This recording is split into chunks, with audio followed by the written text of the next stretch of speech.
Chapter 1540, Rebirth. Chapter 1540, Rebirth. After the dragon phoenix true body pushed back the two barbarian patriarchs, he suddenly exerted strength and flapped his gigantic wings. He soared into the air and shook his dragon head, ripping wildly with 5 claws. The expressions of the two ancestor gods changed. Initially, they were in a stalemate with the dragon phoenix true body because of the ancestor god dermic treasures in their hands. Neither party was willing to relent. Now that the dragon phoenix true body suddenly exerted strength, the two ancestor gods could not control their bodies and were yanked far away by the dragon phoenix true body, flung into the air. The two ancestor gods gripped their dermic treasures tightly and were dizzy from the dragon phoenix true body's toss. If they did not let go, the bones in their bodies would shatter. The two ancestor gods could only let go and abandon their dermic treasures for the time being. The dragon phoenix true body snatched away 2 dermic treasures and threw them casually on the ground. He glared in the direction of the two ancestor gods and suddenly opened his mouth. Swoosh! An incomparably scorching scarlet flame burst forth from the mouth of the dragon phoenix true body that contained an extremely terrifying power, as though it could burn everything in the world to ashes. It was the divine phoenix flame. That was the innate divine power of a taboo dragon phoenix. Up till now, there was no living being's flame in Tianhuang mainland that could go against the dragon phoenix flame. Thin tears appeared in the void everywhere the dragon phoenix flame passed. The flame transformed into 2 red beams of light and arrived before the two ancestor gods in the blink of an eye. The middle-aged ancestor god and old lady had grim expressions and did not dare to be careless as the storage ring on their fingers shone. A gigantic golden shield appeared in both their hands. Bang! Bang! There were 2 loud bangs. The middle-aged ancestor god and old lady erected the 2 golden shields in front of them. Sand and gravel flew as the gigantic shield shone with a blinding light to defend against the 2 incoming dragon phoenix flames. The dragon phoenix true body channeled its essence spirit to its limits. The might of the dragon phoenix flames increased exponentially and gradually devoured the golden light. It struck the 2 gigantic golden shields and continued burning. However, the 2 golden shields were also dermic treasures. Although the might of the dragon phoenix flames was terrifying, it could not penetrate the defense of the gigantic golden shield. The dragon phoenix true body's gaze was resolute and he had no intention of stopping. He continued releasing. The dragon phoenix flames engulfed the gigantic golden shield's whole and continued burning relentlessly. Many flames even wrapped around the gigantic golden shields and landed on the walls of the barbarian palace. The gigantic boulders melted into lava in the blink of an eye and flowed down the wall slowly. Even the ceiling of the barbarian palace shook. The 2 barbarian patriarchs had just steadied themselves when they saw that. Suddenly, both their expressions changed and their pupils constricted. Right in front of the 2 of them, the gigantic golden shield in the hands of the 2 ancestor gods transformed gradually and turned into a scarlet color that was almost transparent. The gigantic golden shields were burned through by the dragon phoenix flames. Ugh! The 2 ancestor gods behind the gigantic golden shields grunted. The gigantic golden shields were burned to such an extent and the palms of the 2 ancestor gods were injured. Unable to hide any longer, they soared into the air. Boom! The dragon phoenix flames intensified and sent the gigantic golden shields flying. Instantly, they devoured the 2 ancestor gods. If it was a patriarch of the human race, he would most likely die if he was devoured by the dragon phoenix flames. However, the figures of the 2 ancestor gods were still extremely clear in the scarlet flames. They were filled with a powerful aura and shone brightly. Use our divine blood as a medium and destroy it. The middle-aged ancestor god bit his tongue gently and spat out a stream of golden divine blood. The divine blood contained an extremely tremendous energy that scattered into the dragon phoenix flames. Instantly, the flames were extinguished and smoke billowed. The reaction of the two ancestor gods was fast enough. However, they were still burned badly by the dragon phoenix flames and many holes appeared on their clothes. Even their bodies were burned. Of course, given the bloodline and immense regeneration capabilities of the ancestor gods, that bit of injury was nothing. The divine blood sizzled when it collided against the dragon phoenix flames. Smoke billowed and mist rose. Be it the dragon phoenix flames or the divine blood, both contained immense energy. The mist created by the collision of the two energies was shocking. Watch out! Right then, the warning of the two barbarian patriarchs sounded. Immediately after, a chilling killing intent descended. The hearts of the middle-aged ancestor god and old lady almost jumped out of their throats. Not good. Both of their expressions changed and they sensed the aura of death. The divine blood collided with the dragon phoenix flames and created a mist of chi that blocked the middle-aged ancestor god and old lady's vision and senses. However, the dragon phoenix true body knew their location accurately. The moment the mist rose, the dragon phoenix true body attacked. The wings flapped and the dragon phoenix true body transformed into a streak of red light. Instantly, he arrived before the two ancestor gods and extended 5 sharp claws to envelop the middle-aged ancestor god. At the same time, the dragon phoenix true body opened his mouth and bit in the direction of the old lady. Poof! Poof! Poof! The middle-aged ancestor god's path of retreat was sealed by the 5 dragon phoenix claws and his powerful body was torn into pieces in the blink of an eye. Golden divine blood splattered everywhere. His organs were splattered all over the ground with a torrential blood chi. Snap! The mouth of the dragon phoenix true body snapped the old lady's body into 2 instantly. Bang! The phoenix's tail descended and whipped the 2 halves of the body heavily, turning them into blood mists without any corpse left. Although the old lady was in her twilight years, she was an ancestor god after all.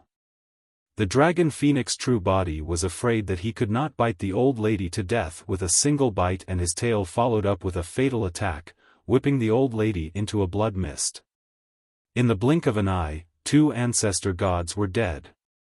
One was torn apart by the dragon phoenix true body. The other one was even worse, she was turned into a blood mist without any body remaining. The dragon phoenix true body panted slightly.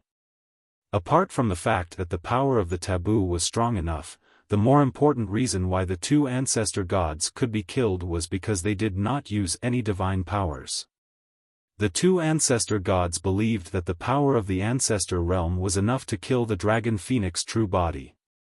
However, the 2 of them had not expected that the dragon phoenix's power would even surpass them after he transformed into a complete taboo body.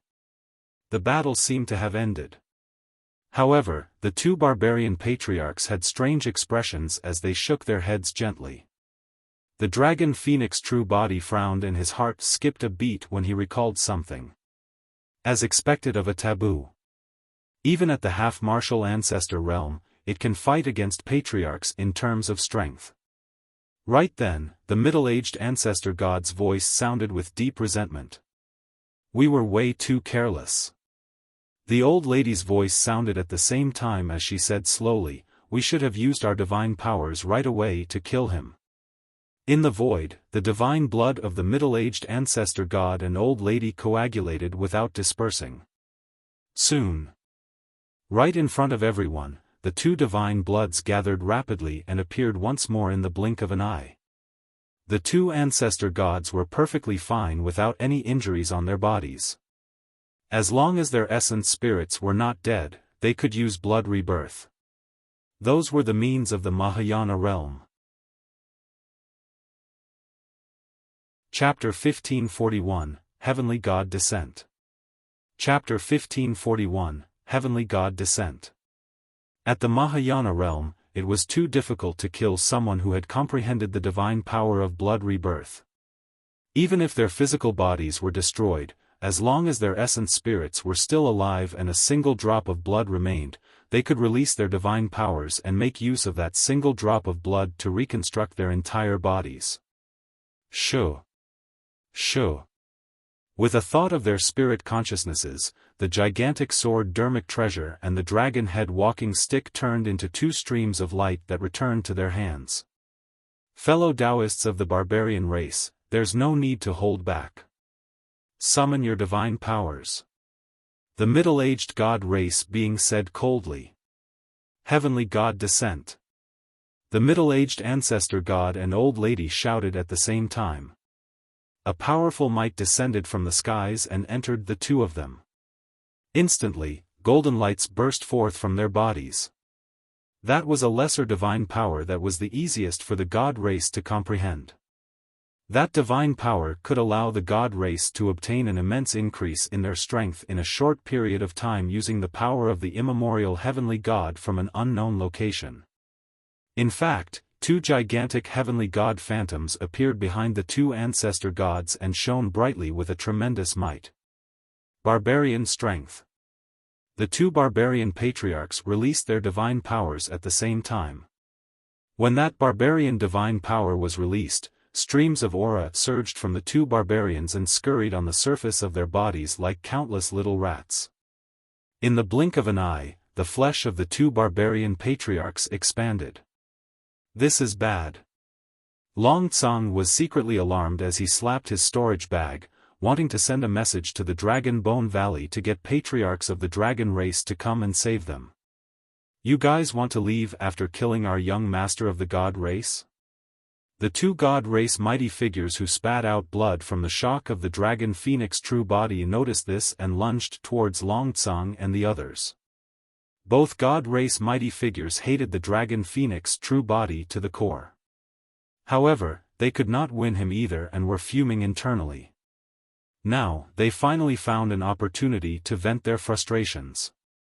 The two god race mighty figures were naturally paragons of the god race to be able to be qualified to accompany the firmament sovereign for the visit to the barbarian race. They were confident that they could kill the dragons. Humph. Long Tsang's expression darkened with killing intent as he said coldly, "How dare the likes of the two of you dream of touching me?" He could not interfere in the battle between the dragon phoenix true body and the four patriarchs. However, he was a five-clawed divine dragon. Apart from the dragon phoenix true body, he had never feared anyone of the same cultivation realm. When he entered the barbarian palace, the two god race mighty figures even berated him. At that time, Long Tsang's killing intent was triggered. However, he had reservations and did not dare to attack the two god race mighty figures right in front of the five ancestor realm experts in the barbarian palace. But now, the dragon phoenix true body had already attacked and killed the firmament sovereign as well as one of the ancestor gods. Long Tsang no longer had any reservations. At the most, he would think about the consequences after killing to his heart's content. Kill. Long Tsang's gaze intensified as he strode towards the two god race mighty figures. Bang! Bang! Bang! He fought against the two god race beings in melee combat and their aura, flesh and bones collided repeatedly with dull thuds. Instantly, the bloodlines of Long Tsang and the two god race beings were raised to the tsunami blood realm.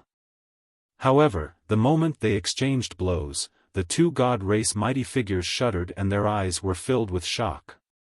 Although the two of them were paragons of the god races and joined forces, they were still suppressed by Long Tsang.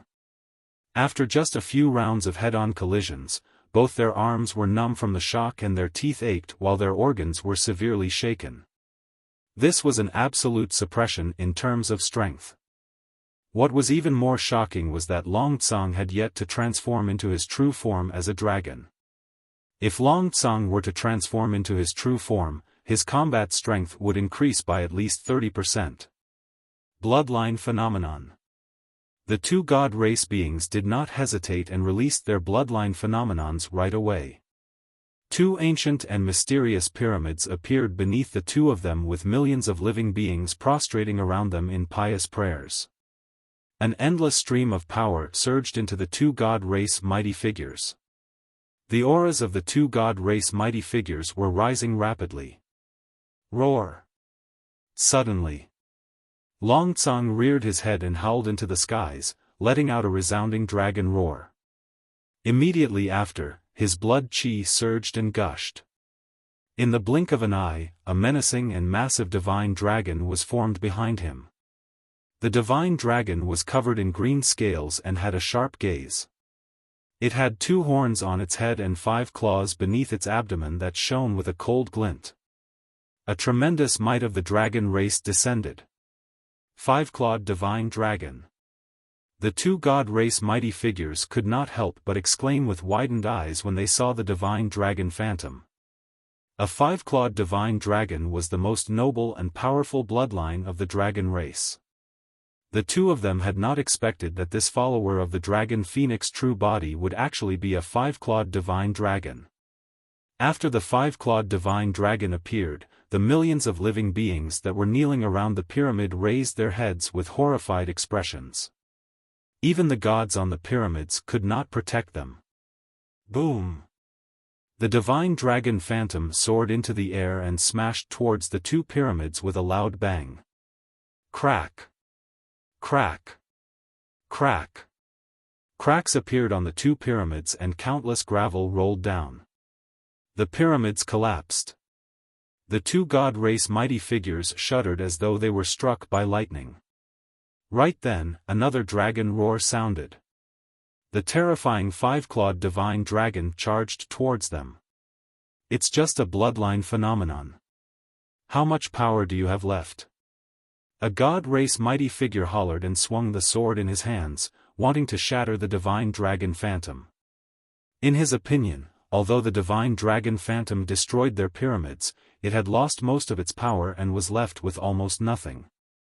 Clang! When his gigantic sword struck the divine dragon, it slid down the gigantic dragon scales and sparks flew. It did not manage to cut in. The god race being's eyes widened and he suddenly felt chills run down his spine as he was horrified internally. Something's not right. This isn't a bloodline phenomenon. No matter how realistic a bloodline phenomenon was, it was formed from blood chi. When the god race being slashed down, he struck actual dragon scales and flesh. Not good. The god race being yelled, "It's his true form." The true form of a 5-clawed divine dragon. Although he realized it, it was too late. While Longtsang released his bloodline phenomenon, he transformed into his true form of a 5-clawed divine dragon and charged forward at the same time without giving the 2 god race mighty figures a chance to struggle. Longtsang opened his gigantic dragon mouth and bit a god race mighty figure. There was a swoosh. Longtsang's mouth closed. The god race mighty figure vanished and was crushed into a meat sludge by Longtsang. Golden divine blood flowed slowly through the gaps in Longtsang's teeth. Boom! Longtsang waved his dragon tail. Before the other god race mighty figure could react, a huge shadow enveloped him and whipped his body into a blood mist without a corpse left. God race mighty figures did not have capabilities such as blood rebirth. The mighty figure's body and essence spirit were destroyed by the divine dragon's tail whip and he died. When Longtsang released his might, 2 god race mighty figures died. Chapter 1542, Reverse Scale Dissipation. Chapter 1542, Reverse Scale Dissipation. Although Longtsang killed the 2 god race mighty figures, it did not affect the current situation at all. Even though he had transformed into his true form as a 5-clawed divine dragon, he was not qualified to interfere in the battle between the ancestor realm. The 2 barbarian patriarchs and 2 ancestor gods released their divine powers one after another. However, the dragon phoenix true body still had a calm expression without any fear. It was indeed difficult for one to die after advancing to the Mahayana realm and comprehending blood rebirth. However, difficult to die did not mean impossible to die. Otherwise, the human race would not have lost so many patriarchs over the years. Even for Mahayana patriarchs, damage to their essence spirits were absolutely fatal. Once the essence spirit was destroyed and one's soul was dispersed, even if their bodies were intact, it would mean death and dissipation of their consciousness. There was another way. If a Mahayana patriarch had every single fiber of life in his flesh destroyed without even a single drop of blood remaining, even if his essence spirit was intact, he would not be able to reconstruct his body. The combat strength of Mahayana patriarchs who lost their bodies was reduced, and it was much easier to kill them later on. The dragon phoenix true body had a cold expression. The blood rebirth of Mahayana patriarchs could not scare him. He possessed a secret skill that could kill essence spirits directly. The reverse scale. The glabella of the dragon phoenix true body shone when he saw the two barbarian patriarchs and two ancestor gods charge forward. His massive spirit consciousness compressed continuously and a shuddering spirit consciousness fluctuation spread. A palm-sized scarlet scale slowly floated out from the glabella of the dragon true body. It was in the shape of a crescent and looked ordinary. However, the appearance of the dragon's scale caused the entire world to tremble. It was as though space had frozen. The reverse scale had descended. The dragon phoenix true body believed that even if the four patriarchs of the primordial races were not killed by the reverse scale, their essence spirits would be severely injured. At that time, he would be able to gain an absolute advantage and crush them. The expressions of the two barbarian patriarchs changed. However, there was no fear on the faces of the two barbarian patriarchs. Instead, there was a look of incredulity. Impossible. The two barbarian patriarchs were alarmed. The young master of the barbarian race looked at everything with widened eyes in disbelief as well. After the reverse scale appeared, beyond the dragon phoenix true body's expectations, although the four patriarchs of the primordial races paused, they did not condense their essence spirit secret skills to defend. The two ancestor gods frowned slightly with bewildered expressions. The dragon phoenix true body's heart skipped a beat as he narrowed his eyes. Right in front of him, the reverse scale that had just been formed dissipated rapidly and vanished in the blink of an eye. Ah! The middle-aged ancestor god heaved a sigh of relief and burst into laughter. Long Mo, you're truly foolish. You're only asking to be humiliated by releasing an essence spirit secret skill in the territory of the barbarian race. Every single one of the primordial 9 races specialized in different strengths and domains. Every single primordial race had a different weakness. For example, the witch race had the weakest physique and bloodline among the primordial 9 races and were not much different from ordinary humans. However, the witch race was the strongest in terms of essence spirit cultivation and comprehension. For the barbarian race, it was the opposite. The barbarian race had an extremely strong physique and their cultivation of their bodies alone surpassed the dragon and god race. However, the barbarian race had the weakest essence spirit cultivation among the primordial 9 races. In the primordial and ancient wars, almost no expert of the same cultivation realm could hurt or severely injure the barbarian race. However, many barbarians died in the 2 battles. Most of their bodies were left intact. They died to essence spirit secret skills. That was the reason why the ancient barbarian emperor used a divine power in the territory of the barbarian race such that no essence spirit secret skills could be conjured. In the territory of the barbarian race, dermic arts, divine powers, or one's body and bloodline could be used. The only thing they could not release was essence spirit secret skills. Actually, the 2 barbarian patriarchs were already shocked and the dragon phoenix true body could condense the reverse scale. With the divine power of the ancient barbarian emperor in the territory of the barbarian race, essence spirit secret skills could not even be condensed, let alone released. Earlier on, the reverse scale was truly formed. However, it could not defend against the divine power left behind by the ancient barbarian emperor and dissipated rapidly. The dragon phoenix true body realized this before long. This change was somewhat beyond his control. Kill! The middle-aged ancestor god hollered and the heavenly god phantom swayed. His body shone brightly as he swung his gigantic sword and charged forward once more. The old lady swayed as well and made use of the divine power of heavenly god descent. Instantly, she raised her dragon head walking stick and smashed it down with an overwhelming might. Two barbarian patriarchs charged forward as well. The dragon phoenix true body could sense that the barbarian race was still wary and restrained themselves, not releasing their dermic treasures. Even so, the power released by the four patriarchs when they used their divine powers was still extremely terrifying and could kill him. Without hesitation, the dragon true body channeled his essence spirit and a spirit turtle appeared on the surface of the sea in his consciousness, roaring into the skies. Condense! The dragon true body hollered. A divine light burst forth from his glabella and condensed in midair. Buzz! A divine power that shook the world descended. In front of the dragon true body, a gigantic stone shield appeared with a wave of his hands. It was rough and ancient with curved patterns etched on it in a mysterious manner. The stone shield resembled an ancient turtle shell. The ravines on the turtle shell were already shining brightly with a mysterious luster. It was an innate divine power of the mystic classic of the 12 demon kings of the great wilderness, the spirit turtle shield. This was also the strongest defensive technique of the dragon phoenix true body.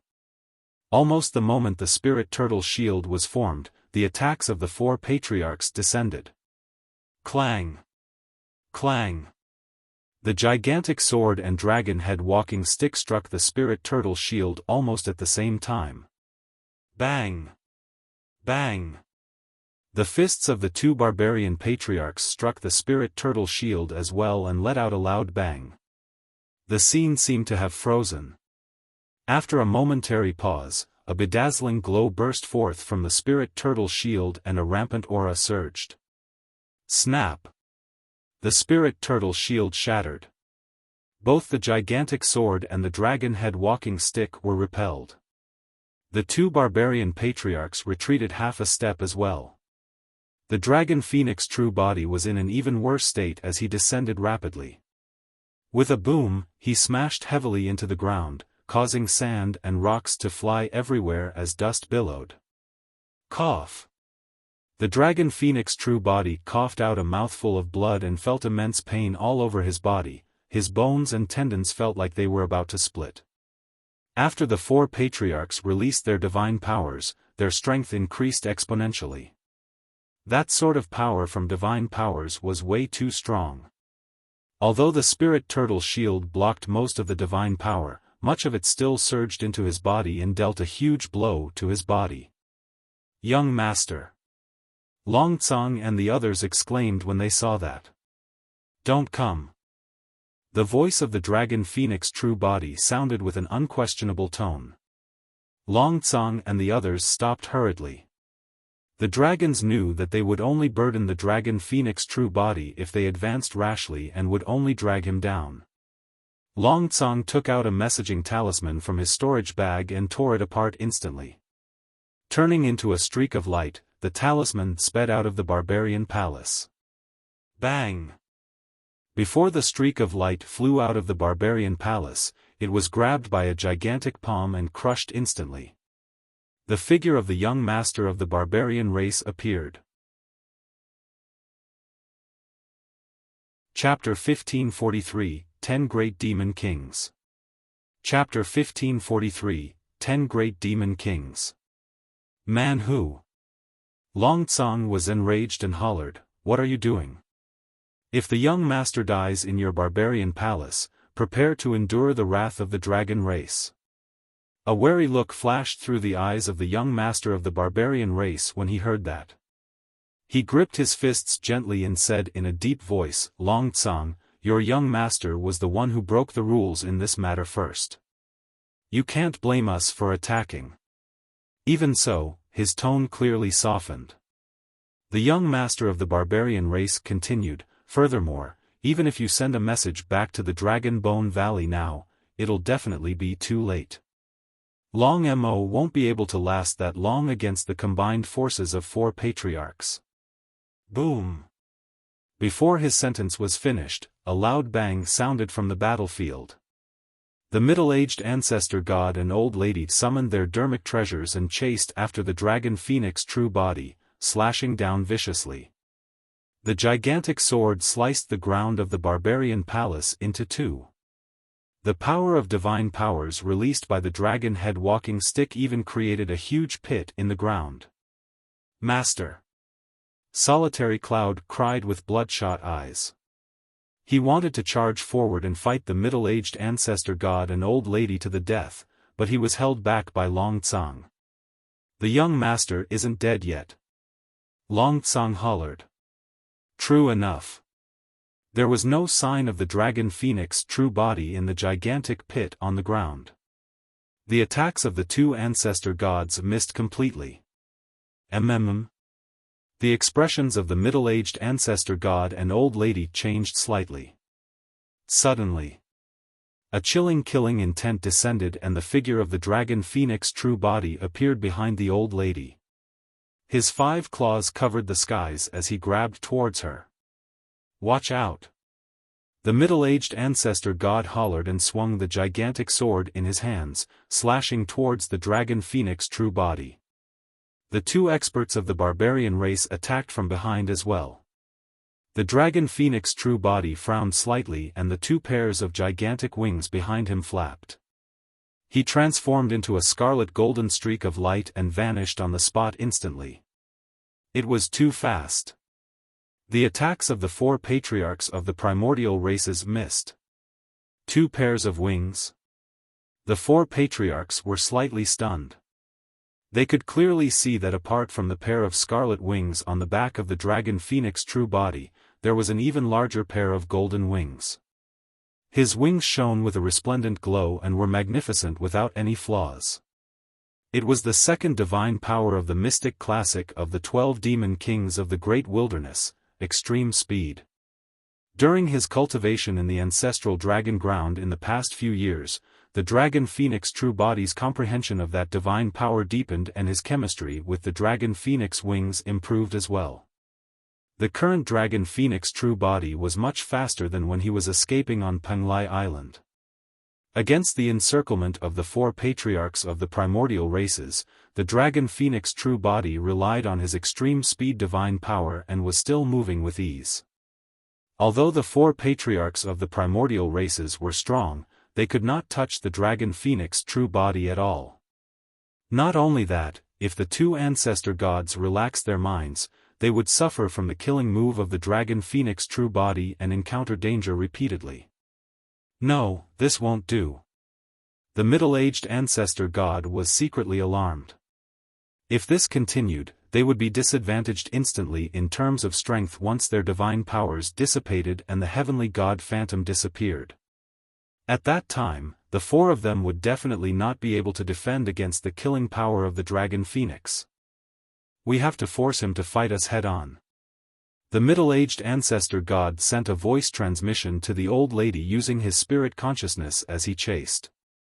I'll go deal with those cubs from the dragon race and force him to show himself. The old lady sneered coldly and left the battlefield after saying that. She leaned on her dragon head walking stick and lunged towards Long Tsang and the others with a murderous intent. The dragons were shocked. They could not defend against the power of the ancestor god at all. Even as a 5-clawed divine dragon, Long Tsang was as insignificant as an ant against the power of an ancestor god. Boom! Boom! Suddenly, a gigantic, thick stone pillar descended from the void. The stone pillar was grayish-white and there was a 5-clawed divine dragon climbing on it. It exuded an ancient aura and possessed a rampant might that could suppress the 10,000 races.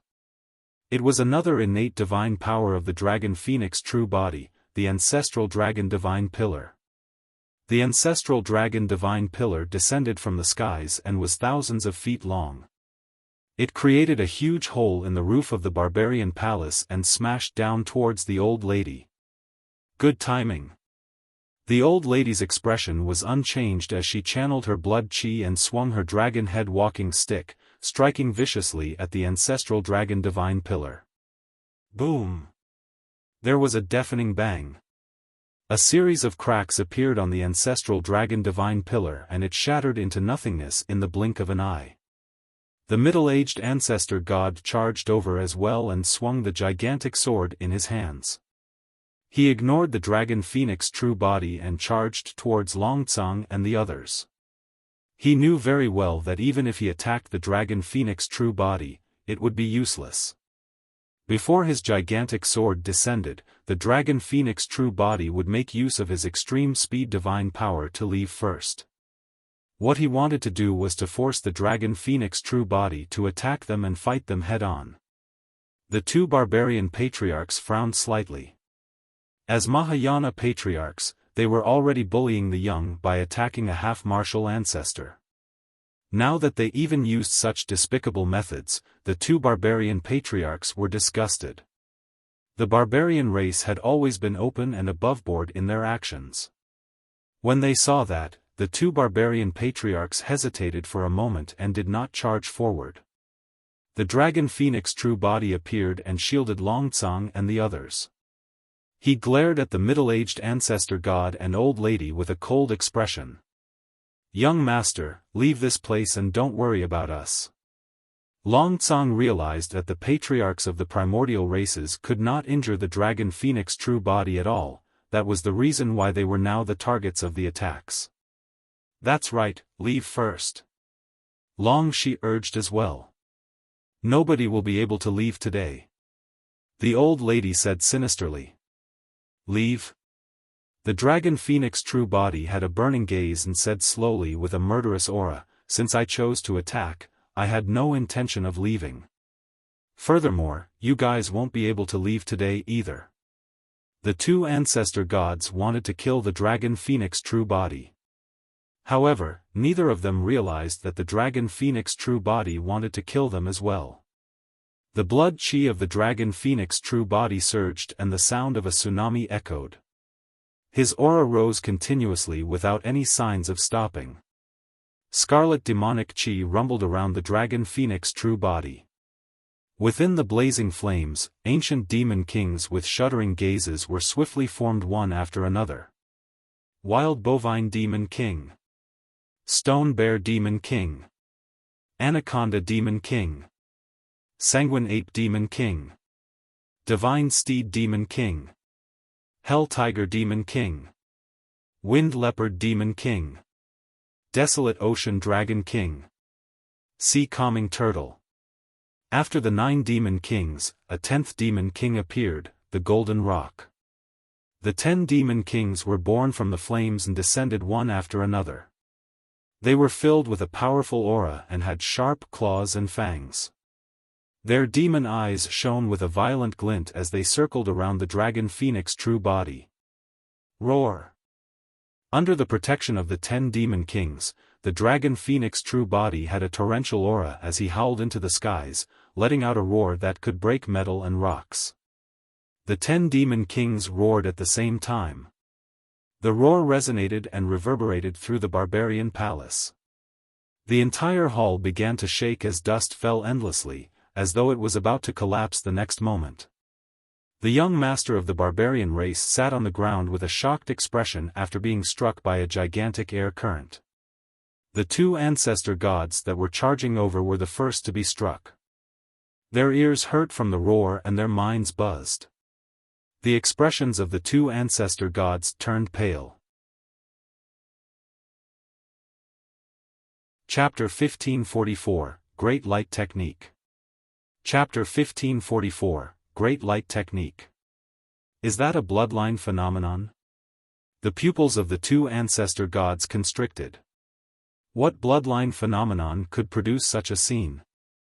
The aura released by the 10 demon kings was practically about to sweep through the 9 heavens and 10 earths. The heavenly god phantoms behind the 2 ancestor gods turned blurry against the auras of the 10 demon kings and began to sway as though they were about to disperse. After comprehending the divine power of the second ball of light in the dragon phoenix true body's consciousness, the power of the bloodline phenomenon increased exponentially with the addition of another demon king. The old lady's heart skipped a beat as though she recalled something. Suddenly, she retreated and arrived beside the corpse of the firmament sovereign. With a casual scoop, she removed the storage ring on the latter's finger. Kill. The dragon phoenix true body frowned slightly and vaguely realized something. He channeled the 10 demon kings and charged towards the middle-aged ancestor god and the old lady. The 10 demon kings roared and demonic chi surged, tearing the heavens and earth as their chi devoured everything in sight. The old lady's spirit consciousness moved and she took out a jade scroll from the storage bag of firmament sovereign. She smiled sinisterly at the dragon phoenix true body and crushed the jade scroll. Buzz! The void trembled. The jade scroll shattered and released an incomparably blinding light that purged away all the darkness in the barbarian palace. Beams of light filled the air with a terrifying power. Not good. That's the divine power of the god race, the great light technique. The 2 barbarian patriarchs exclaimed and retreated, avoiding the streaks of light. An extremely brilliant method was required to seal a divine power in a jade scroll. The greater divine power sealed in the jade scroll was a life-saving method prepared for the firmament sovereign. However, nobody expected the dragon phoenix true body to attack without warning and release many killing moves consecutively. In 2 to 3 breaths, he killed the firmament sovereign. He did not even have the chance to take out the jade scroll. By sealing the divine power in the jade scroll, a lot of its power would definitely be lost. Even so, it was a greater divine power that was sealed in the jade scroll after all.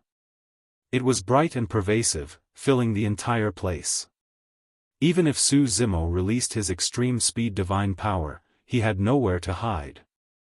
Every single ray of light released by the great light technique was as thin as a hair and was difficult to identify with the naked eye. However, they possessed an extremely terrifying power.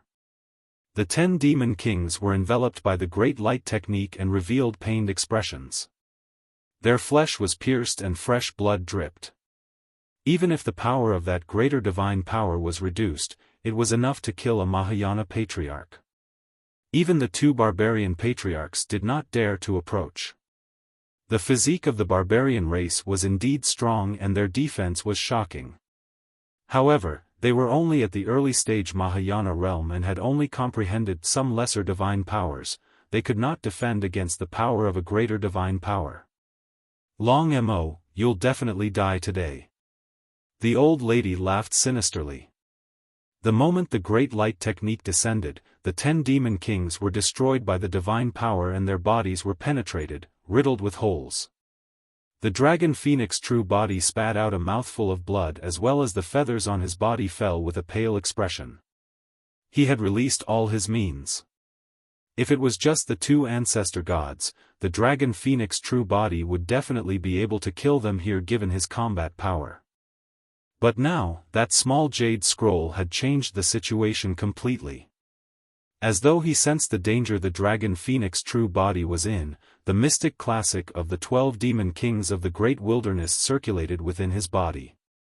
After the 10 demon kings dissipated, they turned into rich demonic chi rapidly. Scarlet demonic chi surged and a blood-colored butterfly appeared behind the dragon phoenix true body in the blink of an eye. The blood butterfly spread its wings with 2 bright moons imprinted on them, glaring at the 2 ancestor gods like a pair of cold eyes. The blood butterfly was only around 10 feet wide. However, the 2 ancestor gods felt their scalps tingle and shuddered. What is that? The middle-aged ancestor god mumbled. Suddenly, the wings on the back of the blood butterfly flapped gently. That slight vibration was almost impossible to detect, but it triggered a shocking storm. The surrounding void distorted, changed, collapsed and caved in. Even the light that spread over distorted as it entered the void. Under the flap of the blood-colored butterfly, a rare darkness appeared around the dragon phoenix true body. The two powers collided in the Barbarian palace. A moment later, the light gradually dispersed. The blood-colored butterfly vanished as well. The dragon phoenix true body had a dispirited expression and fell from midair with his eyes closed. Blood was dripping from his body and he was severely injured after being penetrated by the power of light. In truth, if not for the protection of the 10 demon kings and the final defense of the blood-colored butterfly, the great light technique would have been enough to kill the dragon phoenix true body. Although he was a taboo, he was only a half-martial ancestor and had not advanced that final step yet. That step was a world of a difference. The power of a greater divine power was completely beyond what he could endure. He's not dead? The old lady shrieked in disbelief. It's a taboo dragon phoenix after all, and his life force is way too strong. The middle-aged ancestor god said coldly, however, it doesn't matter anymore. The dragon phoenix is severely injured and is like fish on a chopping board that's waiting for us to cut. Young master. Long Tsang and the others shouted and wanted to charge forward. However, a tall figure appeared in front of the dragons and blocked their path. The young master of the barbarian race. Man who, you again? Long Tsang's expression turned cold and killing intent filled his eyes. Brother Long Tsang, calm down. Man who said darkly, what's the difference between advancing now and courting death? That doesn't mean I can just let the god race kill my young master of the dragon race. Long Tsang shouted. Right then, two barbarian patriarchs appeared and stood in front of the dragon phoenix true body, blocking the path of the two ancestor gods. What are you guys doing? The middle-aged ancestor god's expression changed slightly as he questioned loudly. The barbarian patriarch on the left said in a deep voice, fellow Taoist, the barbarian race is partly to blame for the death of the firmament sovereign in our barbarian palace. However, now that the mistake has been made, the barbarian race can't commit a second mistake. The other barbarian patriarch nodded as well. If we allow you guys to kill the taboo dragon phoenix here, how will the barbarian race account to the dragon race? Why? You barbarians want to protect him? The old lady shrieked, don't forget, he was the one who killed our young master first. A life for a life. It's only right, there's nothing you can't explain. This matter is extremely important and the two of us can't make the decision. A barbarian patriarch hesitated. This is a matter between the god and dragon race. The barbarian race doesn't want to be embroiled. Foo-foo. The middle-aged ancestor god sneered, right now, Tianhuang mainland is in chaos and our primordial 6 races have already joined forces, prepared to rule over Tianhuang mainland once more. Does the barbarian race still want to live ignobly in this dilapidated place? Our primordial 9 races suffered immense losses in the primordial war. That was the reason why the human race was able to gain the advantage and seize the opportunity to rise through the ancient war. Humans are a bunch of opportunistic ants. It's time to take back the power that allowed these ants to rule over Tianhuang mainland for so long. Don't tell me that the barbarian race is willing to happily accept the crushing defeat of the ancient war? Doesn't the barbarian race want to reign over Tianhuang mainland once more and rule over the 10,000 races? The repeated questions from the middle-aged ancestor god tempted the two barbarian patriarchs. The 4 patriarchs of the primordial races were in a standoff and no one noticed that the dragon phoenix true body not far away was gradually transforming. Chapter 1545, 6 Tusk Divine Elephant. Chapter 1545, 6 Tusk Divine Elephant. The Great Light Technique was a great divine power of the god race and was extremely powerful. Even with the resistance of the 10 demon kings and the blood-colored butterfly, beams of light seeped into the dragon phoenix true body. Although the light seemed gentle, it possessed a fatal killing intent. Light could bring about life, but it could also cause destruction.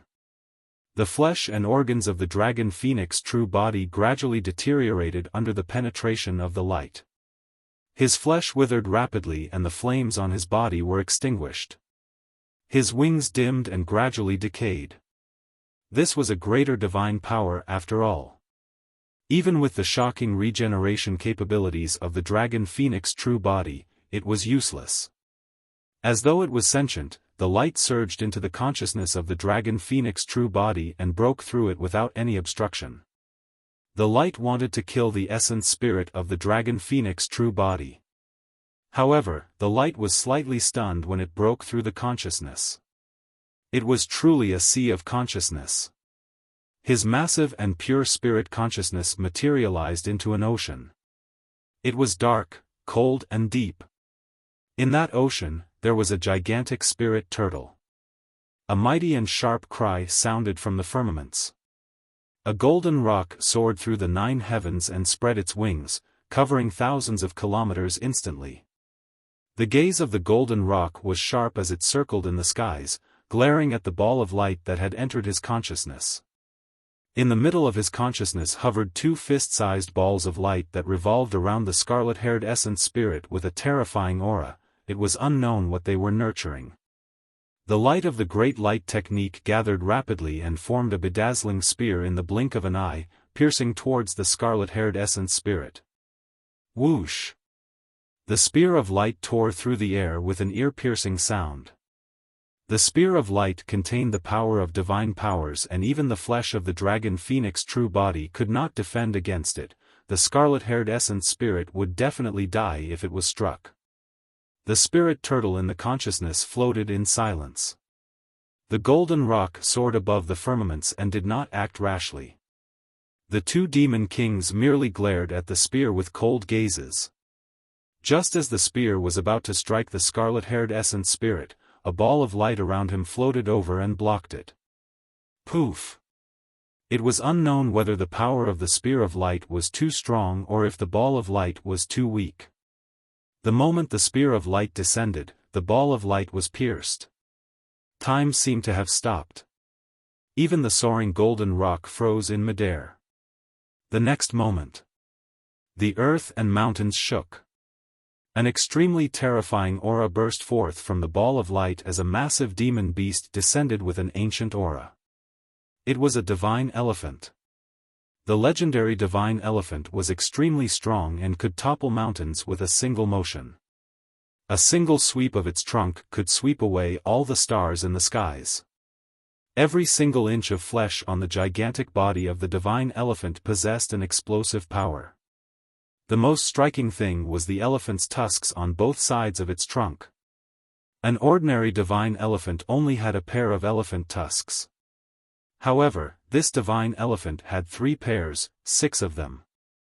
6 jade-white ivory tusks grew on both sides of its cheeks. They were sharp and possessed divinity, as though they could penetrate everything. The 11th demon king was born. The 6-tusked divine elephant. Roar! The 6-tusked divine elephant swung its trunk and roared into the skies, letting out a resounding and furious roar as its 6 tusks emanated a terrifying aura. The ground beneath the feet of the 6-tusked divine elephant materialized and expanded continuously. Initially, there was only the desolate ocean condensed by the spirit consciousness in the Dragon Phoenix true body's consciousness. There was a spirit turtle floating in the desolate ocean. A gigantic rock spread its wings in the skies. But now, the descent of the 6-tusked divine elephant caused a miracle and land appeared one piece after another. Wild bovine demon king, stone bear demon king, anaconda demon king, sanguine ape demon king. With the pieces of land, the demon kings that did not appear earlier on descended and took form. 11 demon kings roared in the consciousness of the Dragon Phoenix true body with a terrifying might and torrential demonic chi. The moment the spear of light pierced the ball of light and the 6-tusked divine elephant descended, it was shattered by the divine elephant's trunk and dissipated into the world. The scarlet-haired essence spirit woke up and met the gaze of the 6-tusked divine elephant. The moment their gazes met, the mind of the Dragon Phoenix true body rumbled and a mysterious divine power comprehension surged into his mind.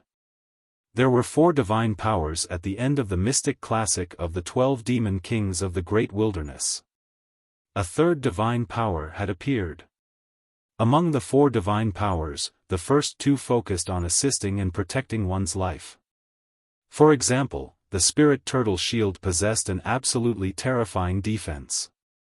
At the half-martial ancestor realm, the dragon phoenix true body even blocked the attacks of 4 patriarchs with the spirit turtle shield. The extreme speed divine power of the golden rock was absolute speed. With the extreme speed divine power, the dragon phoenix true body could move freely without a trace against the combined forces of 4 patriarchs of the primordial races. However, the killing power of the 2 divine powers were not strong and did not have any offensive capabilities. The third divine power awakened by the dragon phoenix true body was absolute power. The 6-tusked divine elephant was the god of the land in the vast wilderness. On land, even the desolate ocean dragon king had to retreat, no living being could match it in terms of strength. The 6-tusked divine elephant could sweep through everything on land. The third divine power, the 6-tusked divine strength. Once that divine power was awakened, one's power would increase exponentially. If one could cultivate 2 elephant tusks, his strength would double. The increase in strength was not purely due to physique. It was the power of bloodline, essence spirit, dermic powers and even divine powers. All his strength would double. If one could cultivate 4 divine elephant tusks, his strength would increase by 4 times. At its peak, one's strength could reach a maximum of 6 times. This was a divine power technique that could truly break through the shackles of a cultivation realm. After comprehending the 6-tusked divine strength, a terrifying aura burst forth from the dragon phoenix true body instantly. An incomparably strong divine power descended and surged into the dragon phoenix true body, engulfing his organs, bones and bloodline. Almost in the blink of an eye, the power of light that remained in the dragon phoenix true body was purged. Under the impact of the divine power, the life force of the dragon phoenix true body recovered at a visible speed. His shriveled flesh expanded rapidly and was filled with vitality. His already dim wings shone with a scarlet glow as well. Before long, the dragon phoenix flame burned once more. Under the refinement of the divine power, the dragon phoenix true body's body, bloodline and even essence spirit transformed once more and became even stronger. The aura of the dragon phoenix true body rose rapidly. Actually, under normal circumstances, the dragon phoenix true body could only comprehend a third divine power after entering the Mahayana realm. However, due to the impact of a greater divine power such as the Great Light technique in the consciousness of the dragon phoenix true body, the ball of light was shattered in advance and the third divine power descended. Comprehending that divine power brought about even greater changes. The dragon phoenix true body could truly sense the Mahayana realm. He had already touched the barrier of the Mahayana realm. As long as the dragon phoenix true body wanted to, he could make use of the divine power to break through the barrier before him. However, the dragon phoenix true body remained rational and did not do that. This was the barbarian palace. There were 2 ancestor gods opposite him. It was inevitable that something would happen if he chose to break through here. Chapter 1546, Complete Suppression. Chapter 1546, Complete Suppression. The expressions of the 2 barbarian patriarchs changed when they sensed the aura fluctuation behind them. What happened? The 2 barbarian patriarchs turned over instinctively. Before they could figure out what was going on, they felt a scorching aura surge towards them as a gigantic figure swayed. The next moment, the massive bodies of the 2 barbarian patriarchs were lifted uncontrollably. Long Tsang's group and the rest of the barbarian race raised their heads instinctively and looked at everything with agape mouths. In the void, a dragon phoenix blazing with scarlet flames flapped his wings and hovered in midair. Each of his claws grabbed a barbarian patriarch and his aura was torrential. Those were patriarchs of the primordial races. However, against the claws of the dragon phoenix true body, they were lifted like two chickens. The dragon phoenix claws were right above the heads of the two barbarian patriarchs. The two barbarian patriarchs were enraged and wanted to break free. However, the moment they moved, they felt a sharp pain on their scalps, as though warm liquid was flowing down their cheeks. They were bleeding. The barbarian race had the strongest physique. Even the dermic treasures of the god race might not be able to hurt the two barbarian patriarchs if they released their barbarian strength. But now, the heads of the two barbarian patriarchs were pierced by the dragon phoenix claws. The two barbarian patriarchs had pale faces and shocked expressions, not daring to move. They could clearly sense that if they continued struggling, the dragon phoenix true body would be able to pierce their heads with a single thought from its spirit consciousness and kill their essence spirits directly. At that time, it would be useless even if they had blood rebirth. What happened to Long Mo? Even though he hasn't advanced to the Mahayana realm, he seems to be even stronger and more terrifying than before. Would Long Mo really kill us if he goes crazy? The two barbarian patriarchs were alarmed and scared as their imaginations ran wild. Right then, the dragon phoenix true body flung the two barbarian patriarchs to the back casually. The figures of the two barbarian patriarchs were like two mountains that transformed into two black shadows that smashed against the wall of the barbarian palace. Snap! The boulders on the wall shattered. The two barbarian patriarchs gasped and winced in pain as they slid down the wall slowly. Patriarchs! The young master of the barbarian race exclaimed as he rushed forward hurriedly to help the two barbarian patriarchs up. It's fine, it's fine. Although the two barbarian patriarchs were tossed against the wall, a look of joy from surviving a calamity flashed through their eyes. What's wrong with the young master? Long Shi was worried. Don't worry, the young master is still rational. Long Tsang said in a deep voice, the reason why the young master did not kill the two barbarian patriarchs should be because they stood out and blocked the two ancestor gods earlier on. However, because the two barbarian patriarchs joined forces with the two ancestor gods at the start, our young master slammed them against the wall as a small punishment. Just as Long Tsang was whispering to the dragons, a change happened on the battlefield. The dragon phoenix true body had a cold expression and charged towards the two ancestor gods unhurriedly. I thought that you had already broken through to the ancestor realm. So, you're still only a half-martial ancestor. The middle-aged ancestor god swept his spirit consciousness and could not help but heave a sigh of relief when he sensed the cultivation realm of the dragon phoenix true body. He composed himself and sneered. The old lady said coldly, if you're a half-martial ancestor, you'll definitely die today. Kill. The two ancestor gods hollered and charged towards the dragon phoenix true body. The divine powers of the two ancestor gods surged and released divine lights. The heavenly god phantom emitted an endless might that intensified the auras of the two ancestor gods. The dragon phoenix true body's gaze was burning. Suddenly, a gigantic divine elephant appeared behind him and swung its trunk, letting out a deafening roar at the two ancestor gods. Roar! The divine elephant cried and tore through the void. As though they were shocked, the heavenly god phantoms behind the two ancestor gods trembled slightly and revealed fearful expressions. Under the might of the divine elephant and its aura, the two heavenly god phantoms dissipated into emptiness. This scene caused an uproar. What did that mean? The divine powers released by the two ancestor gods were destroyed by the divine elephant? The six-tusked divine elephant descended and the world shook. Of course, there were only two elephant tusks on the six-tusked divine elephant's cheeks. After all, the dragon phoenix true body had just awakened this divine power and it was already his limit to cultivate two elephant tusks. Even so, the two elephant tusks were strong enough. This meant that the bloodline, physique, essence spirit, dermic powers, divine powers and all other powers of the dragon phoenix true body would double. What sort of an unimaginable concept was twice his strength? When cultivated to its limits, the title manual left behind by the Saber Emperor merely increased his strength by 90% and was less than twice.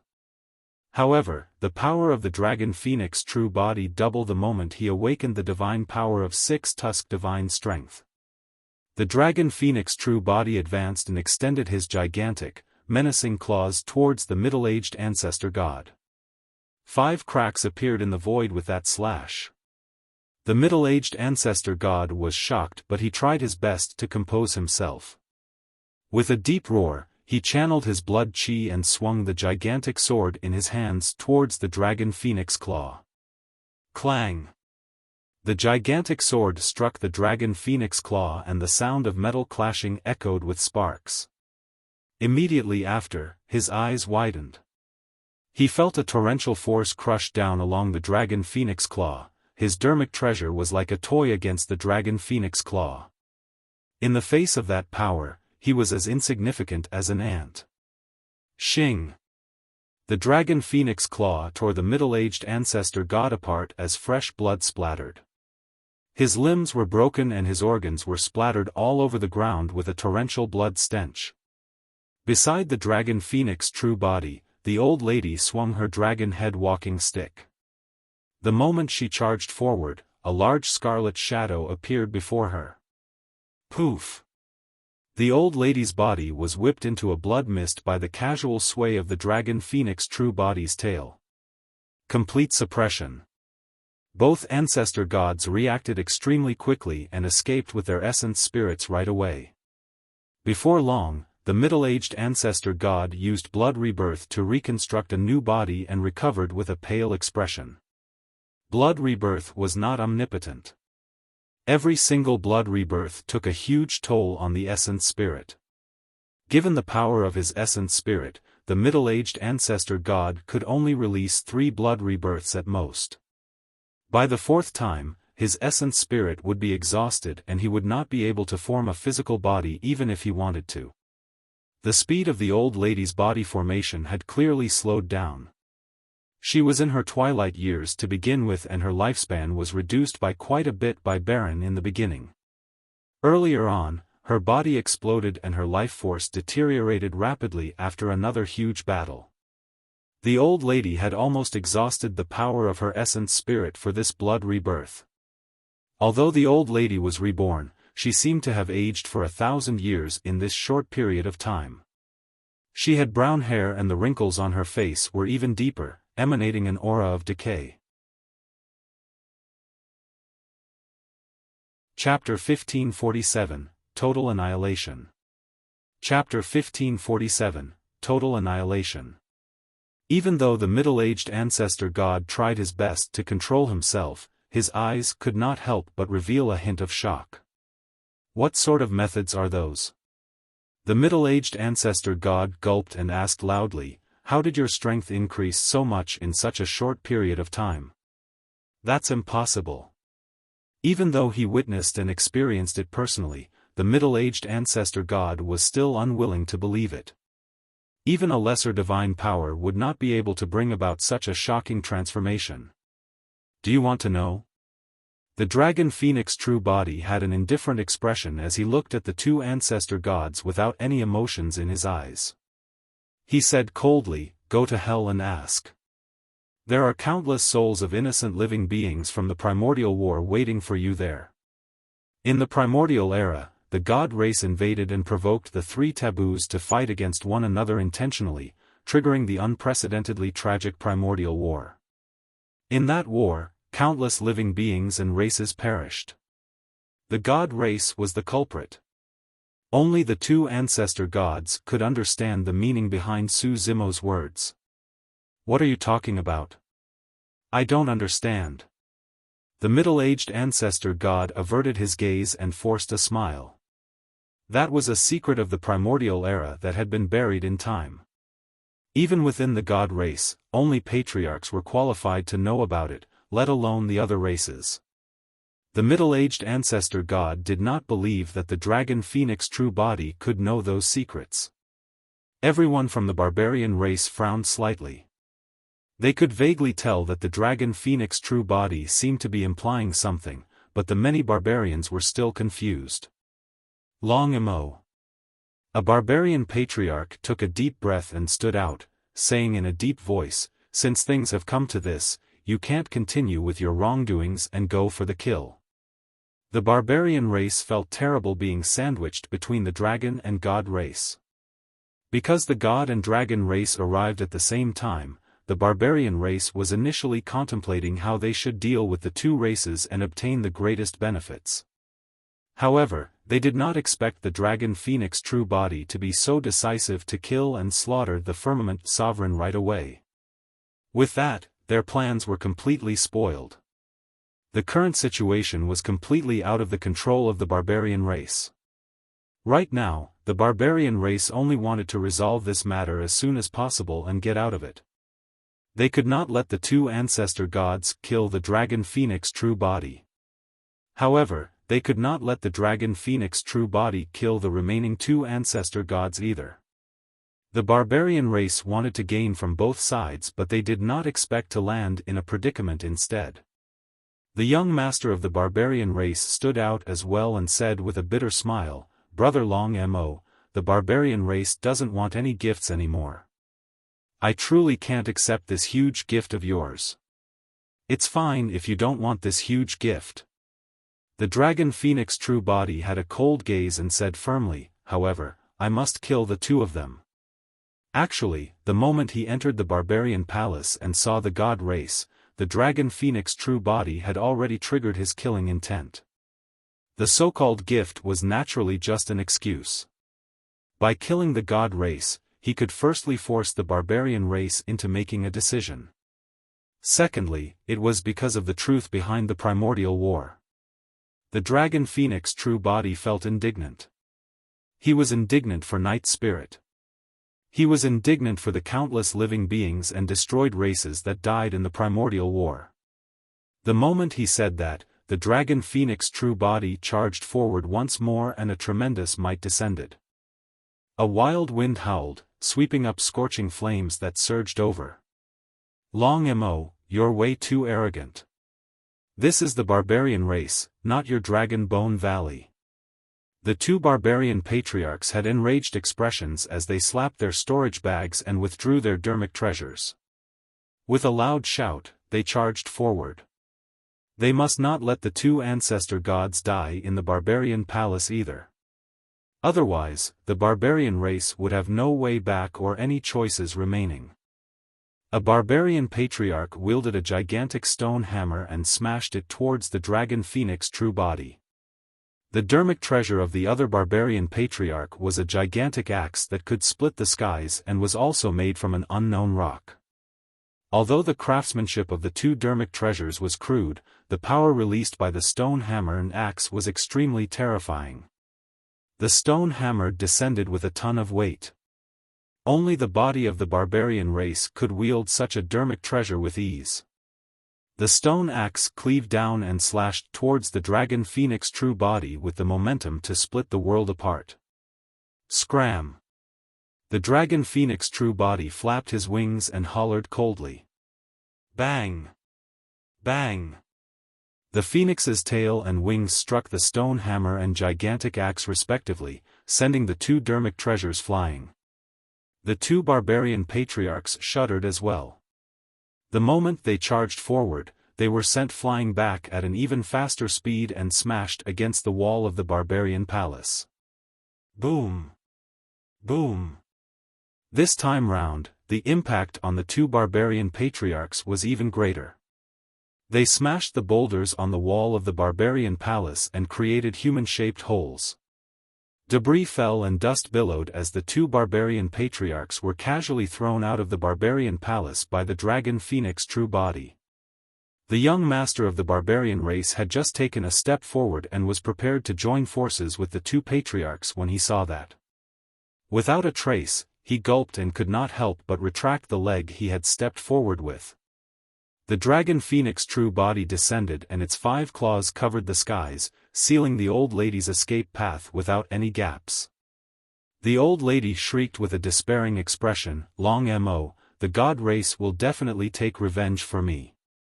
The old lady's body was torn by the dragon phoenix claw once more. However, this time round, the old lady's essence spirit was defeated and she could no longer use blood rebirth. The speed of the essence spirit became incomparably sluggish as well. In the blink of an eye, it was torn apart by the dragon phoenix claws and died.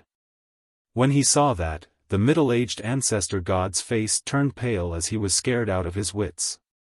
He no longer had the guts and courage to fight the dragon phoenix true body again. The middle-aged ancestor god channeled his blood chi and transformed into a divine light, escaping out of the barbarian palace. However, his speed was far inferior to the dragon phoenix true body. The middle-aged ancestor god did not manage to escape far before the dragon phoenix true body caught up to him and chomped down, devouring his entire body. The essence spirit of the middle-aged ancestor god left his body hurriedly and escaped, fleeing from the dragon phoenix true body's mouth by a hair's breadth. The body of the middle-aged ancestor god was torn by a single bite of the dragon phoenix true body. He was devoured whole without a single drop of blood flowing out. The middle-aged ancestor god channeled his essence spirit and wanted to use blood rebirth. However, he did not even have a single drop of bloodline left. Swoosh! The wings of the dragon phoenix true body closed, forming a gigantic cage of flames that trapped the middle-aged ancestor god within and burned with raging fire. Ah! Ah! Ah! The essence spirit of the middle-aged ancestor god let out tragic cries in the flames. Within a few breaths, he was burned to ashes by the flames of the dragon phoenix true body. Clang! The dragon phoenix true body spat out the storage ring of the middle-aged ancestor god and it fell to the ground. The young master of the barbarian race as well as Long Tsang and the others were dumbfounded. Boom! Boom! Outside the barbarian palace, the two barbarian patriarchs snapped out of their stupor and broke free from the rubble. They charged back with furious expressions. The moment they entered the barbarian palace, they stopped in their tracks and looked at everything before them in a daze. Everything was over. Including the young master and 3 ancestor gods, a total of 6 god race beings were annihilated with no survivors. Chapter 1548, Decision of the Barbarian Race. Chapter 1548, Decision of the Barbarian Race. In the depths of the great boulder forest, 2 burly men sat opposite one another with a few jars of strong wine on the table, filling the air with the fragrance of wine.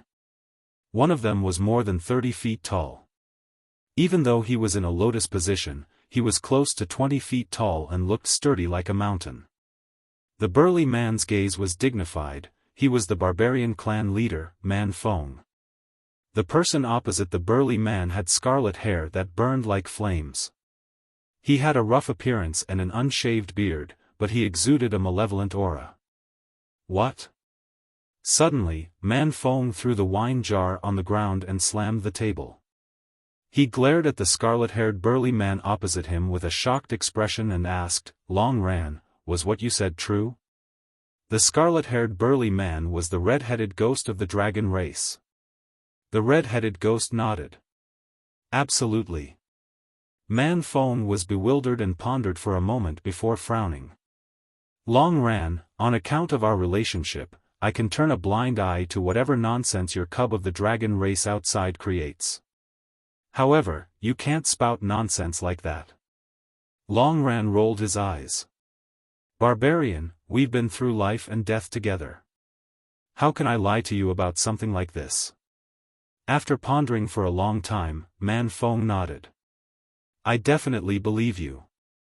However, the problem is how to make the other patriarchs of the barbarian race believe you. The decision of the barbarian race concerns their future. Although I'm the clan leader, I can't make the decision. The red-headed ghost waved it off. It's fine, I have evidence. Man Feng's eyes lit up but he was skeptical. After all, it's been so long since the primordial war. What evidence can you have? The evidence is not with me. However, everything will be revealed at the 10,000 race meet. The red-headed ghost said. Man Fong said in a deep voice, all right. I believe you and can even let the barbarian race take part in the 10,000 race meet. However, before this matter is made clear, I can't guarantee that the barbarian race will definitely join forces with the dragon race. No problem. The red-headed ghost said confidently, the truth will naturally be revealed at the 10,000 race meet. After a brief pause, he turned around and his gaze seemed to cross the voids to land in the barbarian palace. Suddenly, he said, but now, you've got to arrange a secret chamber for Long Mo. He's about to break through. Also, let me remind you that the cub you're referring to is a taboo dragon phoenix. He can kill early-stage Mahayana patriarchs at the half-martial ancestor realm. Once he enters the Mahayana realm and becomes a patriarch, he'll be on the same level as us. Don't speak without restraint. Man Fong grumbled, fine, got it.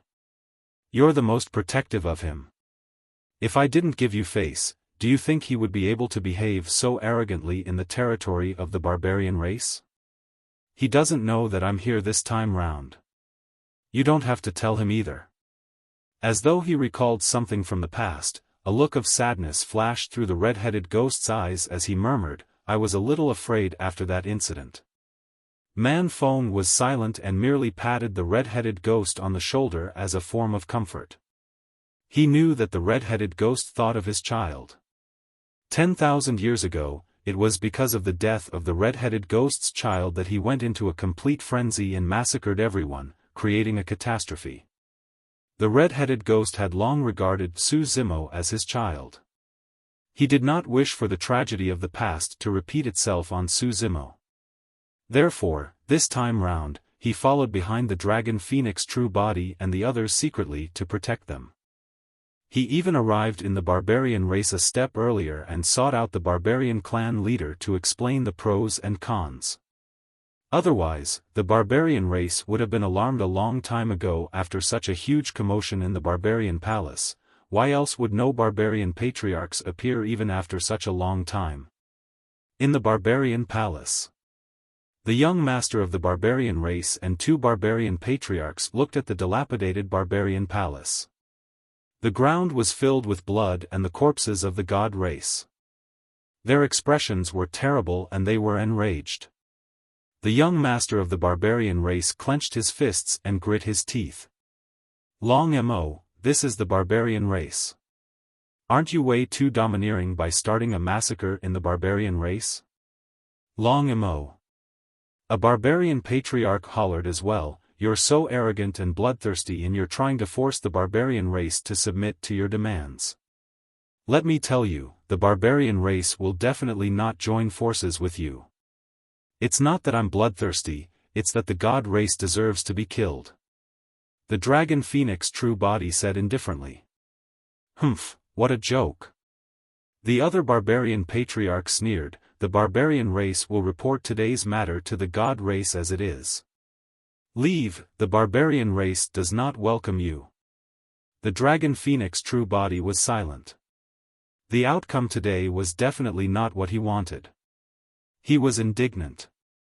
However, he knew in his heart that if he revealed the truth of the primordial war now, he would only attract the ridicule of the barbarian race and they would not believe him.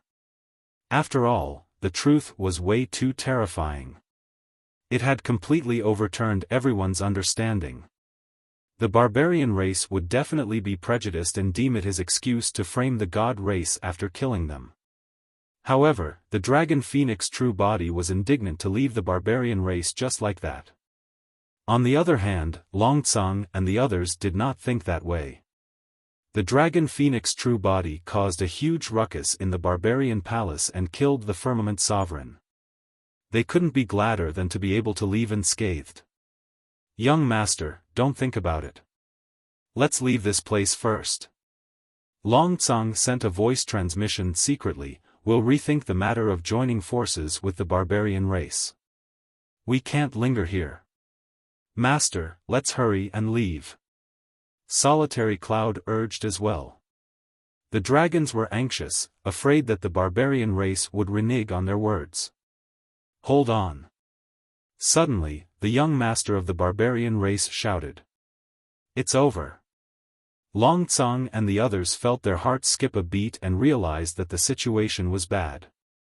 The expression of the young master of the barbarian race was a little strange.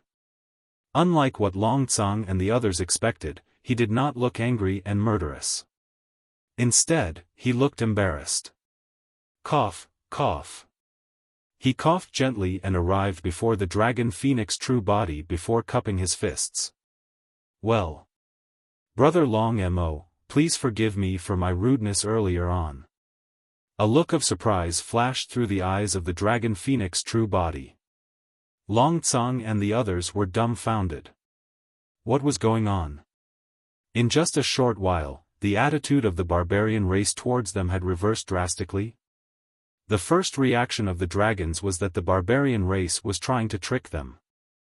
However, on second thought, the barbarian race had always been open and honest with clear distinction between gratitude and hatred.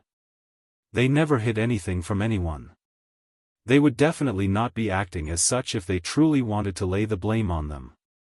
However, the dragons were puzzled as to what happened. The young master of the barbarian race made an inviting gesture. Brother Long Mo, please enter. The dragon phoenix true body pondered for a moment before shifting his gaze to the two barbarian patriarchs. He said hesitantly, that's not good, right? These two barbarian seniors just berated me that the barbarian race doesn't welcome me. The two barbarian patriarchs blushed and wanted to find holes to hide in. Both of them gritted their teeth in hatred. They had both lived for so long, how could they not tell that the dragon phoenix true body was repeating what they said intentionally? The two barbarian patriarchs walked over slowly and cupped their fists towards the dragon phoenix true body, saying embarrassedly, please forgive us, young master of the dragon race. Our barbarian race is straightforward and reckless. Don't take it to heart. Well said, well said. The dragon phoenix true body smiled gently. You're making things sound too serious, seniors. The young master of the barbarian race walked over and hugged the shoulder of the dragon phoenix true body, saying with a smile, Brother Long Mo, let's drink to our heart's content and forget about today's matter. When the time comes, we'll head to the 10,000 race meet together. Chapter 1549, Gathering of the 10,000 Races. Chapter 1549, Gathering of the 10,000 Races. Kunlun Ruins, Ling Long's secret ground. After 100 years, Su Zimo had returned here once more. Su Zimo had benefited immensely from his cultivation over the years. He had already entered the half-martial ancestor realm and comprehended a trace of divine power. However, he still could not break through. Although nothing changed in the Ling Long's secret ground, Su Zimo had one less person by his side. Nian Qi was gone. He looked at the secret ground and could not help but recall the scene of him, extreme fire and Nian Qi entering this place. Although it happened 100 years ago, it felt like yesterday. Zimo, don't worry. Nian Qi is very smart, she'll be fine. Extreme fire consoled at the side. Night Spirit reverted to the form of a black-robed youth and followed behind Su Zimo in silence. What about the treasures here? Extreme Fire asked with a frown as the three of them arrived at the secret chamber in the Ling Long's secret ground and looked at the many treasures left behind by Fairy Ling Long. Su Zimo pondered for a moment. Let's leave them here. These treasures are the hope left behind by Fairy Ling Long for the human race. However, the human race won the ancient war. But now that Tianhuang mainland is in chaos, the situation of the human race is even more dangerous than in the ancient era. There are dangers both inside and outside. This might be the last path of retreat for the human race. Extreme Fire nodded. The two of them arrived at the wall where Fairy Ling Long left her words and bowed once more before turning to leave the secret ground. Compared to 100 years ago, Su Zimo and the other two were much stronger. The three of them left the Ling Long secret ground and entered the outer perimeter of the Kunlun ruins. As they advanced, almost all the malevolent ghosts and spirits fled far away and did not dare to approach them. The three of them advanced and returned to Tianhuang mainland in less than half a day. Su Zimo gazed in the direction of the middle continent and murmured softly, 10,000 race meet, here I come. Middle continent, heaven-expanding mountain range. The mountain range was filled with thick fog all year round. However, during this period of time, as though it was controlled, the fog dispersed entirely. Enigma Palace. Throughout history, it was the most mysterious and powerful existence in the cultivation world, the sacred ground of the human race. Ever since the ancient era, the world had changed. Even for the super sects, many of them rose and were destroyed with different ones taking over endlessly. Enigma Palace was the only one that stood strong. There were no flames of war that affected the territory of Enigma Palace. Furthermore, Enigma Palace was the most mysterious existence in the cultivation world. Nobody knew what was inside Enigma Palace. Apart from cultivators of Enigma Palace, almost no outsiders could enter Enigma Palace to catch a glimpse of its true appearance. But now that Enigma Palace was hosting the 10,000 race meet, the mysterious veil of Enigma Palace was removed completely. Over the past few days, countless sects, factions, cultivators and races had descended in Enigma Palace. The 10,000 race meet encompassed everything. It did not matter if they were from major sects, minor sects, itinerant cultivators, aristocratic families, anacondas, snakes or any other variant beast of the demon race. As long as their cultivation realms were high enough, they could come if they wanted to take part in the 10,000 race meet. In the past few days, countless sects, factions and powerful living beings had arrived at the heaven-expanding mountain range and entered Enigma Palace. Many experts were gathered. In fact, even some itinerant cultivators who were in seclusion appeared. Nobody was going to miss this grand meet. Everyone knew that this was not just a mere meet. There was a high chance that this gathering would determine the future of Tianhuang mainland, including the fates of the 10,000 races. Dao palaces were scattered all over Enigma Palace in mysterious locations that seemed to vaguely correspond to the stars in the firmaments. Spirit peaks stood with green water swirling around them as a vast sea of clouds floated around them. Amidst the noise, waterfalls could be seen pouring down from the heavens, creating ripples as a rainbow crossed two peaks. In the lake beneath the waterfalls, water shimmered as fat, beautiful fishes leaped from time to time. Everything was like paradise. Although the 10,000 race meet would only start a few days later, many cultivators of different races had already arrived in Enigma Palace and it was bustling. Dong! Right then, a distant bell sounded from Enigma Palace. Is it because some big shot has arrived? Look, over there. Many cultivators and living beings turned towards the entrance of Enigma Palace. The bell of Enigma Palace would only ring when a noble figure descended. At that time, someone of high status from Enigma Palace would head over to welcome the guest as well. Far away, a group of cultivators arrived on Starlight. There were hundreds of them and the weakest were Dharma-characteristic Tao lords. Among them, there were even some conjoint body mighty figures. Brilliant cultivators could even sense the auras of half-martial ancestors within. The leader had a Tao crown on his head and his robes were engraved with many stars that shone faintly. It's the sect master of Heavenly Dipper sect. To think that the sect master would arrive personally for the 10,000 race meet. You don't know about that, do you? Over the past few days, the super sects have been led by the sect masters. This meet is way too important. Many cultivators gathered and discussed softly. Many cultivators of Enigma Palace appeared and welcomed the group. Their leader was the Palace Lord of Enigma Palace, half-martial ancestor Qing Zhe. Did you see that? 100 years ago, Desolate Marshal wreaked havoc in Enigma Palace and half-martial ancestor Qing Zhe was punished to reflect on his mistakes. I heard that he was only released recently. Speaking of Desolate Marshal, it's strange. There's been no news of him all these years. I reckon that Desolate Marshal is most likely dead. Even if he's not dead, he won't dare to appear. The Blood Vine race has a killing badge on Desolate Marshal and he's being hunted by the other 5 primordial races.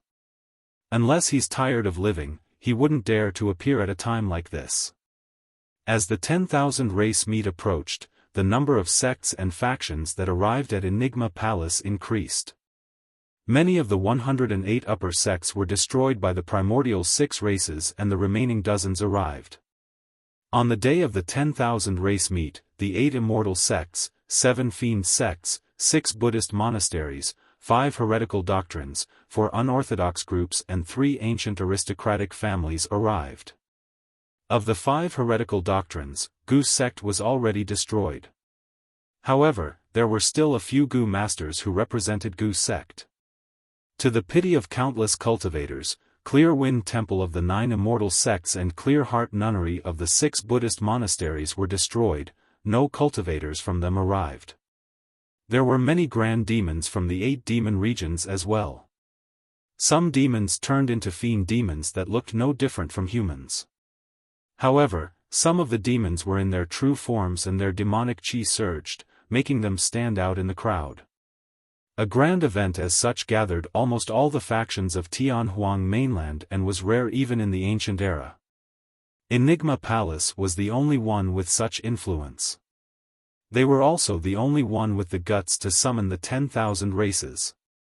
Enigma Palace was vast and could accommodate experts of the 10,000 races with ease. However, none of the primordial 9 races appeared on the official day of the 10,000 race meet. The sect masters and palace lords of the major sects and factions waited patiently with unchanged expressions. They knew in their hearts that the purpose of this 10,000 race meet was to negotiate with the primordial races. If the primordial races did not take part, there would be no meaning to the 10,000 race meet. Chapter 1550, Savage Rakshasas. Chapter 1550, Savage Rakshasas. The 10,000 races were all gathered at Enigma Palace. After a long wait from morning till noon, none of the primordial races appeared. Dong! Finally, the bell of Enigma Palace sounded. Many cultivators were shocked. The palace lord of Enigma Palace led his disciples forward hurriedly. Not far away, a group of cultivators of different races arrived. However, none of them were from the primordial races. The palace lord of Enigma Palace was slightly stunned and reacted extremely quickly. He cupped his fists. So, it's the arrival of Penglai Island. Welcome. Please enter. This group of people were cultivators of Penglai Island. Their leader was the island master of Penglai Island. Behind the island master of Penglai Island was a young man with a dark expression. A long saber hung on his waist and his gaze was cold. He was the new young master of Penglai Island. After everyone from Penglai Island arrived, the 10,000 races continued to wait. Under normal circumstances, the 10,000 race meet should be held today. However, nobody from the primordial 9 races showed up. As such, there was no other choice but to push back the 10,000 race meet. Although no one said it, the living beings of the 10,000 races had a tacit understanding. A few figures stood among the group of demons. One of them was tall and his hands were slumped naturally, almost reaching his knees. There was an occasional flash of blood in his eyes. It was Monkey who was in human form. Beside Monkey was the crude spirit tiger. Beside the spirit tiger was a beautiful woman with long, slender legs, Ching Ching. On the other side of Monkey were the golden lion and little fox. Over the years, Monkey and the other siblings had roamed Tianhuang mainland. Apart from the 3 major sea regions of the 8 demon regions, they roamed the other 5 demon regions. The 5 siblings were already at the realm of grand demons. "Brother Monkey, do you think First is still alive?" the spirit tiger asked softly. When she heard that, the little fox pouted and her eyes reddened. Monkey glared at the spirit tiger. "What nonsense are you talking about? First is definitely alive. I reckon that he'll definitely appear on such an occasion. Don't scare little fox." Ching Ching reached out and pinched the fat on the spirit tiger's body as well. In pain, the spirit tiger stuck out his tongue at little fox and made a funny face.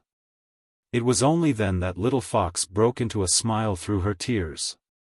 Thereafter, as though she recalled something, she retracted her smile and sighed gently. The 10,000 races continued waiting in Enigma Palace. Before the primordial 9 races appeared, no sect or faction from the 10,000 races dared to leave in advance. The sect masters and palace lords of the human super sects exchanged glances. Although they were silent and expressionless, they understood everything clear as day. It was clear that the primordial races did this on purpose. At dusk, the skies gradually darkened. The crowd was getting restless and the patience of many cultivators and living beings were running out. Aren't the primordial races way too cocky? That's right. The 10,000 races are gathered and we are just waiting for the primordial 9 races. Grunting sounded from the crowd. Dong! Right then, the bell sounded. Dark clouds covered the distant horizon and surged with a terrifying aura. When they approached, many cultivators finally saw what was going on and their expressions changed slightly as fear flashed through their eyes. The rumbling dark clouds were formed by a group of Rakshasa with green faces and bared fangs. Many Rakshasas were pitch black and flapped their gigantic wings. Every single one of them was incomparably ugly with ferocious gazes as they circled in midair. From afar, they looked like dark clouds. When the dark clouds arrived above Enigma Palace, many Rakshasa clansmen dispersed. A beautiful and slender figure walked out from the dark clouds.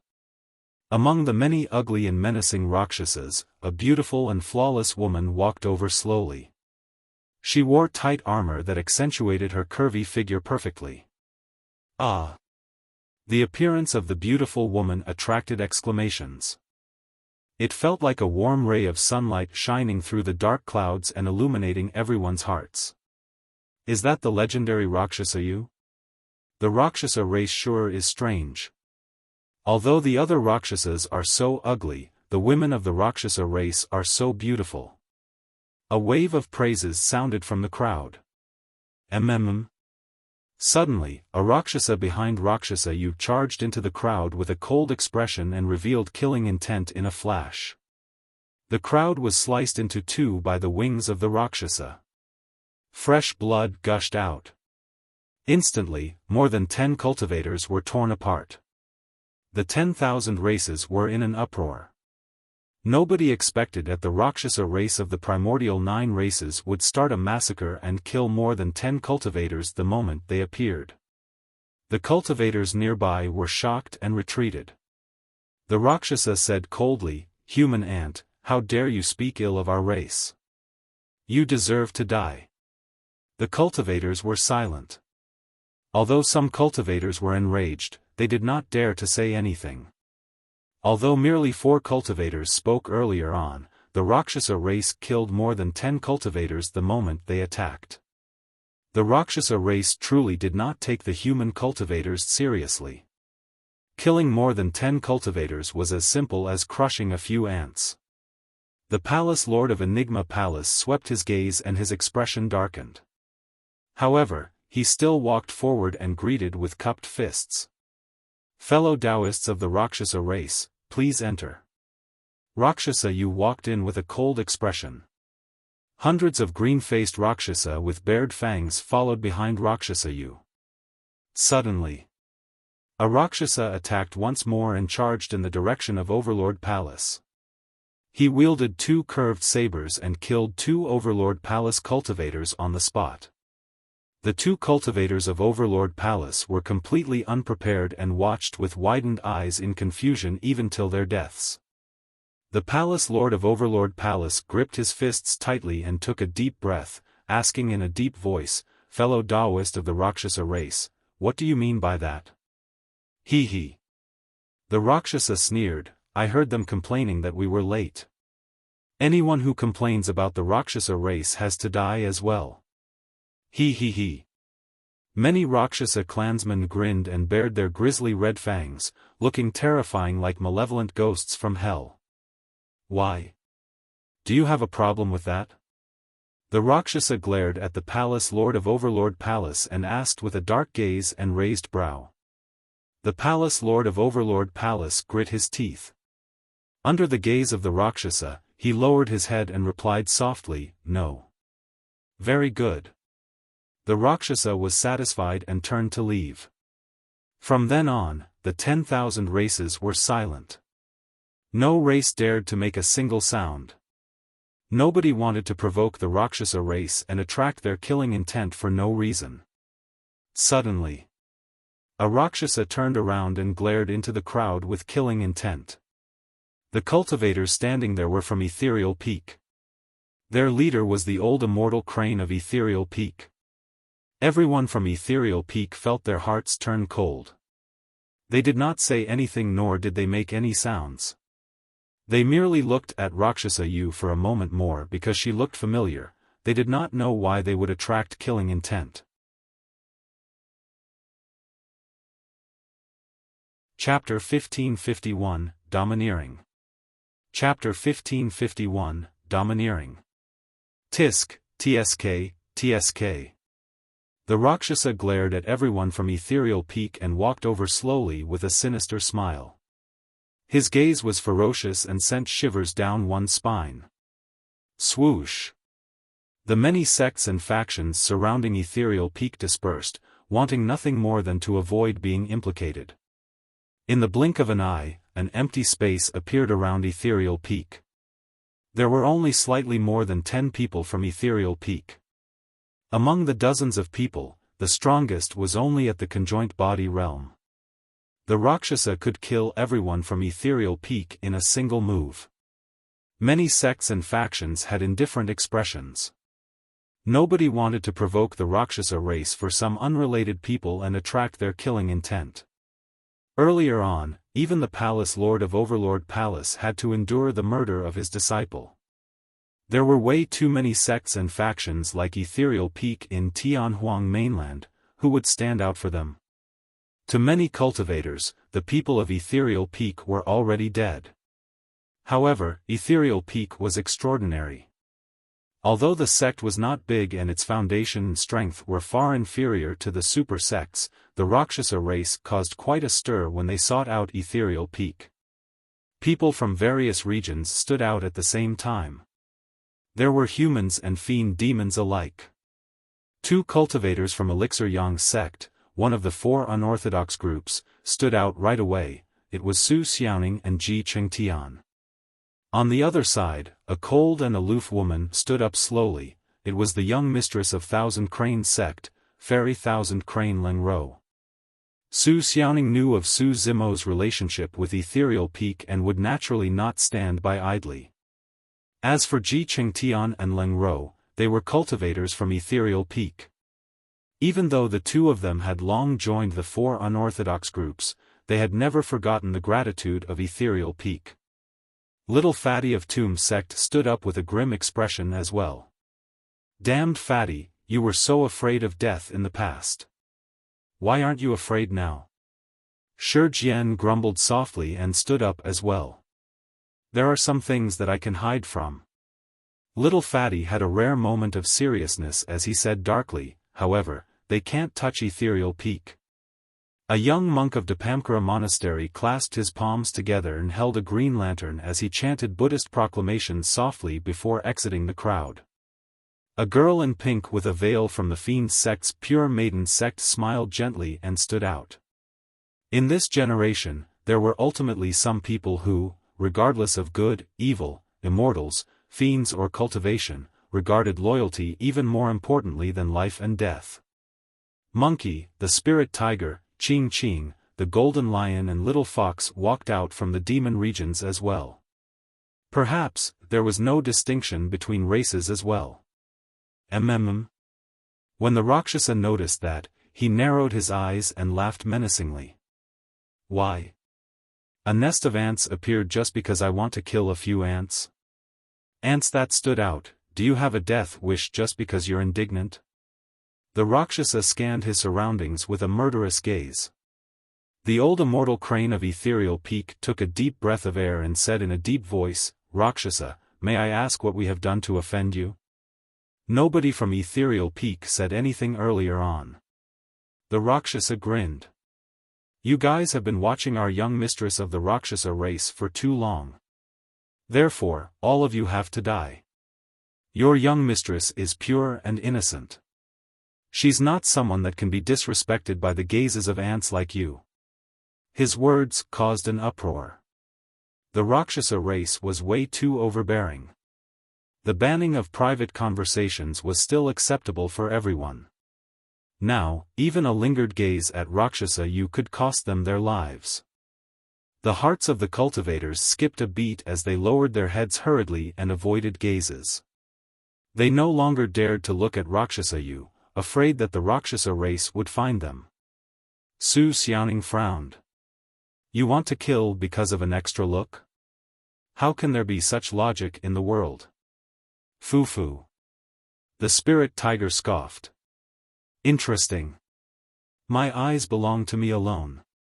I can look wherever I want, it's none of your business. The Rakshas's gaze swept through the crowd and landed on the spirit tiger. You have a death wish. Swoosh. The Rakshasa spread his wings and transformed into a dark streak of light, vanishing instantly. The next moment, he arrived above the spirit tiger's head and descended from the skies, slashing towards the latter's head with his sharp wings. It was too fast. Many cultivators could not even react to it. However, the spirit tiger was prepared and his body flashed with streaks of lightning. With a furious roar, he reverted to his true form and waved his claws to clash against the Rakshas's wings. Cling! Clang! Sparks flew. Instantly, the spirit tiger blocked more than 10 killing moves from the Rakshasa. However, the spirit tiger's body was massive and he was far inferior to the Rakshasa race in terms of agility and speed. He was flustered by the series of attacks from the Rakshasa race. Scram! Right then, a loud roar sounded from the battlefield.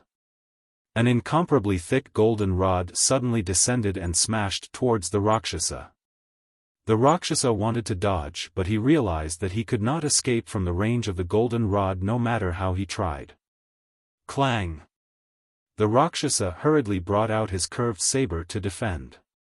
The curved saber collided against the golden rod. The golden rod released an extremely terrifying power and smashed against the Rakshasa's chest as though it was crushing dry weeds, sending him flying.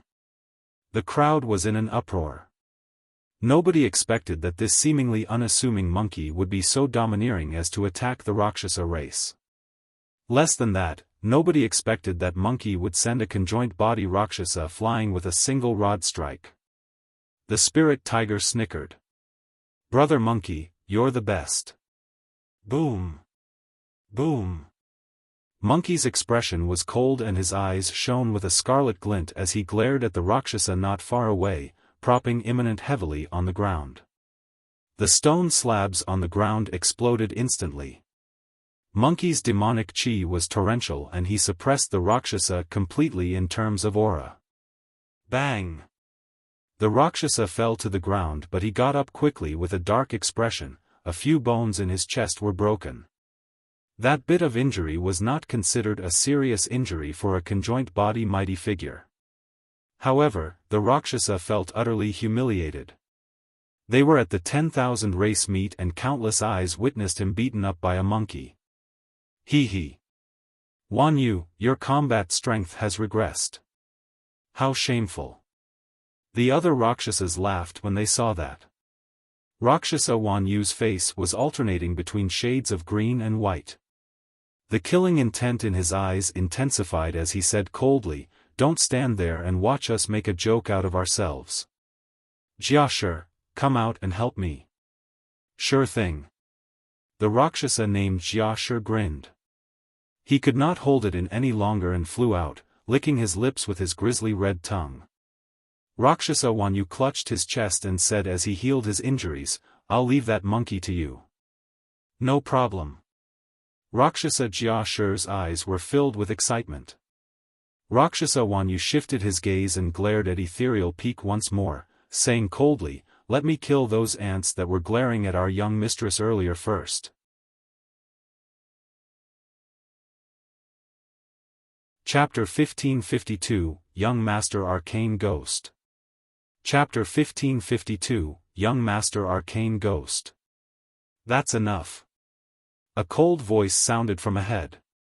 It was Rakshasa Yu who had noticed the commotion and berated with a slight frown.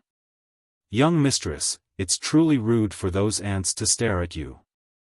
Rakshasa Wanyu said, "Don't worry, young mistress. I'll kill these ants for you and not let their blood dirty your hands." Rakshasa Yu frowned slightly and her expression darkened. She waved it off impatiently. "They were just looking, it's nothing much. There's no need to pursue this matter." "That won't do, young mistress. There's no need for you to be so generous to these ants. Even though they can avoid death, they can't escape punishment." Rakshasa Wanyu did not notice anything and said panderingly, "I'll go and pluck the eyeballs of those ants as a punishment." Over the years, the Rakshasa race had killed wantonly in Tianhuang mainland and had almost never encountered any major obstacles. The violent and bloodthirsty nature of the Rakshasa race was completely unleashed. With that said, Rakshasa Wanyu's figure flashed and he lunged towards everyone from Ethereal Peak. Su Xiaoning, Ji Qingtian, Leng Ro, and the others were alarmed and were about to stop him. Swoosh! An even faster figure descended and arrived above Rakshasa Wanyu instantly. The figure extended her fair palm and grabbed Rakshasa Wanyu by the throat, smashing him onto the ground. Bang! Rakshasa Wanyu was smashed into the ground and his tendons and bones felt like they were about to split. He grit his teeth in pain and sweat poured down his forehead. He was about to curse out loud when he saw the figure before him. Instantly, he swallowed the words he was about to say and almost bit his tongue. The person who threw him to the ground was the young mistress of the Rakshasa race, Rakshasa Yu. This scene stunned all the living beings of the 10,000 races. Only some Ethereal Peak cultivators looked pensive. "Oh my!" The spirit tiger was not bothered by the commotion and snickered evilly, not worried about the consequences. "What's going on? Starting off with some internal fighting? Young mistress, why?" Rakshasa Wanyu felt aggrieved and was puzzled. Rakshasa Yu had a cold expression and said slowly, "I just said that there's no need to pursue this matter. Didn't you hear me? I was just. Rakshasa Wanyu wanted to explain himself. "Shut up." Rakshasa Yu advanced and stomped on Rakshasa Wanyu's face. Rakshasa Wanyu's vision darkened and he was knocked out on the spot. Snap! The jarring sound of bones cracking could be heard. All the living beings gasped slightly when they heard that single stomp crushed the face of Rakshasa Wanyu. When the living beings of the 10,000 races saw how beautiful Rakshasa Yu was, they thought that she was a gentle and easygoing person. To think that her sudden attack would be so terrifying and vicious that even her clansman was crippled. Most importantly, the living beings of the 10,000 races were completely confused. They could not understand why the beautiful Rakshasa Yu was suddenly enraged. Was it merely because Rakshasa Wanyu had disobeyed her orders? Even the Rakshasa race was puzzled, let alone the living beings present. Initially, Rakshasa Jiashur wanted to deal with Monkey. However, when he saw that, he shuddered in fear and retreated without hesitation. After that incident, many Rakshasas arrived at an area that belonged to the primordial races and no more Rakshasas jumped out to kill. Everything was calm. Many cultivators nodded to themselves as they gained more confidence in the 10,000 race meet. From the looks of it, Rakshasa, you should be here to negotiate a reconciliation with us humans. Ethereal Peak sure is lucky. If Rakshasa you had not attacked, a huge battle would have broken out. That's right, if a huge battle were to break out before the other primordial races even arrive, there might be no way to continue this 10,000 race meet. Dong! As everyone discussed, the bell of Enigma Palace sounded once more. Far away, a group of cultivators in dark green robes walked over slowly. The group of cultivators looked no different from humans except for their pale faces and frightening green eyes in their deep sockets. The witch race had arrived at Enigma Palace. The leader of the witch race was skinny and his cheeks were sunken, looking like a skeleton that could be blown over by a gust of wind. However, when the living beings of the 10,000 races saw that witch race being, their hearts skipped a beat and they let out fearful expressions. That's young Master Arcane Ghost, right? It should be. I heard that when he appeared 20 years ago, he released an essence spirit curse in a battle and injured a human patriarch severely. Yes, although that patriarch escaped, he died not long after. That is way too scary. Many cultivators lowered their heads and did not dare to stare at the witches, afraid that a curse would descend. Greetings, young Master Arcane Ghost. Please enter. The Palace Lord of Enigma Palace led many Enigma Palace cultivators forward and welcomed the group. Young Master Arcane Ghost was expressionless and walked past the cultivators of Enigma Palace with the many witches without even looking at the Palace Lord. This was not contempt. It was a complete disregard. The expression of the Palace Lord of Enigma Palace changed slightly. However, after 100 years of cultivation, he had become even more composed and could remain indifferent despite such an insult, merely smiling faintly. Ah! Right then, a cultivator of Enigma Palace suddenly let out a tragic cry and fell to the ground. He struggled and rolled continuously as green mists spread from his body. The cultivator seemed to be in extreme pain as he tore away the clothes on his body repeatedly. He grabbed his face and tore off his flesh pieces by a time, disfiguring himself completely. All the living beings felt chills run down their spines when they heard the tragic cries and saw that junior brother. Another Enigma Palace cultivator wanted to head forward and check on his fellow sect mate. Don't touch him. The Palace Lord of Enigma Palace's expression changed as he reminded hurriedly. Unfortunately, it was too late. When the cultivator of Enigma Palace at the back touched the cultivator on the ground, his palm was stained with green mist as well. Instantly, the flesh on the palm of the Enigma Palace cultivator began to corrode and fall off. Ah! The cultivator let out a tragic cry as well. The cultivators of Enigma Palace were alarmed and dispersed.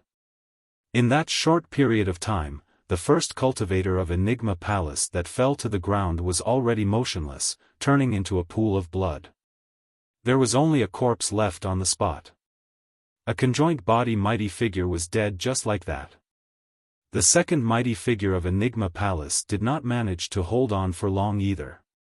In a few breaths, he turned into a pool of blood in front of everyone. Everyone from Enigma Palace was helpless and could only watch weakly. Su Xiaoning had just closed in with a bottle of elixirs to help, but it was already too late. The Palace Lord gripped his fists with a sorrowful expression and turned to look at young Master Arcane Ghost. Taking a deep breath of air, he asked in a deep voice, "Young Master Arcane Ghost, may I ask what's the meaning of this?" Cough, cough. Young Master Arcane Ghost coughed twice and said in a sickly manner, "He was too close to me earlier on and I killed him by mistake. It was an accident." With a casual excuse of an accident because someone was too close, two conjoint body mighty figures of Enigma Palace were killed. The Palace Lord of Enigma Palace was enraged. However, he could only endure it for the sake of the 10,000 race meet. The cultivators were silent and their hearts were filled with sadness. At that moment, they gradually experienced the savage, cold-blooded, cruel and merciless times of the primordial era as stated in the legends. Chapter 1553, Savage Eye. Chapter 1553, Savage Eye. With just the arrival of two primordial races, the Rakshasa and Witch races had already taken the initiative to intimidate others. Many cultivators were secretly worried. The situation doesn't seem good. The sect master of Snowdrift Valley was a middle-aged beauty.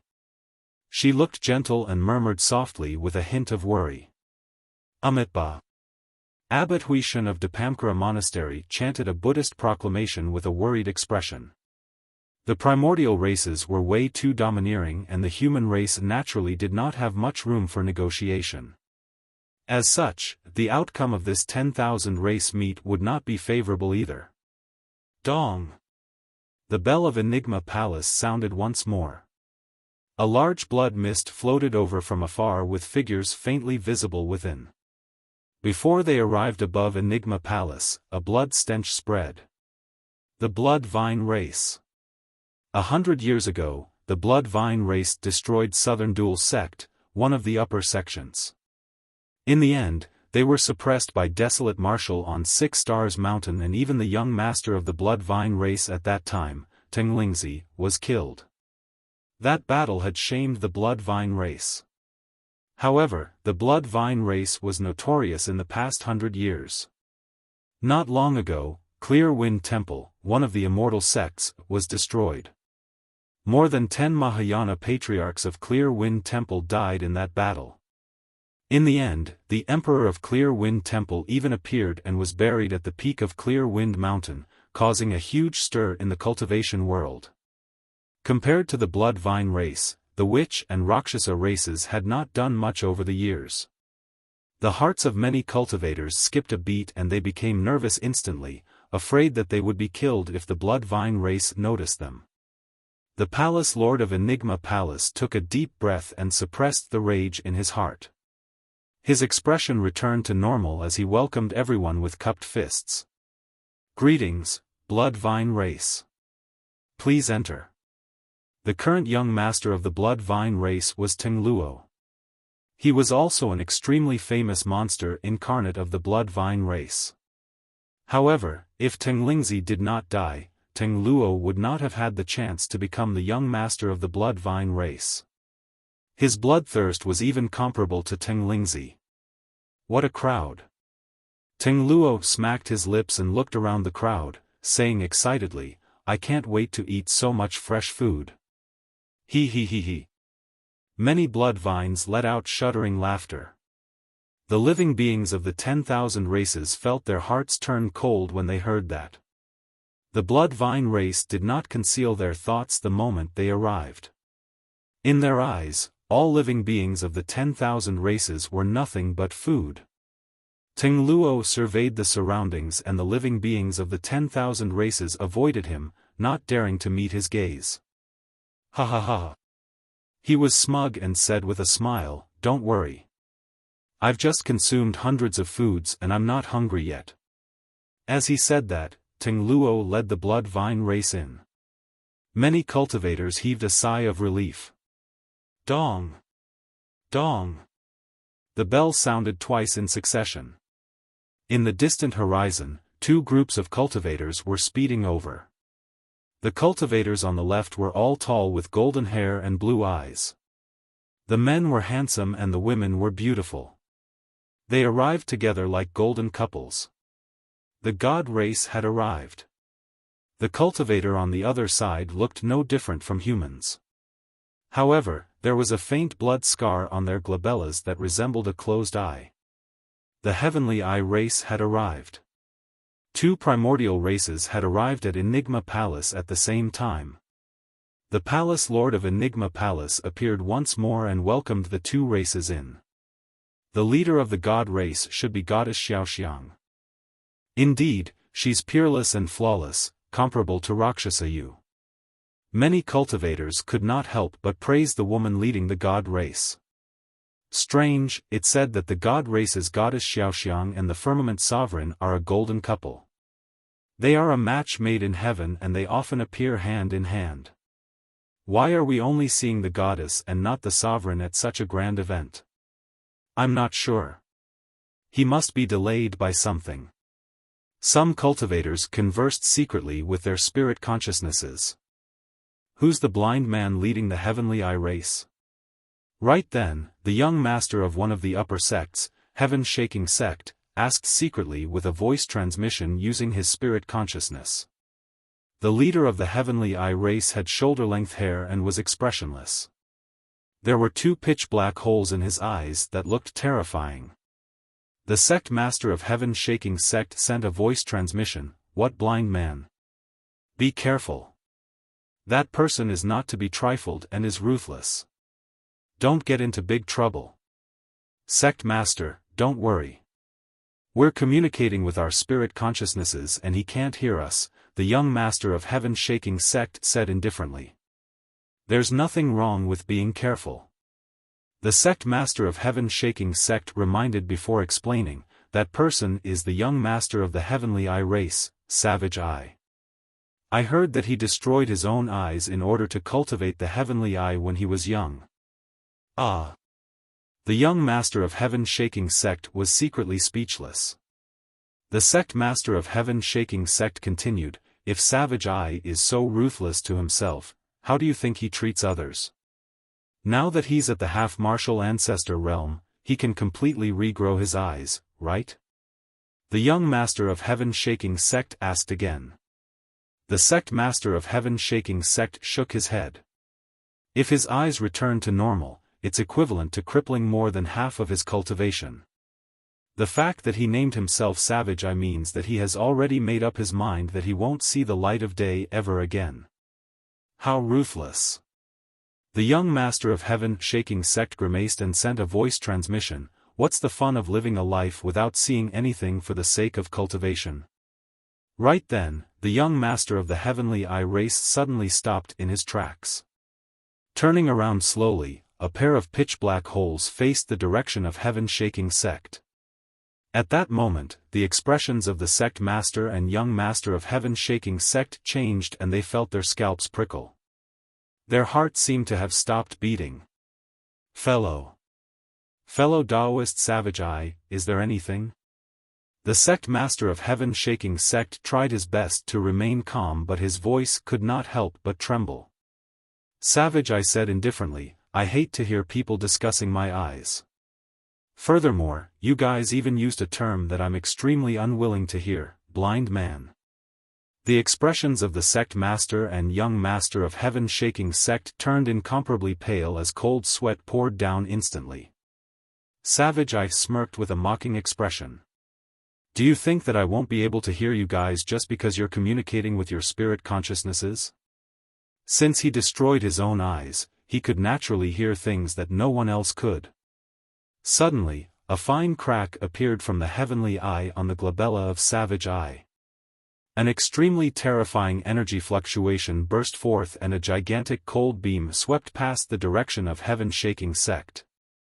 It was too fast.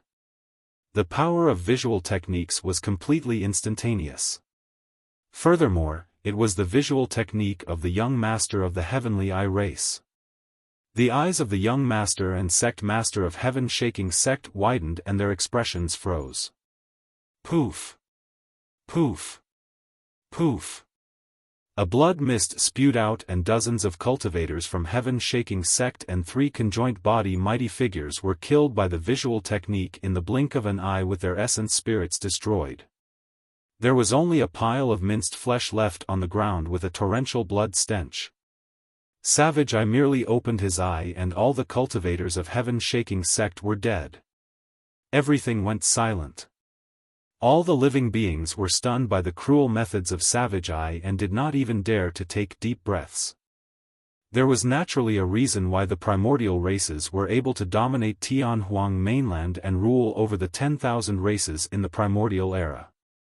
Against the young masters of the primordial races, mighty figures of the human race were as insignificant as ants and could be crushed with ease.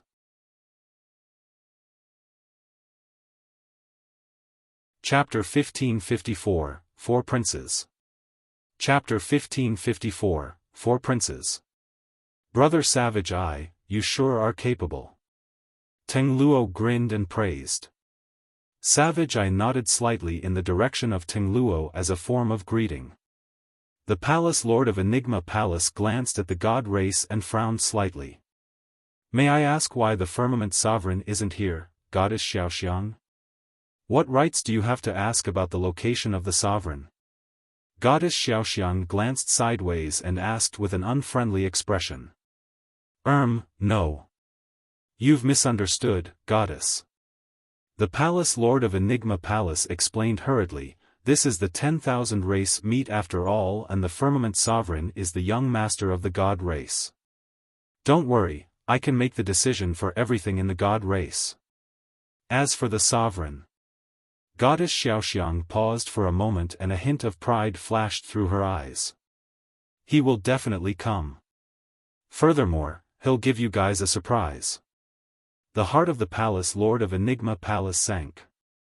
The surprise mentioned by Goddess Xiaoxiang was most likely a disaster for the human race. The Palace Lord of Enigma Palace could not ask further and could only force a smile. I'm truly looking forward to it then. Xiaoxiang, what surprise does Brother Firmament Sovereign have? Let us know. Teng Luo was curious and could not help but ask. Goddess Xiaoxiang smiled brightly. You'll know when the time comes. He'll bring with him some people you won't expect. Dong! The bell of Enigma Palace sounded once more. Screech! A piercing cry sounded from the distant horizon. Beams of blinding golden light surged over with a scorching aura. Hundreds of 3D golden crows flapped their wings. The 4 3D golden crows leading them had the strongest auras and the fiercest flames. From afar, it looked like 4 blazing suns were flying towards them. The golden crow race had arrived at Enigma Palace. Gazing at the 3D golden crows that flew over from midair, the Buddhist monks revealed grief and indignation in their eyes. Clear Heart Nunnery of the 6 Buddhist monasteries was destroyed by the Golden Crow race. Of the 6 Buddhist monasteries, Dipamkara Monastery, Diamond Monastery, Formless Monastery, Wisdom Monastery, Hollow Monastery and Clear Heart Nunnery was the most peaceful. That was because Clear Heart Nunnery was filled with nuns and most of them were aloof from worldly affairs. They were kind to others and rarely participated in the fights of the cultivation world. To think that such a super sect would be slaughtered mercilessly by the Golden Crow race. In that battle, countless nuns of Clear Heart Nunnery died. The radius of hundreds of kilometers around Clear Heart Nunnery was burned into ruins by the Golden Crow race. There were even more living beings that died in that fire. Ha! Teng Luo stood up and roared in laughter. To think that 4 princes of the Golden Crow race would be mobilized for this 10,000 race meet. How rare. The Golden Crow race had a total of 10 princes. Among them, the 7th prince was the strongest in combat. 3 of them were killed by the dragon phoenix true body on Penglai Island. Among the 4 princes of Enigma Palace, the 7th was present. Apart from him, the 8th, 9th and 10th princes were present as well. Many 3D golden crows descended on the square and transformed into their human forms, heading towards the crowd. When he heard Teng Luo's greeting, the 8th prince burst into laughter as well. Since we're all curious, we came along with 7th brother to see what's the deal with this 10,000 race meet that the human race has created. What a crowd. The 9th prince was a little excited. Fellow Taoists, you're all here. The 10th prince was the youngest and looked like a young man around 16 years old. However, he would reveal a hint of ferocity from time to time despite his young age. Not everyone was qualified to be one of the Golden Crow 10 princes. This was a title that could only be obtained after countless bloodshed and stepping on the corpses of many clansmen. It was extremely noble. Although the 10th prince was not old, his hands were stained with endless blood. Without his ferocity, he would not have been able to take on a position in the Golden Crow 10 princes. The 4 princes of the Golden Crow race gathered had different personalities. The 7th prince had a cold, expressionless face and had not said anything the entire time. The 8th and 9th princes were clearly more excited. As for the 10th prince, although he did not say anything, his eyes darted left and right, no one could read his thoughts. The primordial 6 races were all here. Among the primordial 9 races, only the primordial 6 races had expressed their willingness to take part in the 10,000 race meet. There was no news from the Dragon, Barbarian and Kuan races. In other words, the 10,000 race meet could begin. The Palace Lord of Enigma Palace took a deep breath and stood out, declaring, "Thank you, fellow Taoists of the 10,000 races, for giving Enigma Palace some respect to come and attend this event. I hereby declare that the 10,000 race meet shall officially." Hold on. Before the Palace Lord of Enigma Palace could finish, he was interrupted. The Golden Crow 8th Prince race stood out and glanced askance at the Palace Lord of Enigma Palace with a disdainful expression as he sneered, "Old man, who are you? Who said that you are qualified to host the 10,000 race meet?" The expression of the Palace Lord of Enigma Palace was unchanged as he said in a deep voice, "I'm the Palace Lord of Enigma Palace and my Dao title is Qing Zhe. Enigma Palace was the one who initiated the 10,000 race meet this time round and it's held in Enigma Palace. Naturally, I should be the one hosting it. Does the 8th Prince have any objections?" Objections? The 8th Prince shrugged. Of course there are objections. Get the hell down, you're an eyesore. Ha ha ha. Many golden crows roared in laughter. The Rakshasa and Blood Vine races cheered as well. The Palace Lord of Enigma Palace gritted his teeth and repressed the rage in his heart. 7th Prince, may I ask if is this the intention of the Golden Crow race? 8th's words are equal to mine. The 7th Prince said indifferently. Ting Luo raised his brow slightly as well and smacked his lips. I'm curious as well. What rights does a puny ant of the human race have to host the 10,000 race meet? Only our primordial races are qualified to host such a grand event. Goddess Xiaoxiang nodded as well and said in a deep voice. The Palace Lord of Enigma Palace had a terrible expression as he stood on the spot, unable to advance or retreat. Before the 10,000 race meet began, the primordial 6 races were already aggressive and took the initiative. If he were to hand the 10,000 race meet over to the primordial 6 races, there would probably be no possibility of any peaceful discussions at that time. Why? Are you unconvinced? When the 8th Prince saw that the Palace Lord of Enigma Palace did not retreat for a long time, he could not help but raise his brow with a murderous expression. A commotion broke out in the crowd as well. Some of the super sect masters frowned with worried expressions. Why? You bunch of ants aren't convinced either? The 8th Prince surveyed his surroundings and said slowly, not concealing the killing intent in his heart. Right then, the 7th Prince said slowly, don't say that the Golden Crow race is insincere and doesn't give you humans a chance. It's fine if you want to host the 10,000 race meet. If any human can stand out and defeat the Golden Crow race, we'll let the human race be the host. Otherwise, wouldn't it be a joke if any random nobody could just jump out to host the 10,000 race meet?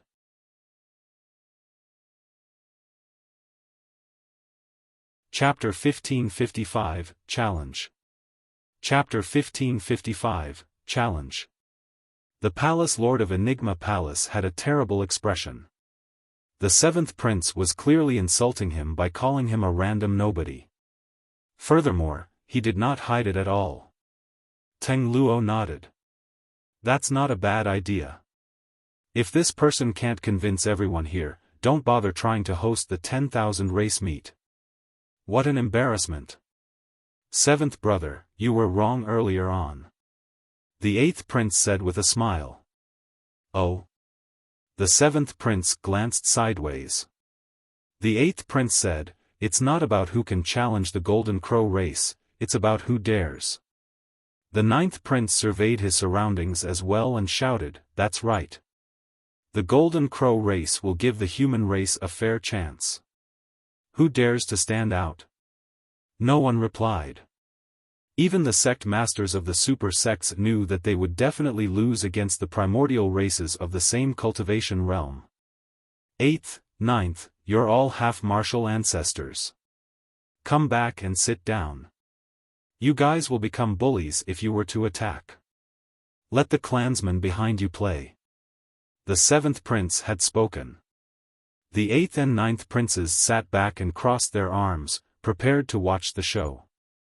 A golden crow darted out and surveyed his surroundings with a smile. "I'm Golden Feather. Who dares to play games with me?" The crowd stirred but no one stood out. Ji Qingtian and the others had the intention to do so. However, they had just entered the conjoint body realm and had no chance of winning at all. Golden Feather burst into laughter with a mocking expression. "I'm only at the conjoint body realm. I won't reject even if a half-martial ancestor of the human race challenges me." "What? Is there still nobody?" "Ha ha ha." Golden Feather burst into laughter.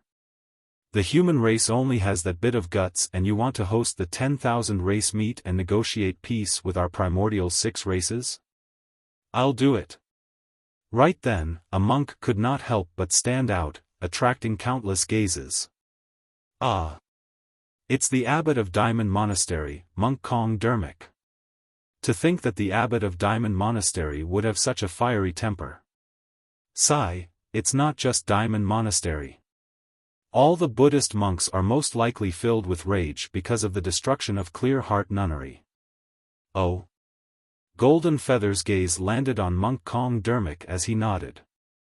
"Very good, you've got some guts, bald monk. However, I wonder how capable you are. I'll show you what I'm capable of today." Monk Kong Dermik's cultivation had already reached the half-martial ancestor realm. The moment he entered the battlefield, he summoned his destiny Dermic weapon, the Diamond Staff. Develop a mind that abides nowhere. Monk Kong Dermik chanted a Buddhist sutra and his body was instantly filled with a blinding golden light. His heart thumped in his chest in a dull and powerful manner. Splash! Monk Kong Dermik's bloodline had already been cultivated to the tsunami blood realm. Although Monk Kong Dermik was a half-martial ancestor, he did not dare to be careless and released many trump cards right away, charging towards Golden Feather. Foo-foo. Golden Feather sneered with a mocking expression and vanished in a flash. Monk Kong Dermik's attack missed instantly. Too slow. Right then, the mockery of Golden Feather sounded in Monk Kong Dermik's ears. Monk Kong Dermik was alarmed and swung his diamond staff in reverse without even turning back. The attack missed once more. Golden Feather left a long time ago. The Golden Crow race's movement technique was merely slightly inferior to the Rakshasa race among the primordial 9 races. Diamond Monastery focused on body tempering and was completely countered by the Golden Crow race in terms of movement technique. Shing! A gigantic gash appeared on Monk Kong Dermik's back and his flesh was overturned. It was so deep that his bones were revealed as blood gushed out. "Abbot, watch out!" Many Diamond Monastery monks exclaimed. Monk Kong Dermik's eyes widened as he focused his spirit, wanting to capture Golden Feather's tracks. However, to him, Golden Feather's figure was merely like a faint golden light that could not be captured. Shing! Before long, another wound appeared on Monk Kong Dermik's body. Monk Kong Dermik grit his teeth and remained silent, continuing to fight. He believed that as long as his diamond staff could strike Golden Feather, he would definitely be able to severely injure it. Unfortunately, he could not even touch the corner of Golden Feather's clothes. Sigh. The abbot of Dipamkara Monastery, Monk Huishen, sighed. Before long, Monk Kong Dermik was covered in injuries and the golden barrier on his body dimmed slightly as his blood chi gradually deteriorated. Admit defeat. We admit defeat. The titular disciple of Diamond Monastery stood out and shouted. Monk Kong Dermok panted as well. I can't defeat you. You've won. As he said that, he wanted to retreat to the crowd of Diamond Monastery. You still want to leave? Golden Feather's cold voice reverberated around Monk Kong Dermok, erratic and unpredictable. Monk Kong Dermok's blood chi was severely depleted and his reaction time and defense was greatly reduced. Suddenly, Golden Feather appeared behind Monk Kong Dermok and extended his palm, piercing his sharp nails into the latter's head. Monk Kong Dermok paused and his gaze dimmed. The life force in his body decreased and his essence spirit was pierced by Golden Feather's fingernails. Monk Kong Dermok was dead. Abbot! The monks of Diamond Monastery cried tragically and charged forward. Why? You want to die together? Golden Feather's gaze intensified and he transformed into a golden streak of light, shuttling through the crowd. Poof! Poof! Poof! Flashes of blood appeared. In the blink of an eye, 3 Diamond Monastery monks at the front were dead on the spot. The remaining Diamond Monastery monks were scared out of their wits and stopped in their tracks, not daring to advance. The titular disciple of Diamond Monastery said in a deep voice, Golden Feather, we merely want to retrieve the abbot's corpse. We have no intention of offending you. A corpse? Golden Feather smiled gently. There's no corpse. After saying that, a ball of golden flames burst forth from Golden Feather's fingertip and landed on Monk Kong Dermok. With a whoosh, it burned into flames. Everyone from Diamond Monastery was stunned. Amitabha. When they saw that, countless Buddhist monks chanted Buddhist proclamations with sorrowful expressions. In the blink of an eye, Monk Kong Dermok was burned to ashes without a corpse left. He was not even willing to leave behind a corpse. Sigh. Abbot Huishan of Dipamkara Monastery sighed and stood up slowly. Right then, a palm appeared on Abbot Huishan's shoulder. Abbot, let me do it. A young monk wielding a green lantern said softly with a resolute tone. Mingzhen, you. Abbot Huishan was a little hesitant. Mingzhen was at the late-stage conjoint body realm. However, Golden Feather was at the perfected conjoint body realm. Everyone knew that they might not be able to win against experts of the primordial races even if they had an advantage in terms of cultivation realm. Furthermore, his cultivation realm was even lower than the expert of the primordial race. As the abbot of Diamond Monastery and a half-martial ancestor expert, Monk Kong Dermok was killed by the conjoint body Golden Feather in less than 10 breaths. Mingzhen was a minor cultivation realm beneath Golden Feather, there was almost no chance of him winning.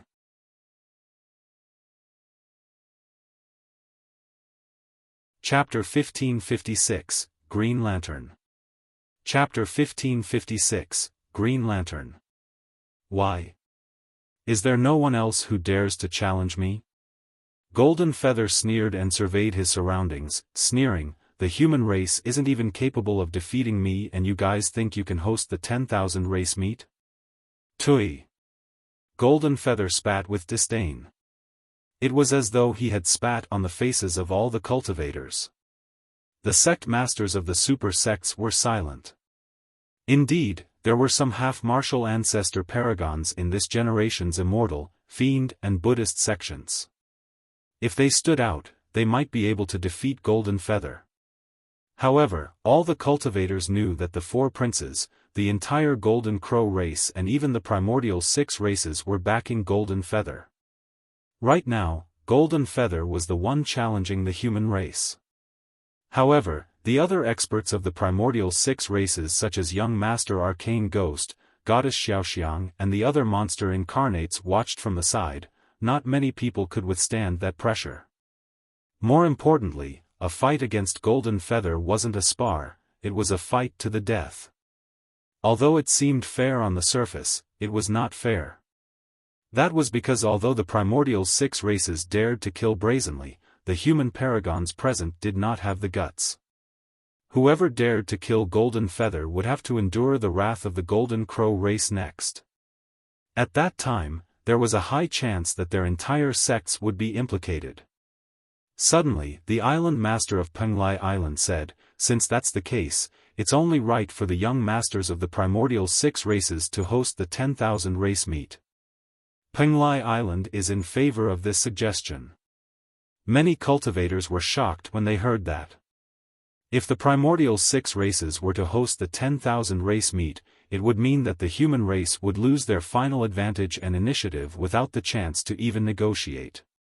Many sect masters frowned and looked at the island master of Penglai Island in disbelief. The palace lord of Enigma Palace said with a grim expression, "Tianqi, there are some suggestions you should be careful of." "I concur as well." Suddenly, the sect master of Heavenly Dipper sect said, "Since Enigma Palace isn't qualified, it's normal for the primordial 6 races to host it." The sect master of Malevolent Earth sect nodded as well. "It's a gathering of the 10,000 races to begin with. It doesn't matter who hosts it. The primordial 6 races once ruled over Tianhuang mainland and are indeed qualified. Corpse Refinement Cult is agreeable as well. Poison Sect is agreeable. The Dongfang and Shiman aristocratic families are agreeable." In the blink of an eye, many super sects stood out and supported the primordial 6 races. A commotion broke out in the crowd. The sect masters of Snowdrift Valley, Purple Firmament Sect, Dipamkara Monastery and the other sect masters were alarmed. They knew what that meant. There was a high chance that the super sects that had stood out now had already joined forces with the primordial 6 races or even submitted to them. Humph.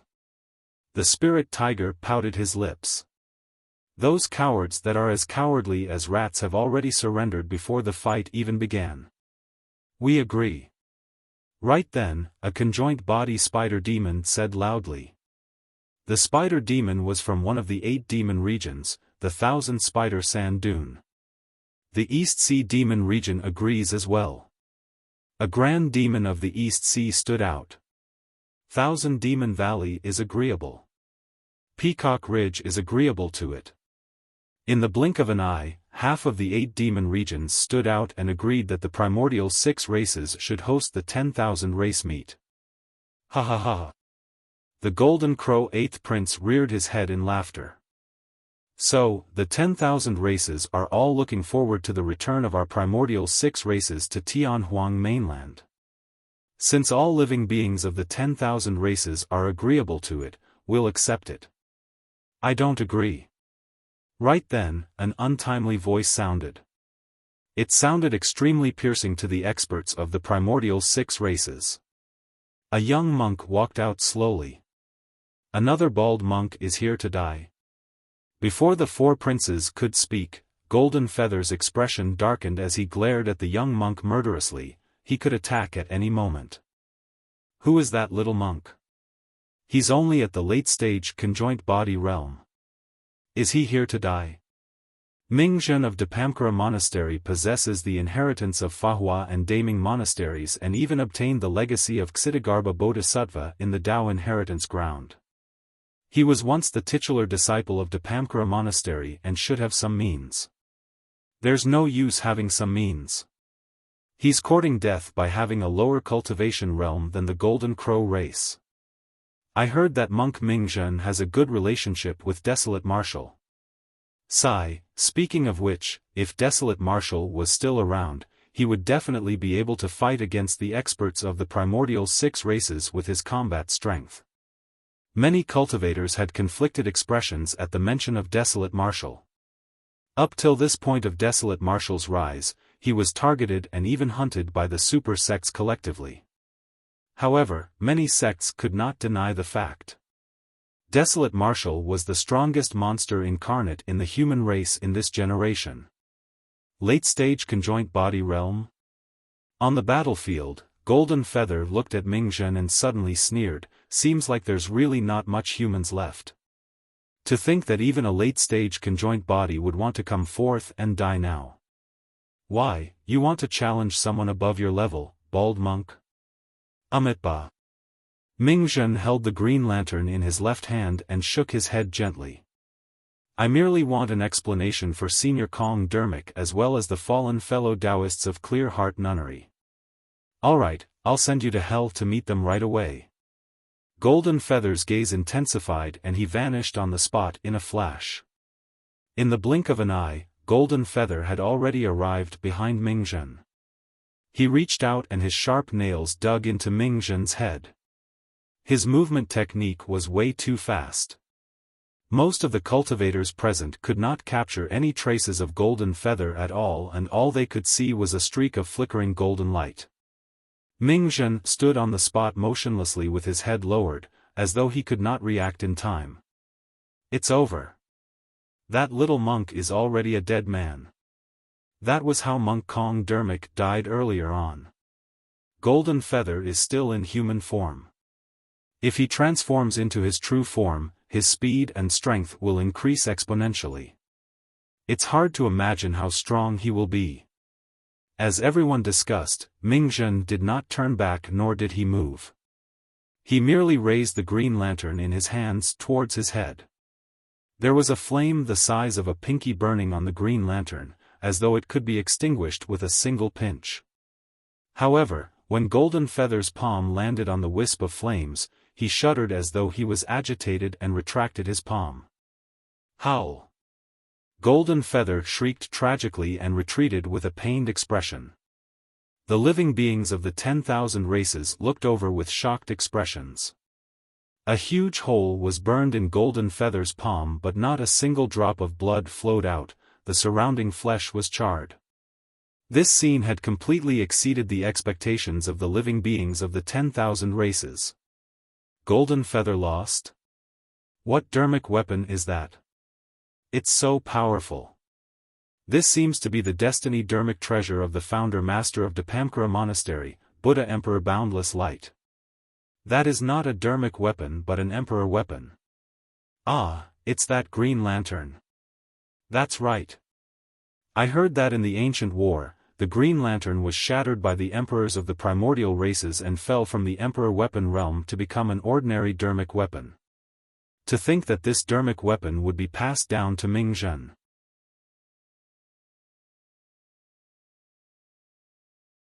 Chapter 1557, Feathered Lowlife. Chapter 1557, Feathered Lowlife. Bald Monk. Golden Feather was enraged. All these years, the Golden Crow race had dominated Tianhuang mainland and was almost invincible. He had never encountered such an injury. Under normal circumstances, given the Golden Crow race's regeneration capabilities, they should recover quickly with the surge of their blood qi. However, the flames on the Green Lantern possessed an extremely terrifying might. When Golden Feather's blood qi surged over, it was burned and refined into nothingness. You've enraged me. Golden Feather's expression was cold and his eyes burned with rage. He reared his head and roared into the skies as his blood qi surged and his body expanded. In the blink of an eye, he reverted to his true form. A gigantic 3D Golden Crow descended on the battlefield. The 3D Golden Crow spread his wings that were dozens of feet long and burned with blazing flames. Every single wing shone with a golden light. One of his 3 legs was clearly incomplete, it was the claw that was burned by the Green Lantern. Do you want to play with fire? Golden Feather's voice sounded. Today, I'll let you have a taste of the Golden Crow race's destiny flame. He opened his mouth and suddenly spat out a stream of scorching flames. With a golden flash, the temperature of the entire battlefield rose. That's the Sun Essence Fire. Legend has it that when the Golden Crow race's Sun Essence Fire is cultivated to its limits, it can even transform into a blazing sun. The living beings of the 10,000 races exclaimed. Mingzhen's expression was unchanged as he held the Green Lantern in his hands and chanted Sanskrit. His glabella shone and a dermic power shot out from his fingertip into the Green Lantern. Swoosh! Suddenly, the flame on the Green Lantern expanded wildly and burst into flames, charging towards the Sun Essence Fire. The green and golden flames collided and devoured one another without relenting, forming a stalemate. Mingzhen is truly not simple. Although the Green Lantern was an emperor weapon in the past, it would definitely not be able to unleash such might if one's comprehension of Buddhism was not deep enough. That's right, there are too few people who can suppress the Golden Crow race in terms of flames. Among the 9 races, only the Illumination Dragon lineage of the Dragon race can fight against the Golden Crow race in the Tao of Flames. Golden Feather channeled his essence spirit wildly and flames danced in his eyes. Under the watch of the Golden Crow clansmen, the 4 princes and the experts of the primordial 6 races as well as the living beings of the 10,000 races, he must not lose. Suddenly, 2 golden flames burst forth from Golden Feather's eyes with an extremely terrifying aura. Visual technique, flowing fire eye. Mingzhen looked at the 2 incoming flames and suddenly blinked. Lowering his head slightly, he emanated an extremely benevolent might. The moment the 2 flames landed in front of Mingzhen, they were extinguished. When the Bodhisattva's head is lowered, thousands of visual techniques can be dispelled. The might of Mingzhen's body surged into the Green Lantern and the green flame intensified. Instantly, it devoured Golden Feather's sun essence fire and rose against the tide to devour the latter. Golden Feather's expression changed as he spread his wings hurriedly, preparing to escape from the range of the green flames. Right then, Mingzhen's voice sounded. Great Vow Seal. Mingzhen reached out and conjured a dermic seal, pressing it slowly in the direction of Golden Feather. The speed of the dermic seal was extremely slow. However, Golden Feather felt as though he was restrained by an extremely powerful force and could not move at all, as though a gigantic mountain was pressing down on him. The Great Vow Seal contained the power of hope from Ksitigarbha Bodhisattva. He swore that he would only attain Buddhahood if hell was empty and all living beings were liberated. His tremendous willpower could even subdue hell, let alone a 3D Golden Crow. Against the Great Vow Seal, the speed of the 3D Golden Crow was completely useless. Golden Feather seemed to be frozen in midair and could only watch helplessly as the green flames engulfed him. Ah! Golden Feather shrieked in the flames. The 10,000 races were shaken. Many cultivators were invigorated as well. Mingzhen had won this battle. Furthermore, he had won against the Golden Crow race despite his lower cultivation realm. Mingzhen's expression was unchanged when he heard Golden Feather's tragic cry in the flames and he had no intention of stopping. Abbot Huishan of Dipamkara Monastery looked worried. That's enough. Suddenly, the 8th prince said coldly. Mingzhen was unmoved. You must have a death wish. Suddenly, the 8th prince vanished from the spot. The moment he said that, he had already arrived before Mingzhen and reached out to grab the ladder. Before the palm descended, it transformed into the sharp claws of the Golden Crow race. Ah! A wave of shock and astonishment could be heard from the crowd. The 8th prince, a half-martial ancestor, had attacked. This was no longer a minor realm difference. This was a suppression of cultivation realm.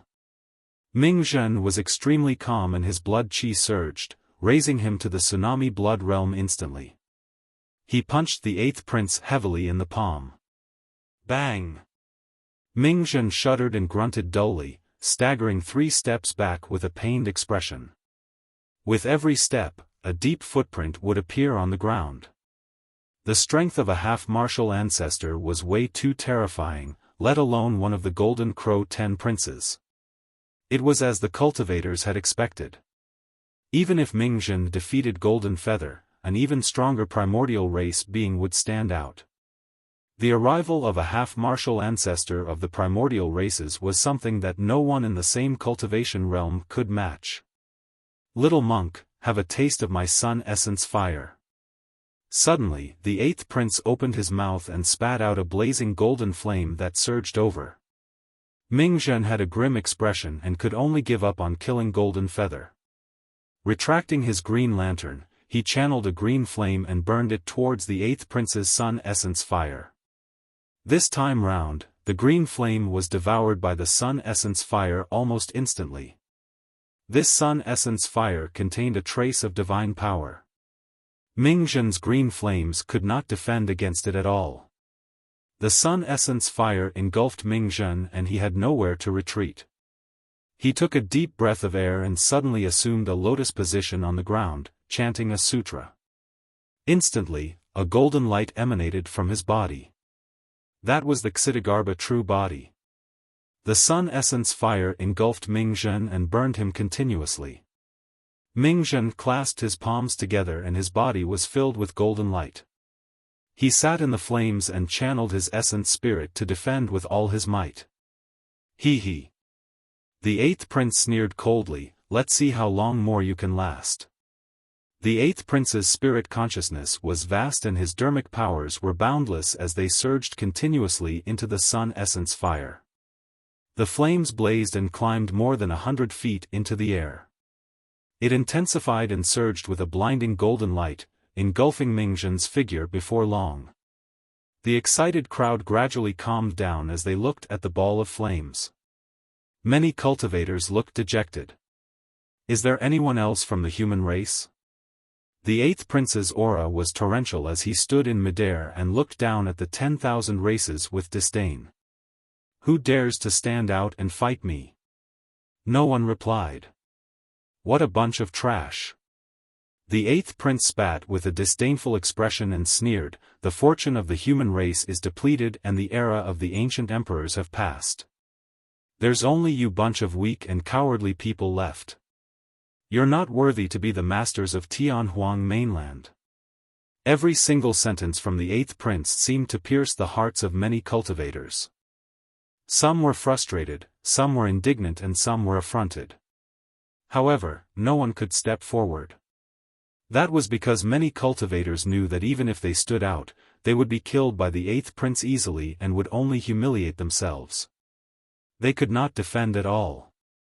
If humans are not worthy, a feathered lowlife like you is even less worthy. A cold voice sounded from outside, causing an uproar.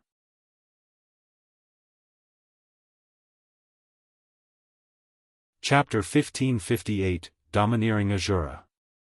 Chapter 1558, Domineering Asura. Feathered lowlife.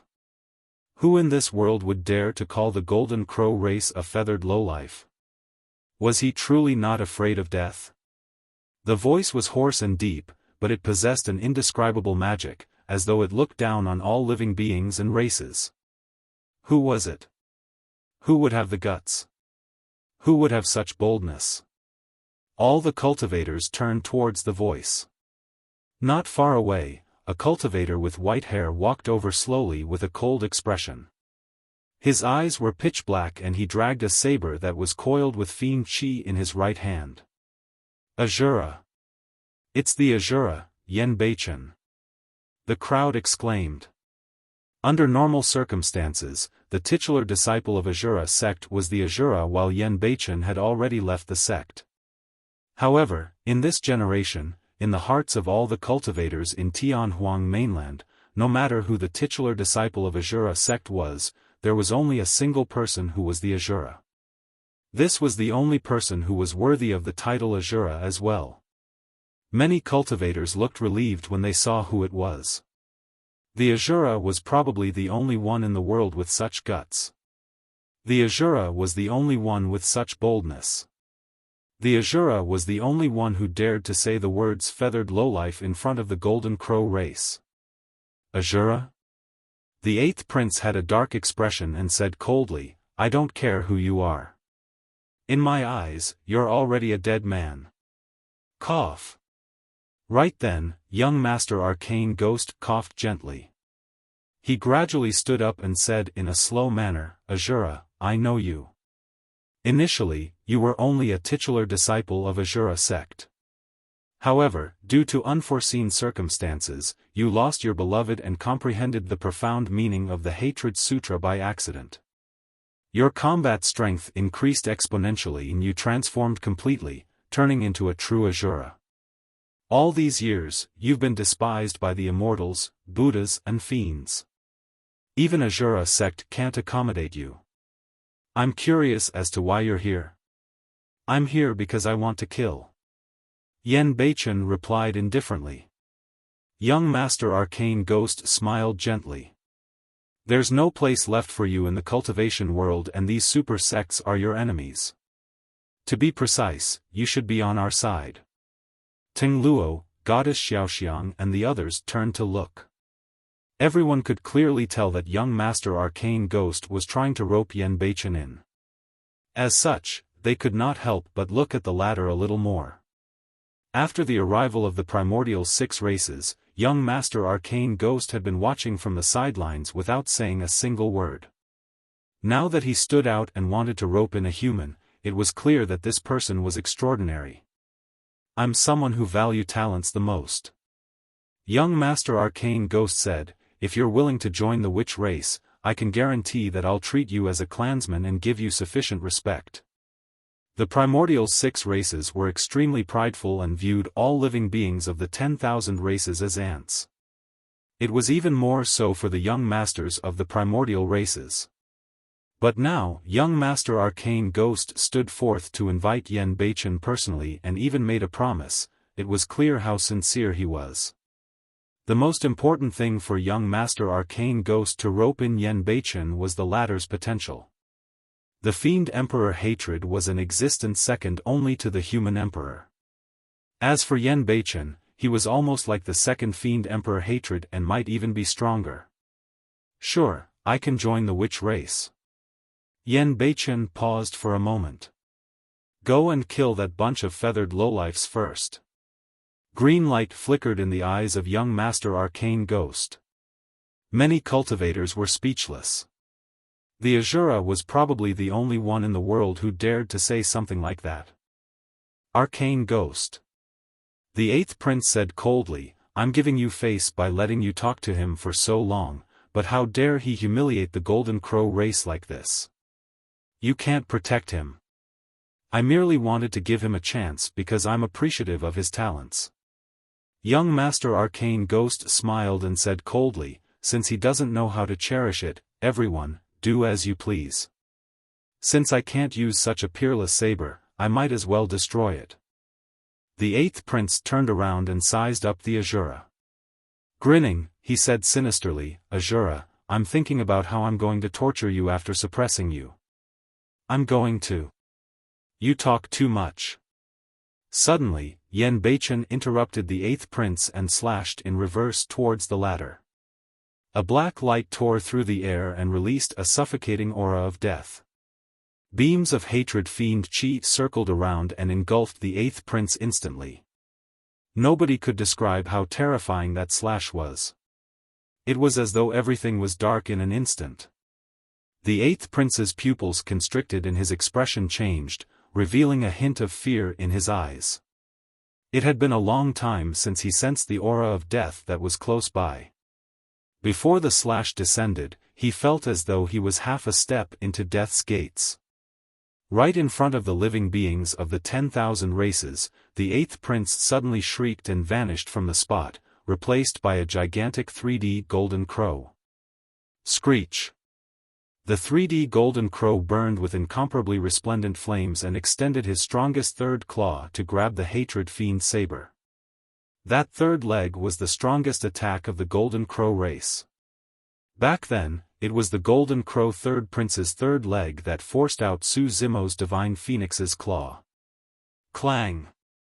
The hatred fiend saber stood on the third leg and let out a metallic sound.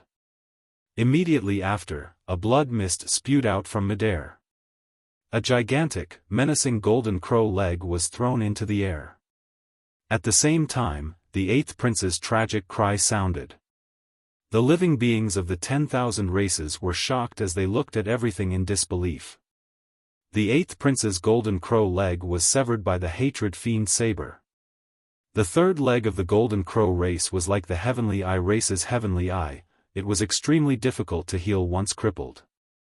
That single slash from the Asura crippled at least half of the 8th prince's cultivation. Asura. The cultivators were excited. Earlier on, the 8th prince did not even have to conjure his true form to suppress Mingzhen. But now that the Asura had descended, even though the 8th prince had reverted to his true form, he was still severely injured. Asura, you're finished. The 8th prince paused and said coldly, since you broke one of my legs, I'm going to skin you, pull out your tendons and burn your bones into ashes. I'll imprison your soul and torture you for 1,000 years. Yan Beichen's expression was unchanged as though he had not heard anything. After slashing out, he did not stop at all and descended once more like a shadow. When he saw that, the 8th prince was scared out of his wits. Not good. The 8th prince was terrified. This person wants to kill me. It was no wonder why the 8th prince was careless. He truly had not expected the Asura to be so bold as to hunt him down relentlessly after severing a leg. Even the other primordial races had not expected this, let alone him. The 8th prince was backed by the entire Golden Crow race and the primordial 6 races. This person was already in hot soup after injuring the 8th prince severely. Now, he's even bent on killing the 8th prince. Asura, how dare you? The 7th prince was enraged and reverted to his true form right away. Flapping his wings, he descended from the skies and lunged towards Yan Beichen. Among the 4 princes, the 7th prince was the strongest. The 9th and 10th princes followed closely behind. The actions of the Asura enraged the Golden Crow race and 3 princes attacked at the same time.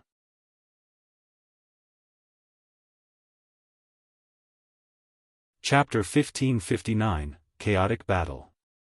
Chapter 1559, Chaotic Battle. Humph.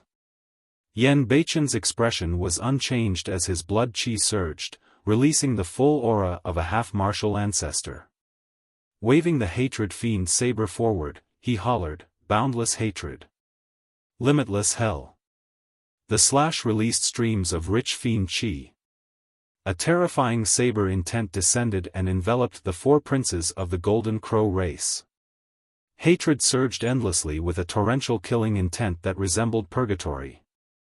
Strictly speaking, that slash had already surpassed the Fiend Emperor Hatred. Yan Beichen was fused with 2 cultivation techniques of the Fiend sects, the Asura Sutra and Hatred Sutra. He was the only one who could fuse those 2 cultivation techniques perfectly. Hatred and killing intent were released completely from that slash. Be careful, everyone. The 7th prince hollered with a grim expression. Cling. Clang. The sound of metal clashing could be heard in midair. Yan Beichen's slash defended against the 3 princes that were charging forward, blocking all their attacks. The Sun Essence fire released by the 3 princes was devoured by the Hatred Fiend Chi and Asura Fiend Chi as well and could not seep out any flames. Yan Beichen strode forward with a cold expression. The Hatred Fiend saber tore through the air and transformed into a black streak of light, slashing down at the 8th prince. The 8th prince's face was pale as he released his escape technique and transformed into a golden streak of light, escaping into the distance. Flashes of blood appeared. Right in front of everyone, a gigantic 3D golden crow was cleaved into 2 from the middle by a black streak of light. Countless blood splattered and his organs spilled onto the ground with a torrential blood stench. No matter how fast the 8th prince's escape technique was, he could not match the Asura saber. That slash split the 8th prince into 2. The 8th prince's essence spirit could not even escape and was destroyed by a single slash, dying on the spot. Pust. Gasps could be heard from the crowd. Many cultivators were dumbfounded in shock. The Asura was way too powerful. Notwithstanding the fact that he injured the 8th prince severely, he even managed to cleave the latter despite being surrounded by the attacks of the other 3 princes. For some reason, many cultivators felt their blood pump when they saw that. In their agitation, they gripped their fists and wished that they could rush out and stand shoulder to shoulder with the Asura. Too many cultivators were killed when the primordial 6 races descended previously.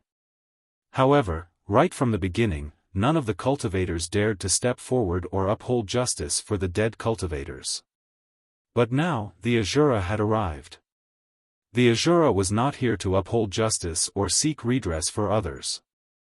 The Asura merely wanted to kill. However, that was enough.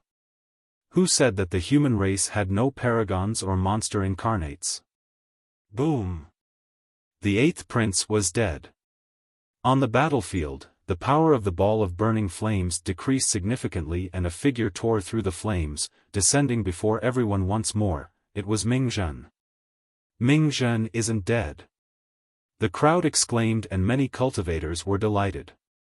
Initially, many cultivators thought that Mingzhen was already burned into ashes after being refined by the flames of the 8th prince for so long. To think that he was still alive. Back then, Tenglingzi put the Dharma characteristic Mingzhen into the Destiny blood gourd to refine for an entire 10 years without being able to refine the latter.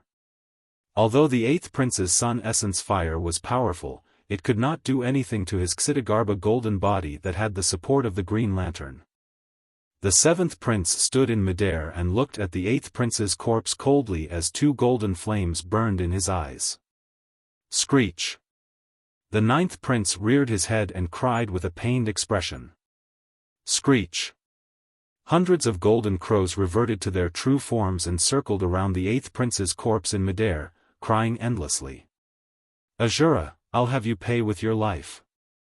The 7th prince roared and transformed into a flaming spear, charging towards Yenbeichen.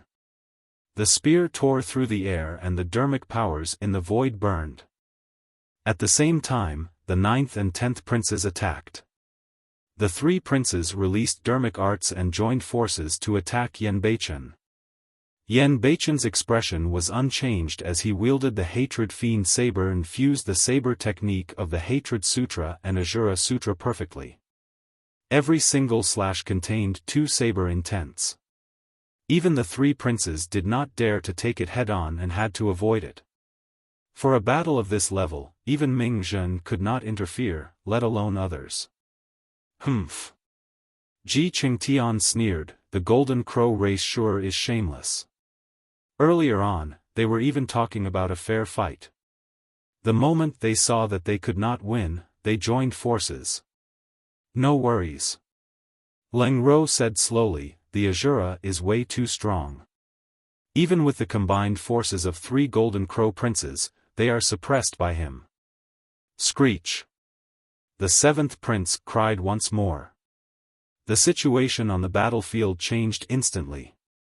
As though they had received an order, the hundreds of 3D golden crows spiraling in the firmaments attacked one after another, spitting out streams of sun essence fire that burned towards Yenbeichen. The crowd was in an uproar. This was no longer a group attack of 3 people. They were gathering the strength of a race to annihilate the Asura. Mingzhen took a deep breath and joined the battlefield once more, fighting against a golden crow. A girl in pink strode out from the fiend sect's pure maiden sect. She removed her veil and smiled at a golden crow. A boom sounded in the golden crow's mind and his eyes widened instantly, mesmerized by the girl in pink's smile. The girl in pink was the pure maiden of the fiend sects, Demonis G. Demonis G's eyes shone brightly as she said gently, "Go and kill him." Demonis G pointed to another 3D golden crow beside the golden crow and ordered. When the golden crow that was bewitched by her heard that order, his eyes revealed a conflicted expression as he frowned and fell into pain. Demonis G frowned slightly. Although her bewitchment technique could bewitch the 3D golden crow, it triggered the bottom line in the latter's heart by asking him to kill his fellow clansmen. Kill. 2 3D golden crows noticed that and charged towards Demonis G. If it was a one-on-one fight, Demonis G's bewitchment technique could definitely unleash an extremely terrifying might. For example, even if she could not order the 3D golden crow earlier on to kill his fellow clansmen, Demonis G could kill the golden crow with ease. However, against the envelopment of hundreds of 3D golden crows, the power that Demonis G could release was limited as well. She could only hold back a few 3D golden crows with her exquisite steps. However, it was almost negligible against hundreds of 3D golden crows. Boom! An incomparably thick golden rod descended from the skies and smashed onto the back of a 3D golden crow, shattering it into pieces. The essence spirit of the 3D golden crow fled but was held down by a black basket filled with holes that descended from the skies. Beams of golden light burst forth and raging flames burned in the black iron basket, burning the golden crow's essence spirit into ashes instantly. At this point of the battle, another 3D golden crow had fallen.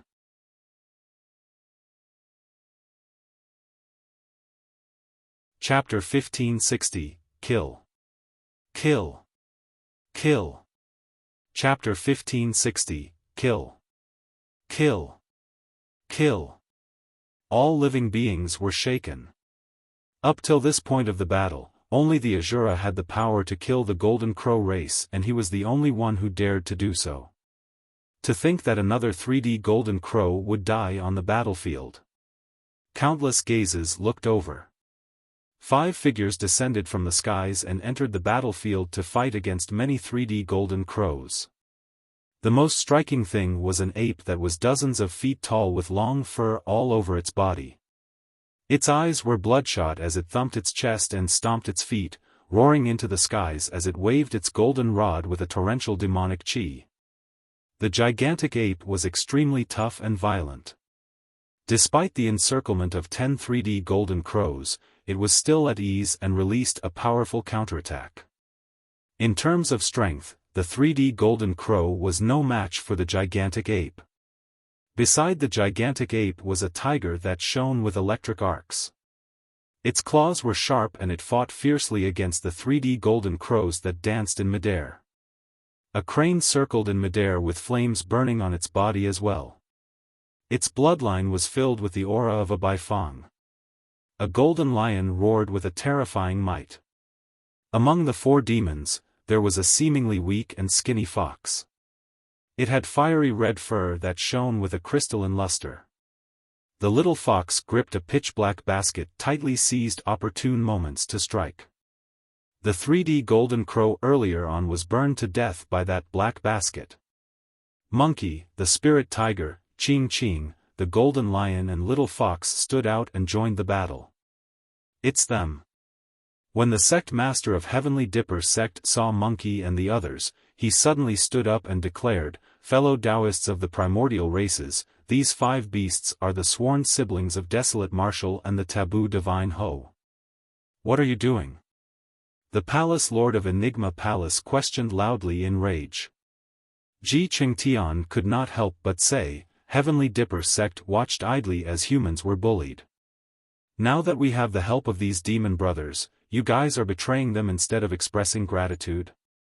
Foo-foo. The sect master of Heavenly Dipper sect sneered, they're just a few beasts. The Asura was the one who was reckless in this matter and killed the Golden Crow 8th prince. It's only right for him to pay with his life. That's right. The sect master of Malevolent Earth sect nodded as well. If not for the Asura, the 10,000 race meet would have been held smoothly a long time ago. How would things have come to this? When they heard that, Ji Qingtian was not the only one, even the sect masters of Snowdrift Valley, Purple Firmament sect, Dipamkara Monastery, Diamond Monastery and the others glared over angrily. If the Asura had not arrived, the human race would have suffered unimaginable humiliation. While the super sects were arguing, the other 5 primordial races were calm. Initially, the 5 primordial races merely wanted to watch the show and wait for the situation to develop. However, when they heard that Monkey and the others were sworn brothers of Desolate Martial, they were intrigued. Desolate Martial is probably dead. Ting Luo rubbed his chin and suddenly said, even if we can't kill Desolate Martial to vent our frustrations, it's not bad killing his sworn siblings as well. Should we head down and play as well to stretch our bodies? Ting Luo licked his lips. I'm a little hungry. I can catch some food to eat. Savage I was motionless and had no intention of getting up. Rakshasa Yu closed her eyes and rested as well, as though she did not want to participate in the fight. Goddess Xiaoxiang's gaze landed on Demoness Ji. Suddenly, she stood up and said coldly, "Leave that Demoness to me." "Oh?" Teng Luo asked, "Fellow Taoist Xiaoxiang, why would you be interested in a woman? I can't see anyone who has a more beautiful face than mine." Goddess Xiaoxiang said indifferently, "However, if there's any, I'll destroy her personally." "Ruthless, I like it." Teng Luo burst into laughter. Young Master Arcane Ghost stood up slowly as well. He looked at the Asura in midair and said coldly, "Seems like I'll have to deal with him personally." On the battlefield. Although the 5 siblings, Demoness Ji and Mingzhen were involved, it did not affect the situation much. The 3D golden crows they held back added up to less than 50. In other words, most of the 3D golden crows, including the 3 golden crow princes, were still attacking Yen Beichen wildly. Against such a terrifying attack, Yen Beichen's aura rose continuously instead. The stronger the hatred in his heart, the stronger the power of the Hatred Sutra. Even the hundreds of golden crows, including the 3 princes, could not suppress him. Hatred. Yen Beichen roared tragically and his eyes were pitch black as ink. Waving the Hatred Fiend saber, streams of Hatred Fiend chi circled around it. They were rich and vast, devouring the many dermic arts continuously. Poof! A wound appeared on Yen Beichen's body by a 3D golden crow. However, Yen Beichen slashed in reverse and killed the 3D golden crow. A single wound in exchange for the life of a 3D golden crow. Poof! A deep wound appeared on Yen Beichen's chest that was dripping with blood. However, as though he could not feel any pain, he slashed in reverse and sliced the 3D golden crow into 2. The essence spirit of the 3D golden crow was devoured by the Hatred Fiend chi and died on the spot. Kill! Kill! Kill! Yen Beichen had already lost his rationality completely and was in a realm of hatred intent where he could not feel pain or pressure. There was only endless hatred left in his heart. He only wanted to kill all the living beings before him. More wounds appeared on Yen Beichen's body. However, the number of 3D golden crows that died under the Hatred Fiend saber increased as well. The ground was strewn with the corpses of 3D golden crows. There were 100 of them and it was a shocking sight. "What are you guys waiting for?" The voice of the 7th prince sounded, somewhat anxious. He knew very well that when Yen Beichen entered the hatred intent realm completely, his hatred was boundless and his strength was endless, causing his combat strength to increase limitlessly. Unless his stamina was depleted, there was no one who could defend against his attacks. Back in the ancient war, the Fiend Emperor hatred fell into this intent realm and countless experts of the primordial races died to the Hatred Fiend saber. Young Master Arcane Ghost smiled gently and walked towards Yen Beichen. His ghastly green eyes shone with a strange glint that was filled with a sinister power. The next moment, the 3D golden crow before Yen Beichen vanished. In its place was a familiar back view. Pian ran. Yen Beichen was stunned and exclaimed instinctively. "Brother Yen, it's me. I'm not dead." The beautiful figure turned around and smiled gently at Yen Beichen, saying in a tender voice. "Pian ran, you're not dead. You're not dead." Yen Beichen was agitated and hot tears streamed down his face as he placed the Hatred Fiend saber in his hands down. Clang! Clang! Sensing danger, the Hatred Fiend saber buzzed and trembled, warning repeatedly. Yen Beichen had already fallen completely into this illusion and could not extricate himself. Asura. Upon noticing that, Demoness Ji looked anxious. In a flash, she wanted to rush to Yen Beichen's side and help him out of the illusion. Right then, a figure appeared in front of Demoness Ji. With an indifferent expression, Goddess Xiaoxiang looked down at Demoness Ji with a faint hint of envy in her eyes. "Demoness, I'm your opponent.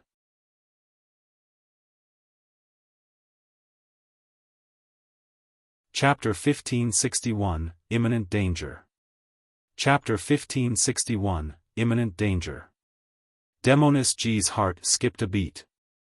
Goddess Xiaoxiang was not an ordinary god race being, she was the strongest monster incarnate of the god race in recent years. Demoness Ji could not divert her attention to worry about the Asura after being targeted by such a monster incarnate of the god race because her situation had turned extremely dangerous as well. Sister, I'm not your match. Can't we talk?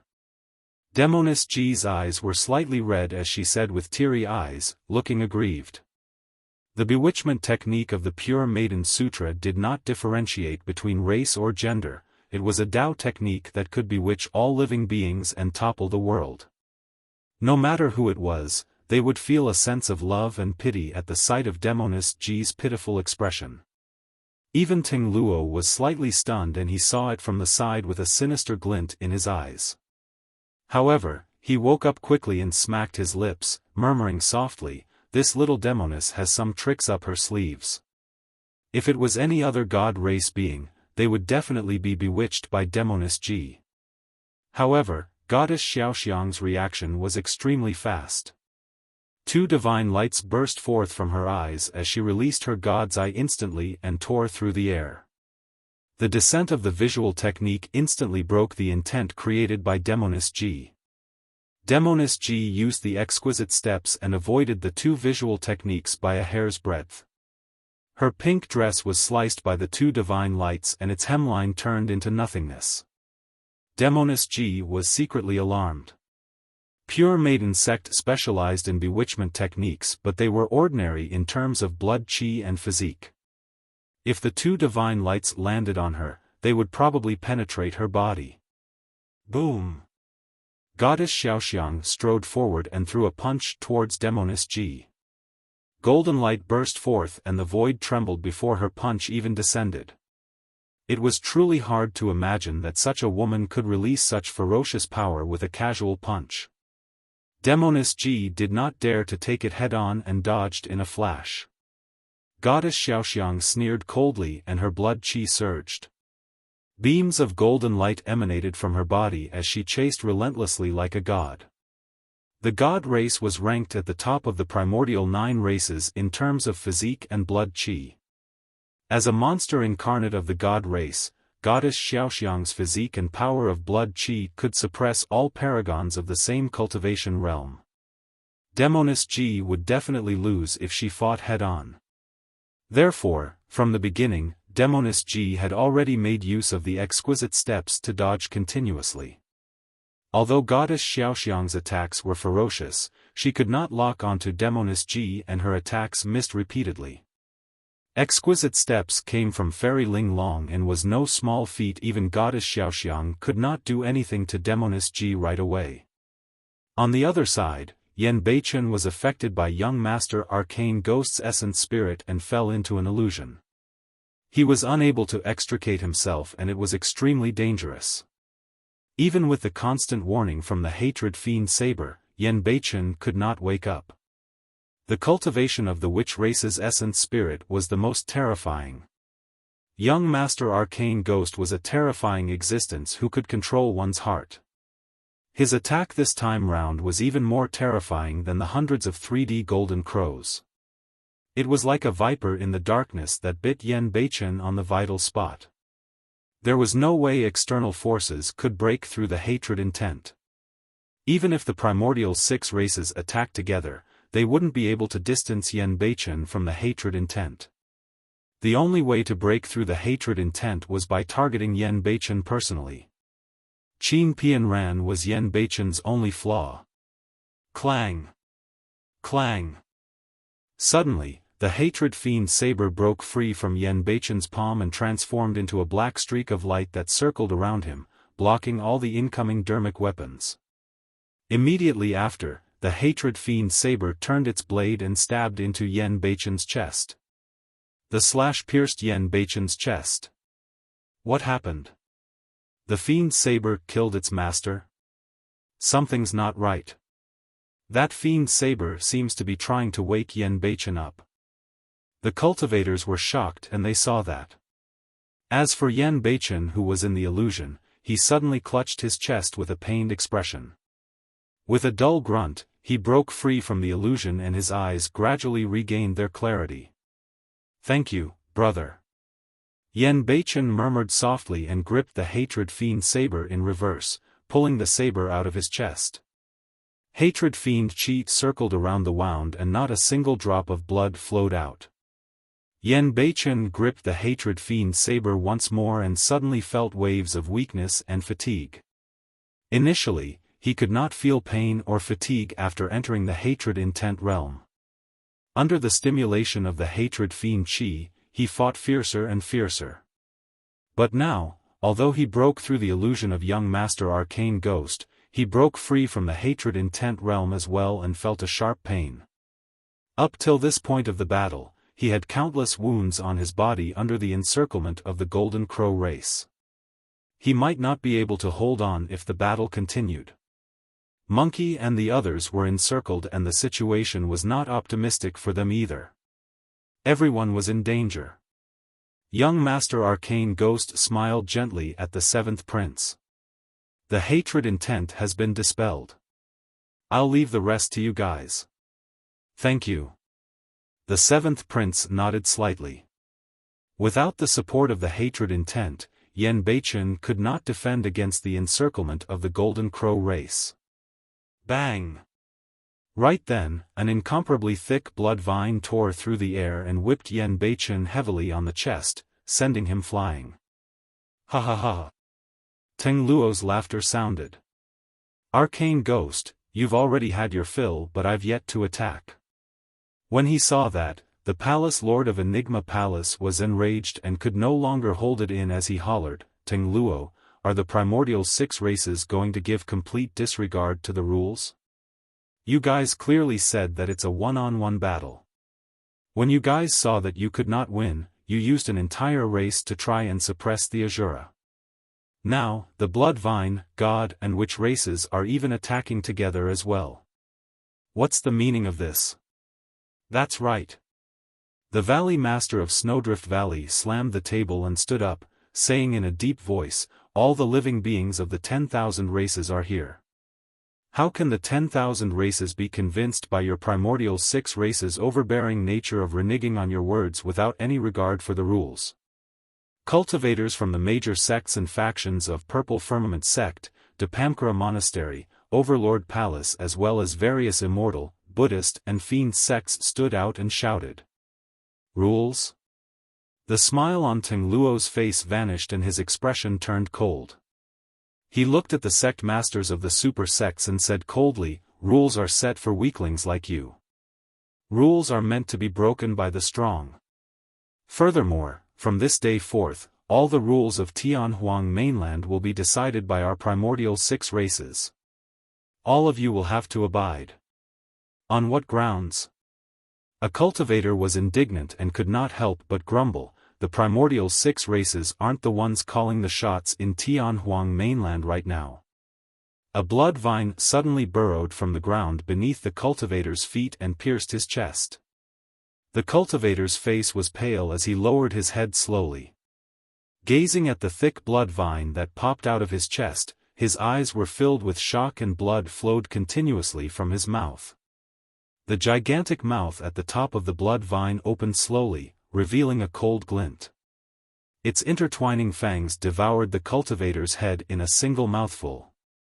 Its fangs closed and it almost snapped the cultivator's neck, causing blood to spew out. Right in front of everyone, the blood vine twitched and devoured the cultivator before long. The endless essence blood surged into Teng Luo's body through the thick blood vine. Suddenly, strange blood scars appeared on Teng Luo's face and crawled all over his face like spider webs before vanishing. With a ferocious expression, Teng Luo stuck out his grisly red tongue and smacked his lips, grinning. "What fresh meat! It's way too delicious."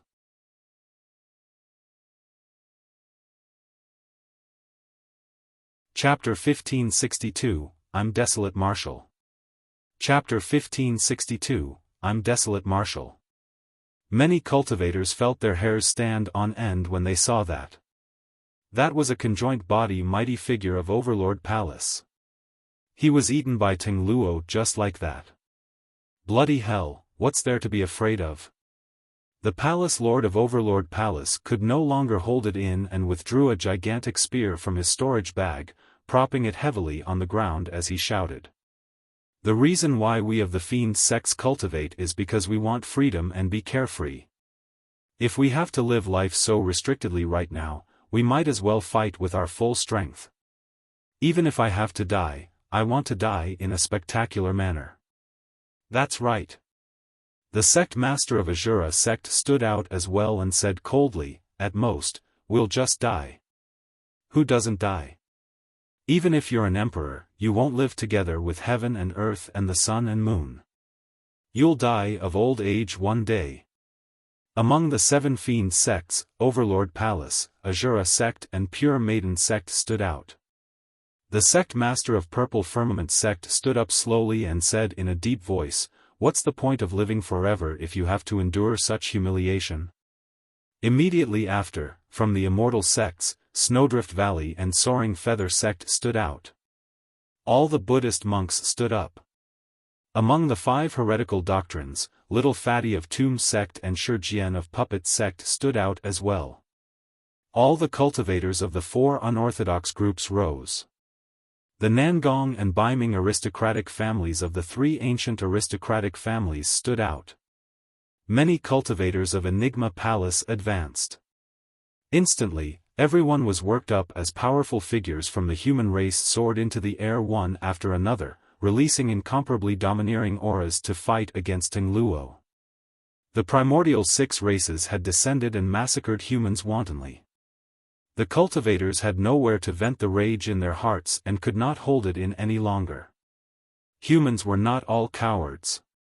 The storyteller had once said that the cultivation world merely lacked a true expert who could rally and lead the human race. Now, the sect masters of Overlord Palace and Asura sect stood out. That scene seemed to have caused a chain reaction as cultivators stood up one after another. Many cultivators felt their blood boiling as they looked at Ting Luo and the other blood vines with murderous auras. Their initial fear had long been forgotten. Oh my! Ting Luo's gaze intensified as he grinned excitedly. Why? Do you bunch of ants want to defy the heavens? I'd advise you guys to calm down. Right then, the sect master of Heavenly Dipper sect said coldly, all of you are merely hot-headed and impetuous right now. Don't regret it when you get severely injured and die a moment later, it'll be too late by then. Just as the blood of the cultivators was boiling, someone threw a wet blanket over them. Hee hee. The Valley Master of Snowdrift Valley sneered, Lang Qing, we're both sect masters of Immortal sections. It's truly a humiliation for me to share the same status as someone like you. The sect master of Malevolent Earth sect said, Fufu, I think that fellow Taoist Lang Qing isn't wrong. He was merely reminding you guys out of goodwill not to fight against fellow Taoists of the primordial 6 races. The island master of Penglai Island crossed his arms and sneered, since you guys have a death wish, don't blame us for watching idly. How shameless. Little Fatty scolded angrily, Penglai Island has already submitted to the primordial 6 races, right? The island master of Penglai Island had a calm expression. What's wrong with submitting? The primordial races have recuperated and returned in a domineering manner. They will definitely rule over Tianhuang mainland and lord over the world. If Penglai Island doesn't submit, do you expect us to throw away our lives like you guys? You want to strike a stone with an egg? How laughable. Many cultivators felt disgusted when they saw the island master of Penglai Island's expression. You're really too naive to think that you'll be able to lead a normal life. The Palace Lord of Overlord Palace sneered, once the primordial 6 races rule over Tianhuang mainland, they will definitely enslave the 10,000 races. Do you think that they are going to let the human race off after what happened with the ancient war? The Palace Lord of Enigma Palace waved his hand gently. Our Daos are different, there's no need to argue. We're cultivators who would rather die than kneel and live an ignoble existence. Kill. Kill. Kill. Kill. The cultivators roared in anger. A bunch of ants that are screaming. Kill them. Ting Luo waved his hand and was the first to lunge into the crowd. Hundreds of blood vines charged forward and took root on the ground, waving thick blood vines.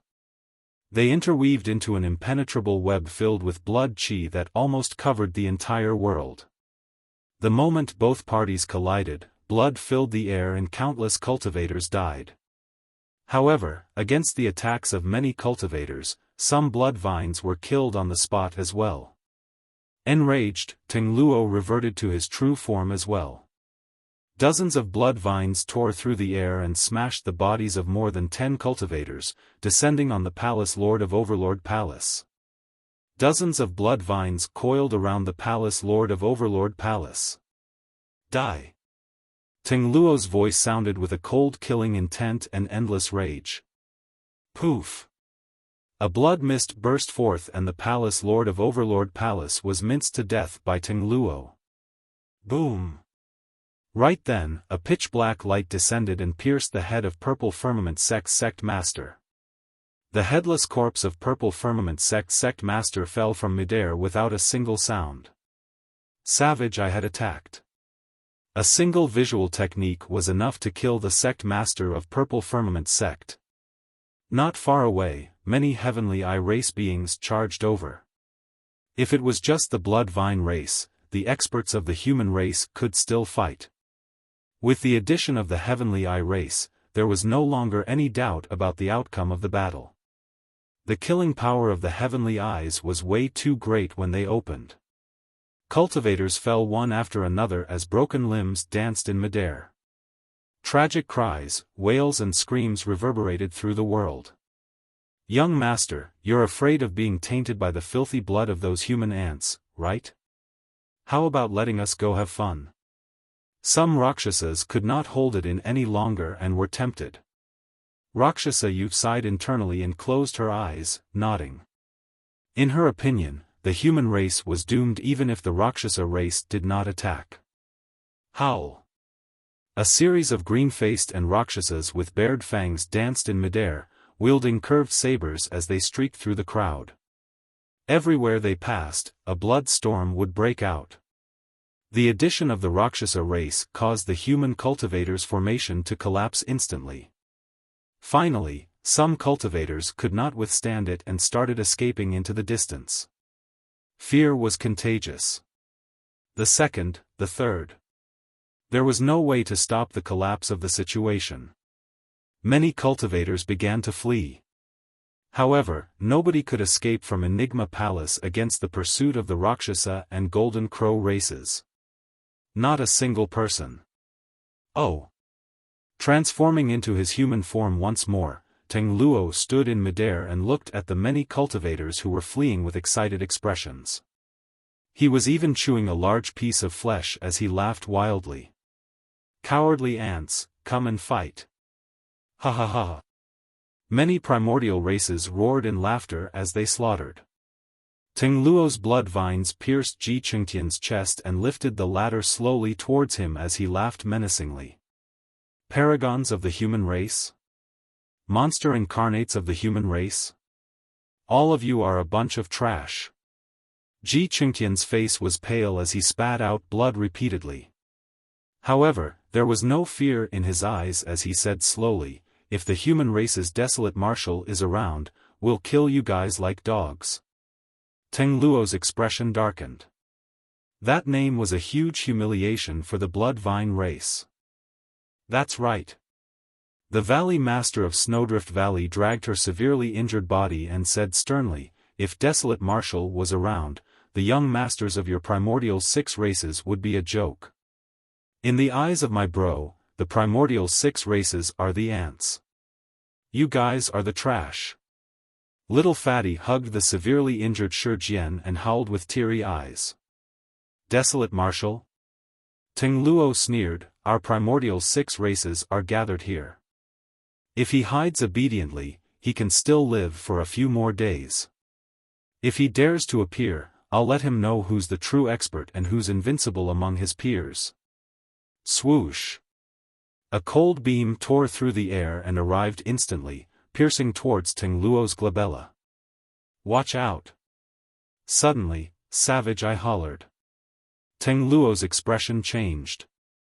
The cold beam was way too fast. By the time he realized, the cold light had already descended.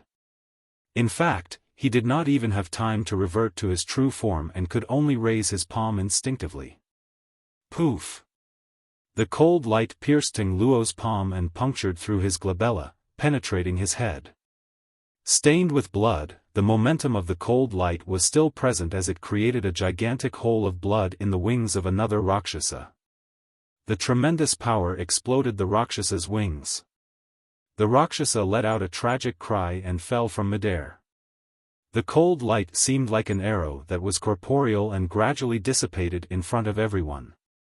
Ting Luo was dead. The young master of the Blood Vine race was killed by a single arrow.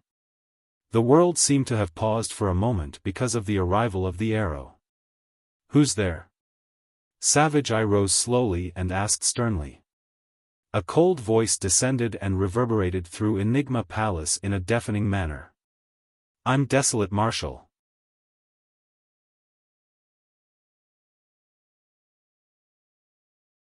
Chapter 1563, 5 Arrows. Chapter 1563, 5 Arrows. TM Desolate Marshal. Those words stirred the crowd like a stone that caused 1,000 ripples and stirred the living beings of the 10,000 races. Those words seemed to have a demonic power as many cultivators who were fighting stopped instinctively and looked towards the voice.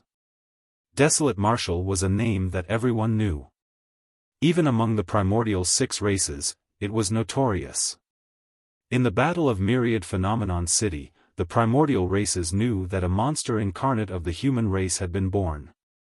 In fact, he could even fight against the Rakshasa and God race at the Golden Core realm. However, the primordial races were not bothered. A Golden Core was of no threat to the primordial races. It was only after the Battle of Heaven and Earth Valley that the name Desolate Marshal spread through the primordial 6 races. This attracted the attention of the primordial 6 races and they released their killing badges one after another, wanting to kill Desolate Marshal. However, to think that in the battle on 6 Stars Mountain 100 years ago, more than 10,000 blood vines died and their young master, Ting Lingzi, died as well. However, Desolate Marshal vanished from Tianhuang mainland and there was no news of him ever since.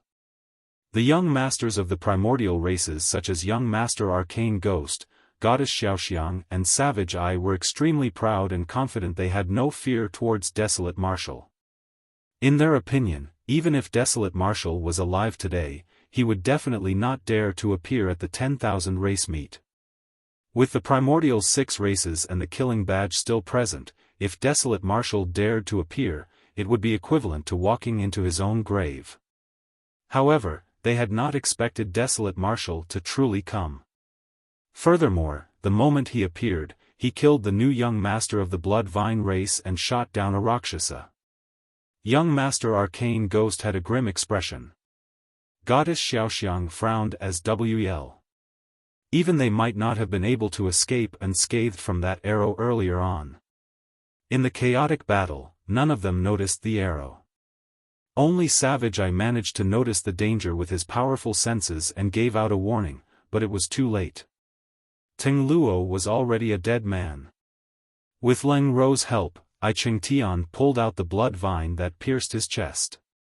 Although his face was frightfully pale, he looked excited. Zimo is here. That's right, he's here. Leng Rou nodded as well. Don't worry, these primordial races won't be able to cause much trouble with Zimo around. First. Little Fatty could not help but laugh and roar. Silly Jian, take a look. Bro is here. He shook Shi Jian's body fervently. Shi Jian was already severely injured to begin with and his bones nearly broke after Little Fatty shook him a few times.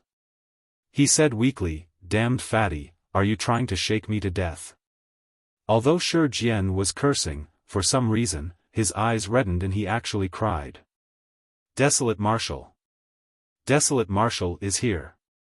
Many fleeing cultivators stopped in their tracks and looked up with excited expressions. It's Desolate Marshal of our human race. A paragon of our human race. Initially, the confidence of the cultivators had already collapsed. However, after Desolate Marshal descended, their hopes were reignited and their fighting spirits were invoked. Under countless gazes, a figure appeared on the top of the city walls of Enigma Palace. He wore green robes and had black hair. His gaze burned with a menacing expression as he wielded a jade-green bow.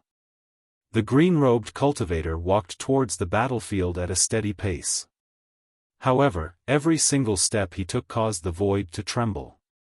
An extremely terrifying torrential aura burst forth from the green-robed cultivator, as though he wanted to trample all living beings beneath his feet. Desolate Marshal. Young Master Arcane Ghost stood up slowly and narrowed his eyes. Savage Eyes stood up as well and a pair of pitch-black sockets glared in the direction of Su Zimo with a ghostly light. Rakshasa Yu looked at the intruder and frowned slightly. This green-robed cultivator must be that person's clone, right? Among everyone present, only Rakshasa Yu knew of the existence of the martial Dao Prime body. In Rakshasa Yu's eyes, although the green-robed cultivator looked exactly the same as the martial Dao Prime body, there was still a huge difference in their auras. Humph. Her heart skipped a beat as she thought to herself, "You've bullied me for so long. If I bully your clone later on, it won't be considered as betraying you."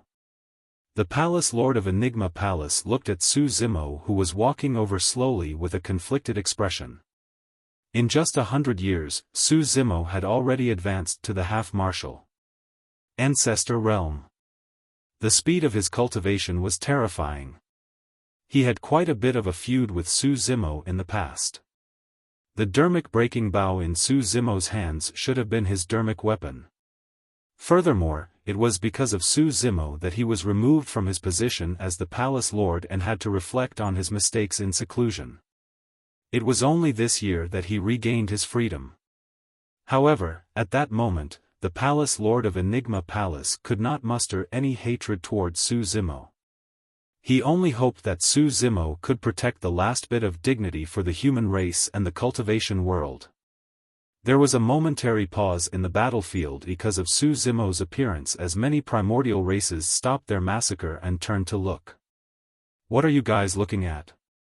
Young Master Arcane Ghost glared at Su Zimo coldly and suddenly said, "Leave that person to me.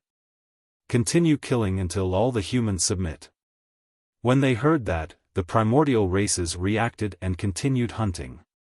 Hundreds of 3D golden crows were prepared to launch their final attacks at Monkey and the others.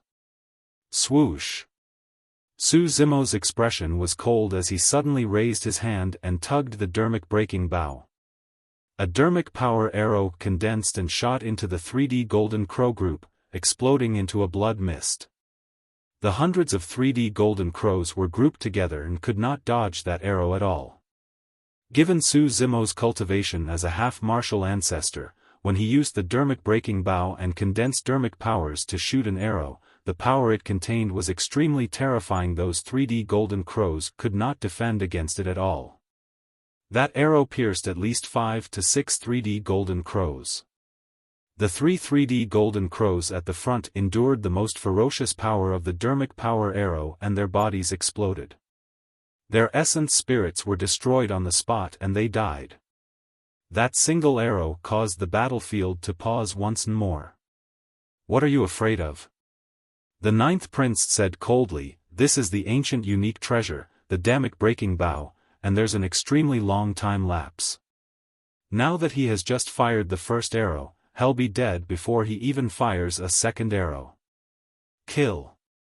The ninth prince's figure flashed and he charged towards the severely injured Yen Beichen. Swoosh! Right then, an arrow tore through the air and arrived before him instantly. What? He's able to shoot a second arrow so quickly? The ninth prince's heart skipped a beat and he instinctively reached out with his golden crow claws to grab the arrow. Boom! The arrow shattered. The ninth prince's palm was pierced by the arrow and fresh blood flowed. Arg! The ninth prince cried in pain. Swoosh! Before he could react, a second arrow descended. How is that possible? The ninth prince's expression changed starkly. Without hesitation, he transformed into a streak of golden light and wanted to release an escape technique to escape far away. Swoosh! Swoosh! Swoosh! Immediately after, 3 arrows tore through the air and sealed the ninth prince's escape path. Ninth! The seventh prince exclaimed. Even young masters of the primordial races such as he, young master Arcane Ghost and Savage Eye, had not expected that Su Zimo would be able to draw the dermic-breaking bow to release arrows continuously, let alone the ninth prince. An arrow pierced the ninth prince's chest. The tremendous power ruptured his body into pieces. An essence spirit fled with a panicked expression. Oam! Su Zimo opened his mouth slightly and a Sanskrit sound descended. The ninth prince's essence spirit shuddered gently and dissipated into the world with a dim glow in front of everyone. The ninth prince was dead.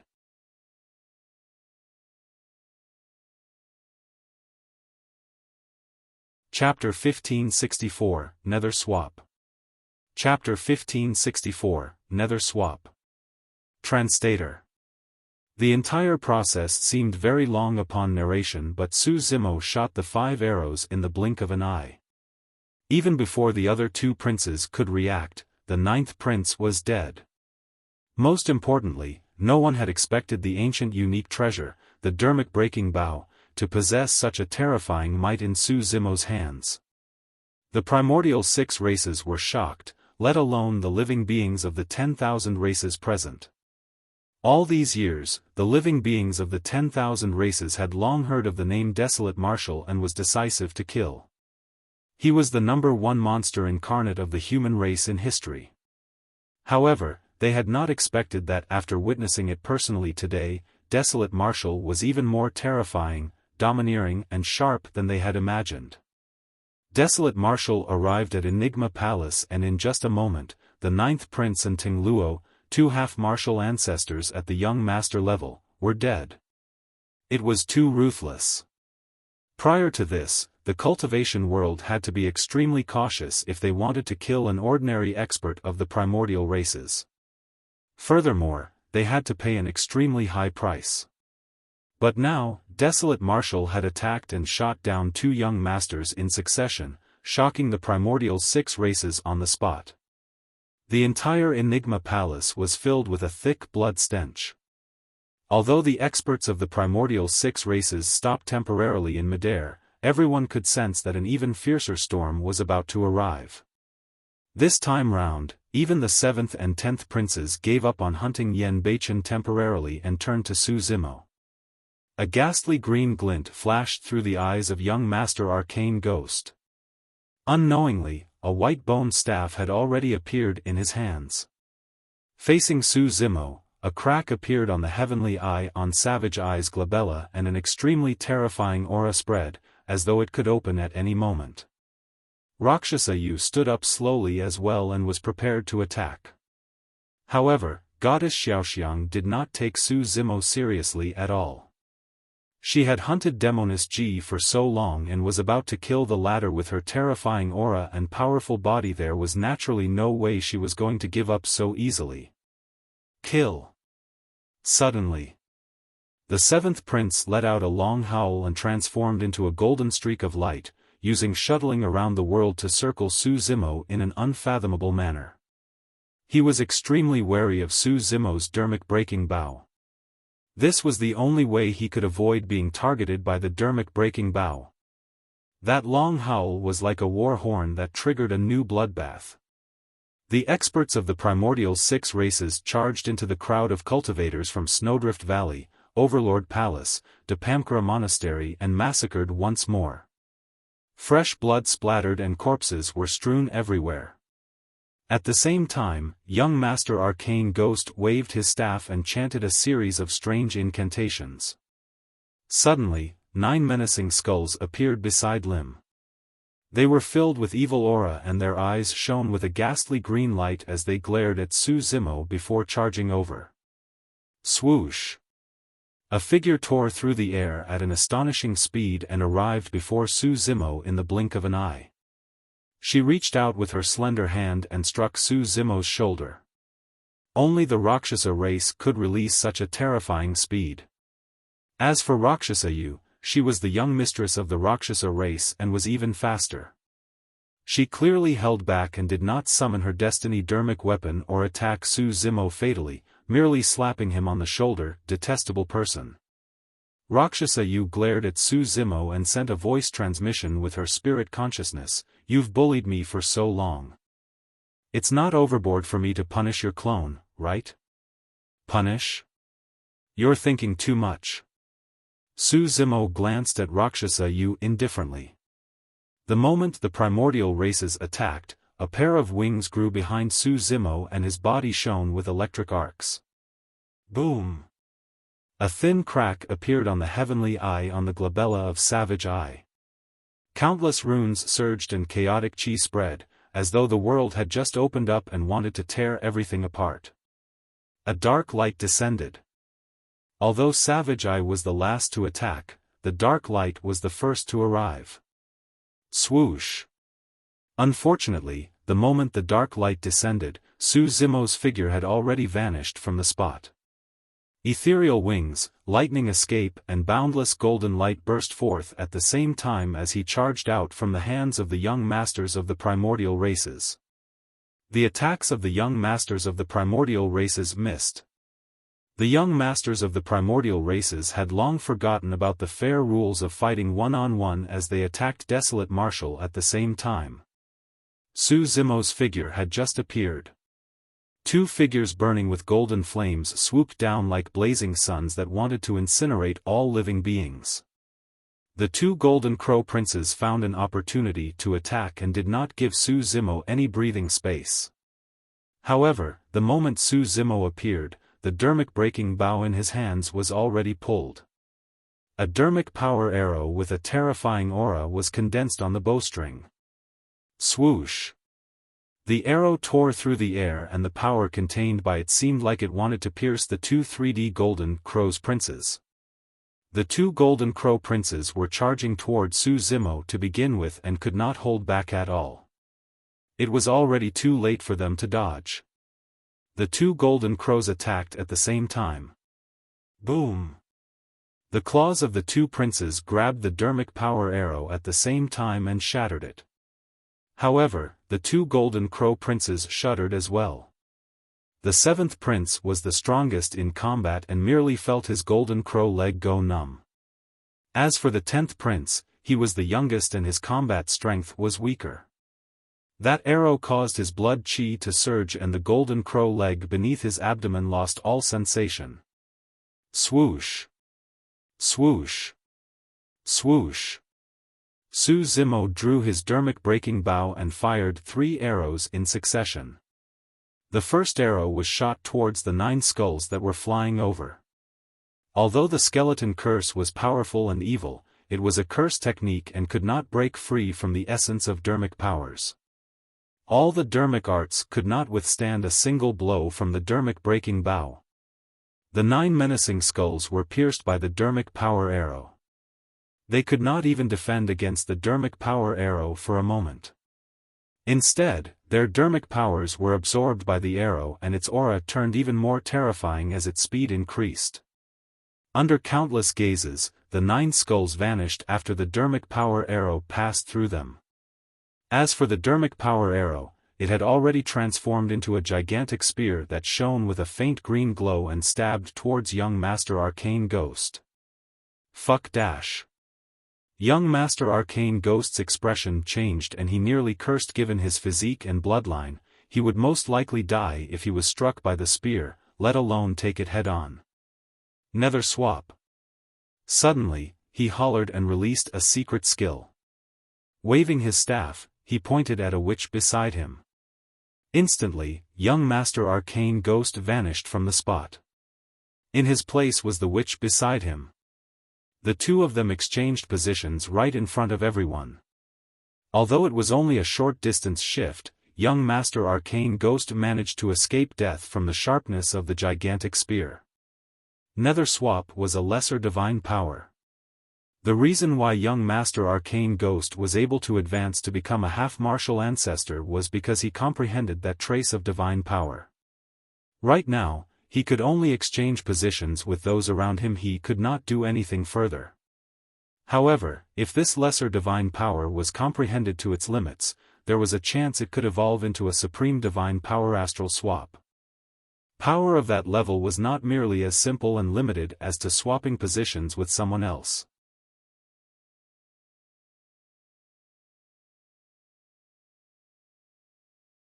Chapter 1565, Arrow Rain. Chapter 1565, Arrow Rain. Boom. The witch who was swapped by young Master Arcane Ghost could not react in time. In his daze, he was pierced by the gigantic spear and his body exploded, dying on the spot. That was not all the damage caused by the gigantic spear. More than 10 witches stood behind young Master Arcane Ghost.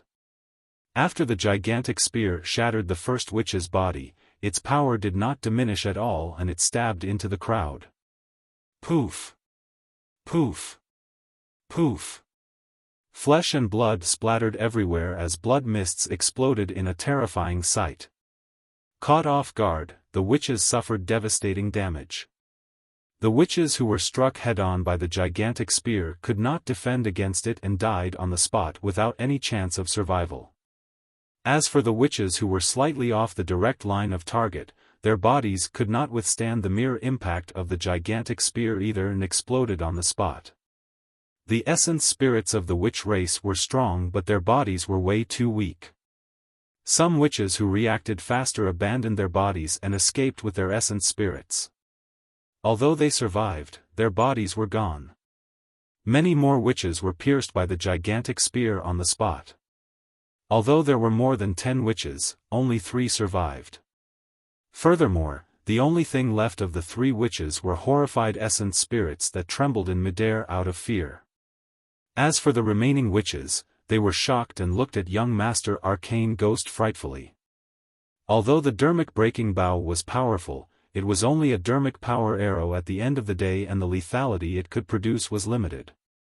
The reason why the witch race suffered such a huge loss earlier on was because of young Master Arcane Ghost. It was because of the dermic art he released as well as his escape that sold out the clansmen who were behind him. Young Master Arcane Ghost's expression darkened when he sensed the gazes of his clansmen. That was merely Su Zimo's first arrow. Su Zimo's second arrow was shot towards Rakshasa Yu who was in midair. Rakshasa Yu's speed was even above the 3D Golden Crow. She chuckled and flapped her wings, dodging the dermic power arrow with ease. The young masters of the primordial races were extremely wary of the dermic breaking bow. However, Rakshasa Yu thought otherwise. Given her speed, that lousy dermic breaking bow could not threaten her at all. As for Su Zimo's third arrow, it was shot towards the incoming dark light. The dark light was a visual technique released by Savage Eye.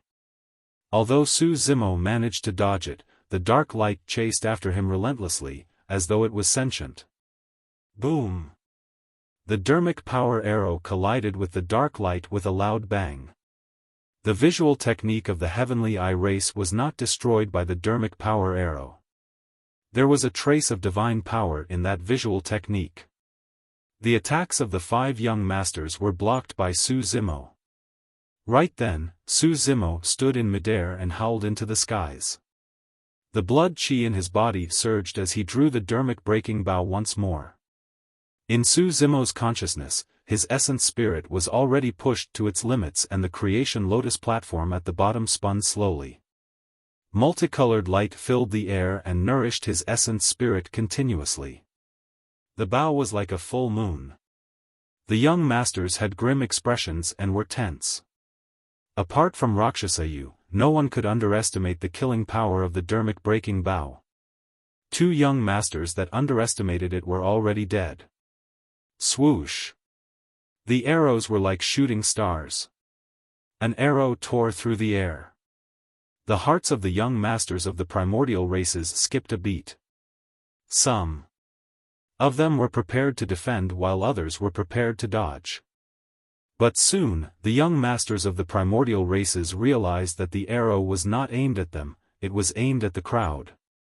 In the chaotic battlefield, a 3D golden crow had a vicious expression and a violent gaze as he attacked Yen Baichen wildly, releasing killing moves repeatedly. Suddenly, the 3D golden crow felt his scalp tingle. There seemed to be the sound of an arrow piercing through the air and he could vaguely see a cold glint from the corner of his eyes. Immediately after, he felt a sharp pain in his mind. The next moment, he lost consciousness and his mind sank into the endless abyss. Under many gazes, the 3D golden crow was killed by a single arrow from Su Zimo's Dermic-breaking bow. Swoosh! Swoosh! Swoosh! Right then, a series of sharp arrows tore through the air in an endless stream. On this battlefield, it sounded absolutely chilling. All the living beings of the 10,000 races looked up with agape mouths and eyes widened. They were so scared that they could not speak at all. In midair, the powerful figure with a torrential aura pulled the Dermic-breaking bow consecutively within a short period of time. In a few breaths, he shot out 100 Dermic power arrows. Even the young masters of the primordial races had to focus against a single Dermic power arrow. 100 Dermic power arrows descended from the skies in a flurry. What a shocking sight. The entire void seemed to have been penetrated by the 100 arrows. Boom! A god race being that was chasing after a Snowdrift Valley cultivator was pierced in the chest by a Dermic power arrow and his chest exploded as he fell stiffly. Another Rakshasa that was chasing after a mighty figure of Asura sect wanted to dodge. However, he was too late and his head was pierced by an arrow. He was pinned to a stone pillar far away and died. Poof! Poof!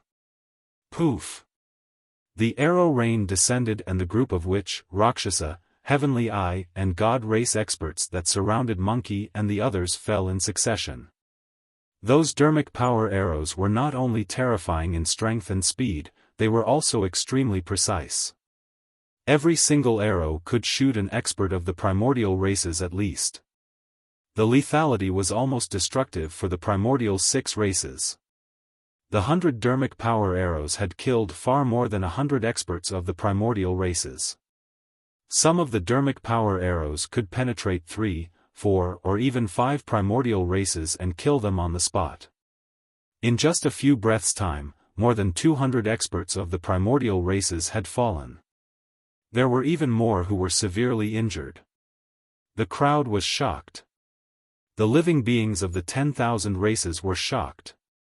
The experts of the primordial 6 races were pale with fright. Let's see who dares to move. Standing in midair, Su Zimo wielded the Dermic-breaking bow and his gaze was like lightning. He was like an unparalleled god as he surveyed his surroundings and suddenly shouted. The voice exploded in the ears of the experts of the primordial races like thunder. The experts of the primordial 6 races shuddered in fear. Many primordial race beings looked at the figure in midair with deep fear in their eyes. The arrow rain stunned the experts of the primordial 6 races on the spot. None of the primordial races dared to move again. Desolate Martial. Some cultivators were emotional when they saw that and they could not help but shout with warm tears streaming down their faces. Desolate Martial. Desolate Martial. Countless cultivators roared with reddened eyes, shaking the 9 heavens. Ever since they participated in the 10,000 race meet, they had suffered too much injustice, grievances and bullying. They watched helplessly as their fellow sect mates were murdered by the primordial races. They watched their sect masters die among the primordial races but none of them dared to step forward. They could see the arrogance and overbearingness of the primordial races, but none of them could stand out to fight. At that moment, all their anger, grievances and indignance were released. So what if they were the primordial races? As Ji Qingtian had said, Desolate Marshal killed the primordial races like slaughtering dogs. The Palace Lord of Enigma Palace stood out and bowed deeply in Su Zimo's direction excitedly, shouting, "Fellow Daoist Desolate Marshal, if there's a next time, I'm willing to present the dermic-breaking bow to you personally. You're the only one worthy of this ancient unique treasure." It was only at this moment that the animosity in his heart toward Su Zimo for snatching the dermic-breaking bow truly vanished. You're tuning in to the Xiaofan's Wuxia Tales YouTube channel. Don't forget to subscribe and join us on this journey to catch the most captivating stories.